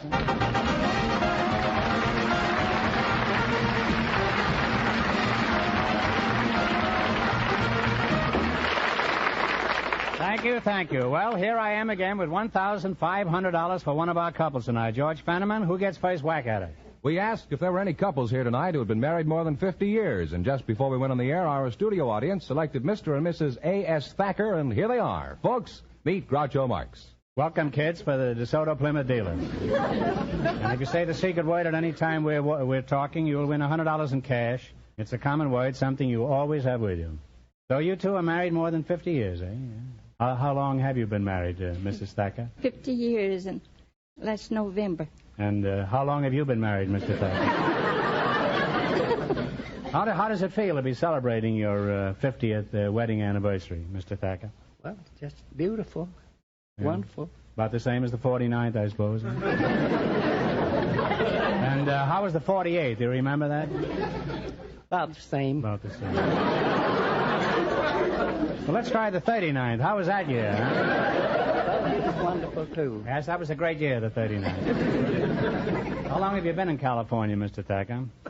27 years. Mm-hmm. And why did you come here?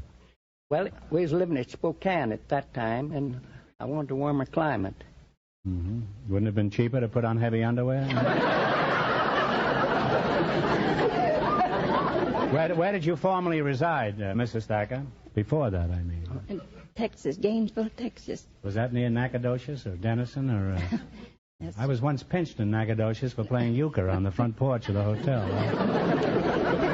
Happened to be on a Sunday, and you're not allowed to play euchre on Nacogdoches on Sunday. As a matter of fact, the way I played, they shouldn't have allowed it on Saturday either.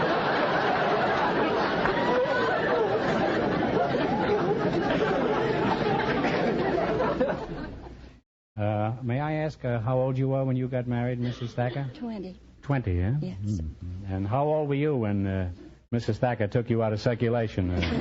I was 26. Were you 76? I'm 77 now. 77. Well, you just passed the spirit of 76.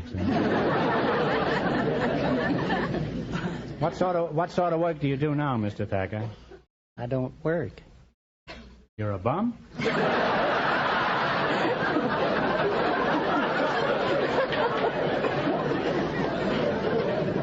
You look so prosperous, Mr. Thacker. You worked a mere 50 years and then quit. You ought to be ashamed of yourself. Don't you want to amount to something when you grow up? Do you have any children, Mitty? Yes, sir. I have 2 sons. You have 2 sons. That's in Arizona, isn't it?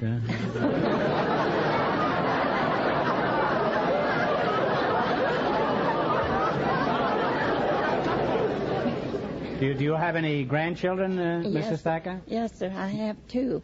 2. Do you have any great-grandchildren? No, sir.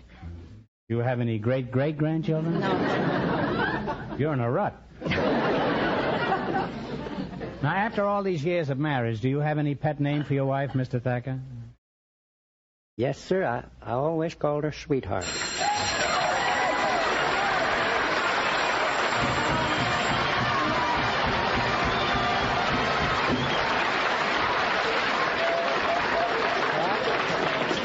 Well, you just said heart, and that was the secret word, so you just won $100 in cash.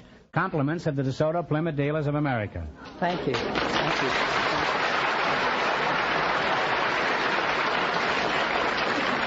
And we are definitely using heart as the secret word tonight in honor of the 1950 Heart campaign now going on all over America. And Mrs. Thacker, what do you call 23 Skidoo here? I call him Shorty. You call him Shorty? Is that for any financial reason? Or... Do you remember who did the proposing when you were engaged, Mr. Thacker? Yes, sir, I did. Well, what did she say after you proposed? I don't have any idea. Maybe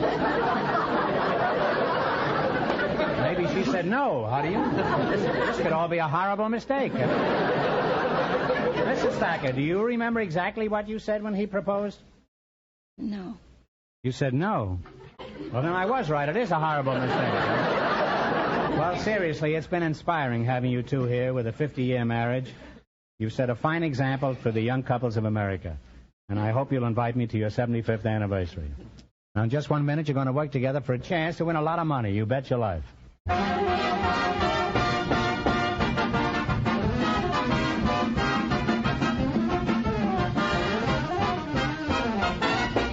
Your DeSoto Plymouth dealer pledges himself to treat you fairly and squarely, day after day, year after year.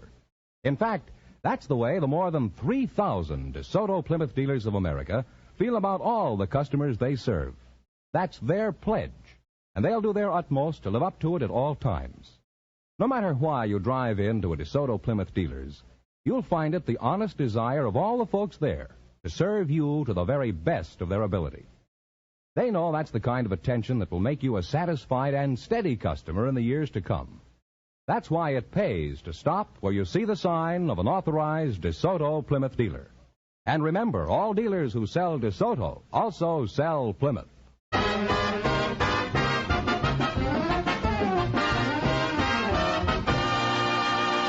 Now then, let's see if you two youngsters will get the chance at the $1,500. Fenneman, tell them the rules. Each of our 3 couples has $20. They bet as much of that 20 as they want on each of 4 questions. The couple that earns the most money gets a chance at the DeSoto Plymouth $1,500 question at the end of the show. Our other 2 couples are in a waiting room off stage, so they don't know what's happening out here. Here we go. Let's see how high I can build you $20. You selected name the fruit as your category. Is that right? Yes, sir. Now, here's your first question. You have $20, and how much will you risk? 10. What type of fruit is a pippin? Apple. An apple is right. They're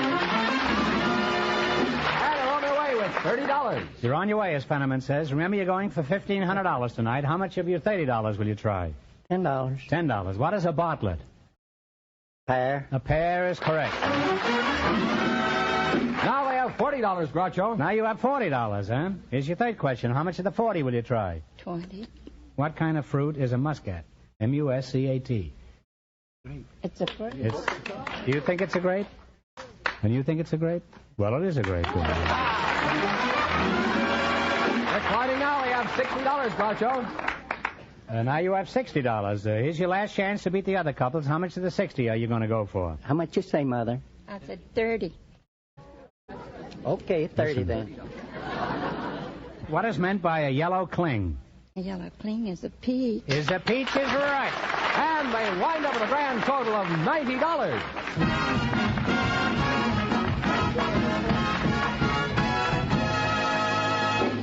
Thanks and good luck from the DeSoto Plymouth dealers. Now, don't go away now. You might get a chance at the big question. Groucho, the secret word is still heart. Yes, George. Perhaps the next couple will say it. Yes, George.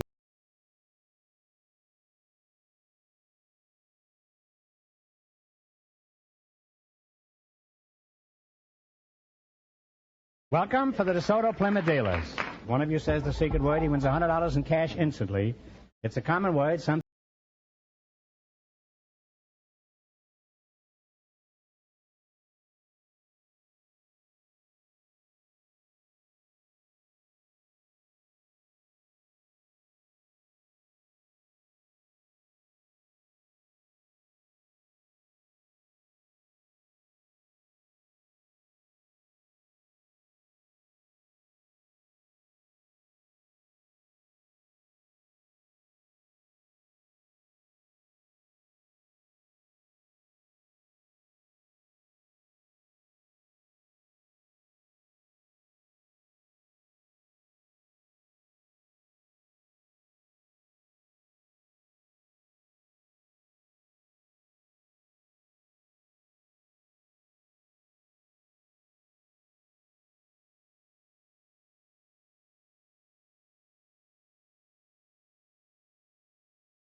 Time, it's my good fortune to be associated with the finest studio in Hollywood. That comes from the bottom of my heart. That's Warner Brothers. We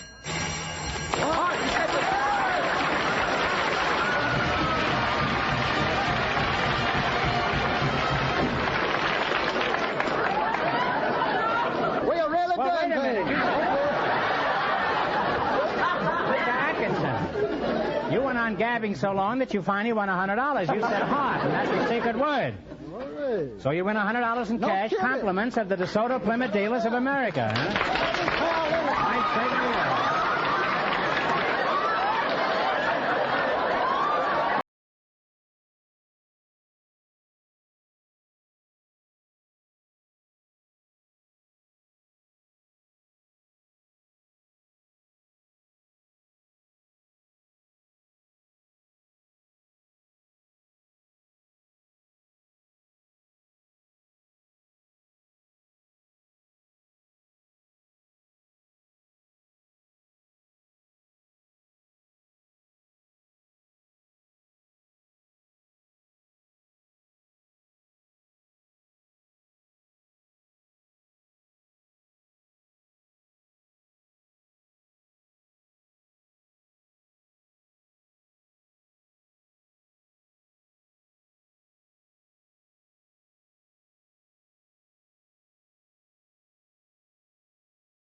Well, we know a good deal about department stores and elephants. Now, you're going to work together for a chance at $1,500. You beat our other two couples, and you get a chance at the big question later. I can't tell you how much the first couple won, but Fenneman's off stage to remind our listeners. Mr. and Mrs. Thacker, who've been married for 50 years, earn $90. Here we go. Let's see how high I can build you $20. You selected romantic songs as your category. Here's your first question. You have $20. How much are you going to risk? 10. Let's see if you can identify this song. Play, Jerry. Sweet and lovely. Sweet and lovely. We're on our way with $30, Groucho. Remember, you're going for $1,500 tonight. Now, how much of the $30 will you try? 20. What's the name of this romantic song? Okay, Jerry. Some secluded rendezvous. What is it? Talk up. One answer between you. In some secluded rendezvous. Oh. Cocktails for two. Yes. Cocktails for two. Brother Wainoli has $50. Well, you came through in the last quarter there, Blanche. All right, here's your third question. How much of the 50 will you try? 40. Give me the title of this song. Once in a while. Once in a while. They're really climbing now. They have $90.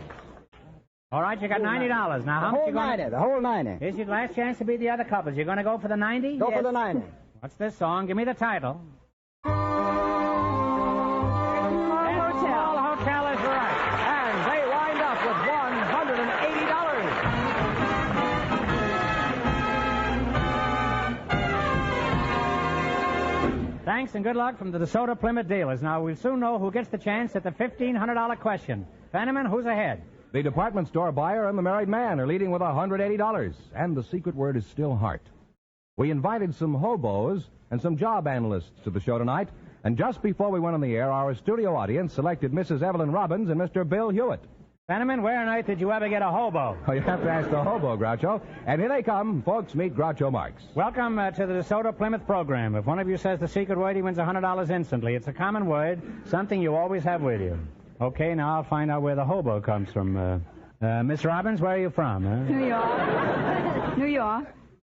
How long have you lived out here? 3 years. 3 years. Well, you add quite some beauty to the local scene. Thank you. Who do you work for? The Ames Bureau of Employment. What do you do there? Well, I'm a job analyst. And what is the function of a job analysis? Well, we interview people, we screen them, and we test them. We try to determine what type of position they're best suited for. You don't analyze jobs, and you just analyze people. Is that right? You could say that. I already did say that.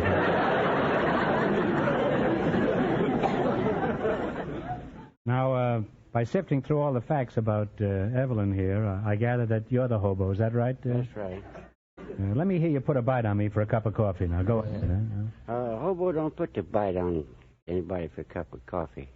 What do you mean? I've had them ask me for coffee. Well, that's a tramp. A tramp asks you for a cup of coffee. A hobo goes out and gets it different. He runs a butcher shop for meats and the bakery for toppings, and then he cooks it up. Bakery for what? Toppings. That's day old bread, stale stuff. Well, if you want stale stuff, just listen to me here. How do you get it from the butcher? I mean, you walk in there and he throws you a hunk of meat? Well, you give him a song and dance. Just tell him, say, I'm trying to cook up something down in the jungles down here, and I'd like to have a little meat. It's a good idea to have something under your arm, like some potatoes, and say, look, Mac, I got a loaf of bread here. How about give me a little meat to go with it? They're easy. It's a pushover. I'll try that tomorrow, huh? Tell me, Bill, as a knight of the road, how do you live, huh? Oh, sometimes good, sometimes bad. Like an actor, huh? Where do you live? Well, if I'm working in the city like bellhop or dishwasher, I rent a room. If I'm not working, I live in the jungle. Well, when you're camping in the jungle, as you call it, what kind of meals do you make? Make a mulligan stew. Well, how do you make mulligan stew? Do you get them angry first, or? Well, first you gotta have a lot of meat, see? A lot of meat, huh? Yeah. Well, you're back in the butcher shop again, huh? Then you throw in a lot of vegetables, your own salt and pepper and everything you get, and you cook it in an open fire, and you can. Well, suppose you can't get any meat. Well, that wouldn't be a mulligan stew then. No, well, what would you have then? Huh? That'd be slum gullion, I guess. What do you drink with your slumgullion? Oh, battery acid. Battery acid? Well, you should at least be able to start on a cold morning, huh? Just what is battery acid? Well, that's fresh coffee. The first time it's you boil it off. After that, it's no longer battery acid. What, do you use it over again? Sure, but it's not battery acid then. That's dishwater mud. Yeah. How many times do you cook it over? Oh, that all depends on conditions. If you got a lot of coffee, it's not necessary. Sometimes when things are tough, you got to boil it over a lot of times. In my house, it tastes like dishwater the first time. How do you keep in touch with people when you're on the road? Where do you get your mail? Oh, mostly general delivery. You know. Yeah, well, what kind of work do you do when you're working, Bill? Oh, any kind of work. I've been a sailor. I was a fireman. I worked on deck. Worked in copper mines, been bellhop. Worked in harvest fields. Mm-hmm. Well, how do you get from place to place? You ride the rods? Oh, they haven't rode the rods in 25 years. I started first on the whole board in 1950, and I was 15 years old. Yeah, I ride box cars, ride a reefer. What's a reefer? A reefer's the end of a fruit car when it's not iced. And you ride a tender, ride the blinds on a passenger train, ride the deck. Pretty dangerous, isn't it? Oh, yes. What kind of car do you prefer? Well, I prefer Pullman, but...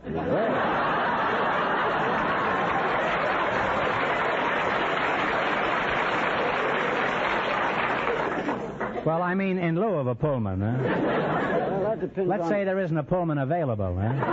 That's been de-iced. Well, that depends on the weather. If it's in the summertime, I like an open gondola where I can see and get the fresh air. Well, what do you like best about the life you lead? Well, I like to be free. I don't like to be tied down. I like to go places. I like to get up in the morning when I want to. I don't want some wife telling me to get up or sticking her cold feet in my back. You prefer a refrigerator car to a woman, is that it? Well, this has been very interesting, and having you here tonight. And how are you going to try for a chance at the $1,500 question? You beat our other two couples, and you win a chance at all that money. I can't tell you how much our other couples won, but Fenneman's going to remind our listeners. The department store buyer and the married man are ahead with $180. Here we go. Let's see how high I can build you $20. You selected Islands of the World as your category. Is that right? Now you have $20. How much are you going to try? $15. What ocean do you find the Hawaiian Islands? Pacific. Pacific Ocean is right. On their way, it's $35. Well, remember, you're going for $1,500 tonight. Now, how much of the 35 will you try? 25. 25. In what ocean do you find Greenland? In North Atlantic. In the Atlantic is right. They now have $60, Groucho. Now you have $60. Here's your third question. How much of the 60 will you risk? 50. In what sea do you find the island of Corsica? Corsica? The Mediterranean. The Mediterranean is right. They're really climbing now. They have $110. Say, you must have done a lot of reading in those boxcars. Oh, I sailed in there during this war. Oh, I see. Well, here's your last chance to beat the other couples. Now you have $110. $100. $100. In what ocean do you find the Isle of Tahiti? That's in the Pacific. In the Pacific is right. And they wind up with $210.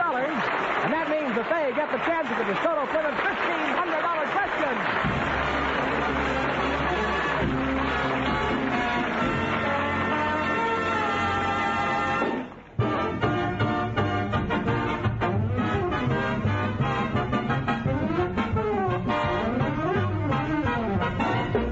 You know, you have a perfect right to be particular about the way your car is serviced.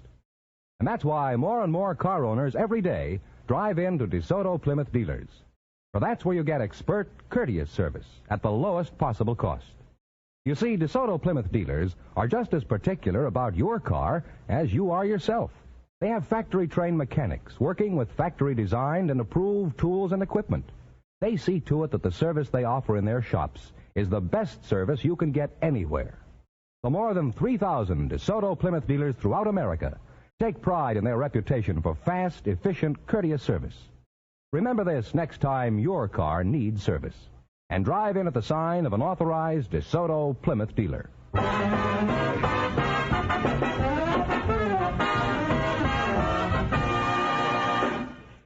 And here's the hobo and the job analyst, the winning couple, all ready for the DeSoto Plymouth $1,500 question, Groucho. Well, if you win this, you're really going to be able to ride in Pullmans. Here we go for $1,500. Ready? I'll give you 15 seconds to decide on one single answer between you, so think carefully and please, no assistance from the audience. Here it is. In 1914, the United States Army finished its biggest peacetime job. What is the biggest peacetime job ever accomplished by the Army?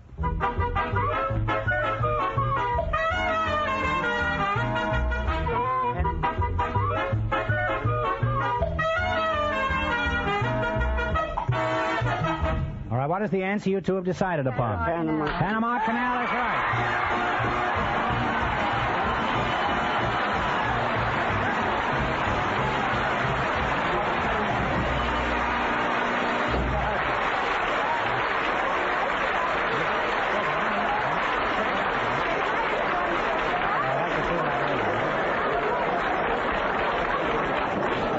Well, you had the right answer, so you won $1,500. What are you going to do with all that money? Bill, what are you going to do with yours? Well, My heart stops jumping.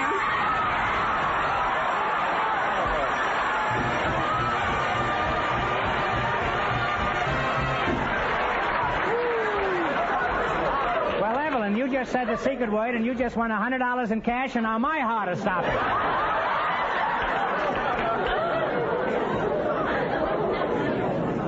Well, now, Evelyn, what are you going to do with all that money? I don't know. You just dumbfounded, huh? Well, I'll help you spend it, Evelyn. And, Bill, what are you going to do with yours? Well, first I'm going to ride... a lot of slumgullion with that, huh? I'm going to ride that preferred berth you talked about. Well, you really cleaned up tonight. You won $210 in the quiz and $100 for the secret word and $1,500. All I can say to you both is congratulations. From the more than 3,000 DeSoto Plymouth dealers from coast to coast, you bet your life.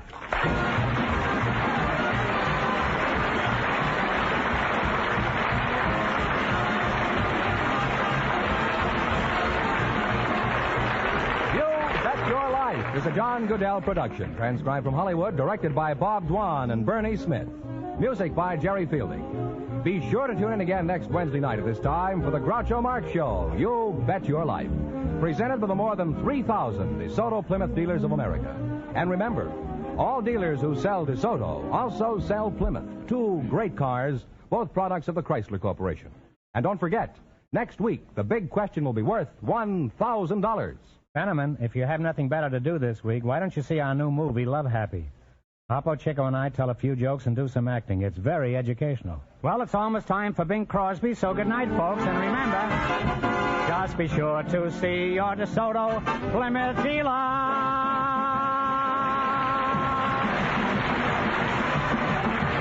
Here's a tip from the National Safety Council. Traffic control begins at your wheel. This is George Fenneman, signing off for the more than 3,000 DeSoto Plymouth dealers from coast to coast.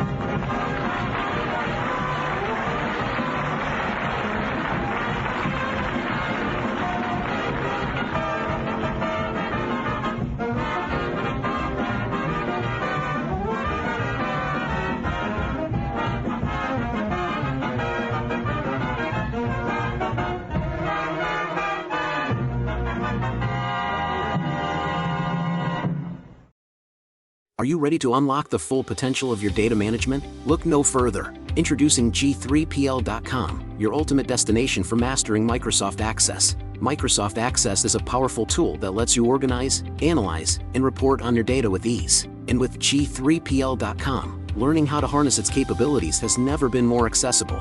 At G3PL.com, we believe that knowledge is the key to success. Our expert instructors will guide you step by step. Whether you're a beginner or looking to enhance your skills, you'll learn how to create databases, design user-friendly forms, and generate insightful reports, all using Microsoft Access. Call us now at 615-420-2040 to enroll in our Microsoft Access courses. Don't miss out on this opportunity to become a Microsoft Access guru. Visit G3PL.com to start your learning journey today. G3PL.com, empowering you with the knowledge you need to succeed in the digital age. Email db@g3pl.net now.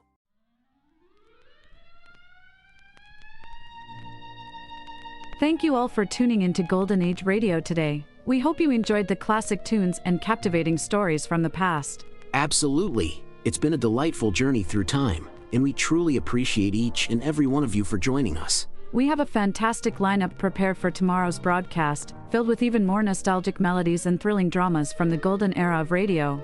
So mark your calendars and set your alarms because you won't want to miss it. Join us again tomorrow at the same time for another unforgettable session of Golden Age Radio. Invite your friends and family to come along too. Let's make it a delightful gathering filled with timeless entertainment and warm memories. Once again, thank you for being part of our wonderful audience today. We look forward to having you with us again tomorrow as we dive into the enchanting world of the past. Until then, take care and have a fantastic day ahead. See you tomorrow. See you tomorrow. Attention all business owners and aspiring database wizards. If you want to take your data management to the next level, G3PL.com is your ultimate destination for expert Microsoft Access support and training. That's right. G3PL.com believes that every successful database journey starts with a dedicated individual guiding you to success. That's why we're proud to introduce G3PL.com, a Microsoft Access expert. Whether you're just starting or looking to enhance your access skills, G3PL.com's personalized training will set you on the path to mastery. G3PL will be with you every step of the way, providing hands-on guidance and real-world examples. But don't just take our word for it. Hear what a satisfied client has to say. Thanks to G3PL.com, I've become a Microsoft Access Pro. The personalized training was exactly what I needed. I learned to create and optimize databases, run powerful queries, and automate tasks with VBA. Now, I'm confidently handling complex projects with ease. It doesn't stop there. G3PL.com is your go-to for top-notch support and solutions. Exactly. If you're struggling with your existing database, G3PL will troubleshoot, optimize, and fine-tune it to perfection. G3PL.com designed a custom database that transformed our business operations. We needed a streamlined system to manage our services and customer data. Their expertise delivered a tailor-made solution that exceeded our expectations. I can't thank them enough. G3PL.com understands that every project is unique, and we're here to offer individualized attention to your specific needs. So, why wait? Take the leap into the world of Microsoft Access Excellence with G3PL.com. Contact G3PL today and embark on your database journey with an Access expert. Send an email to db@g3pl.net or call 615-420-2040 and ask for Mark to learn more and get started.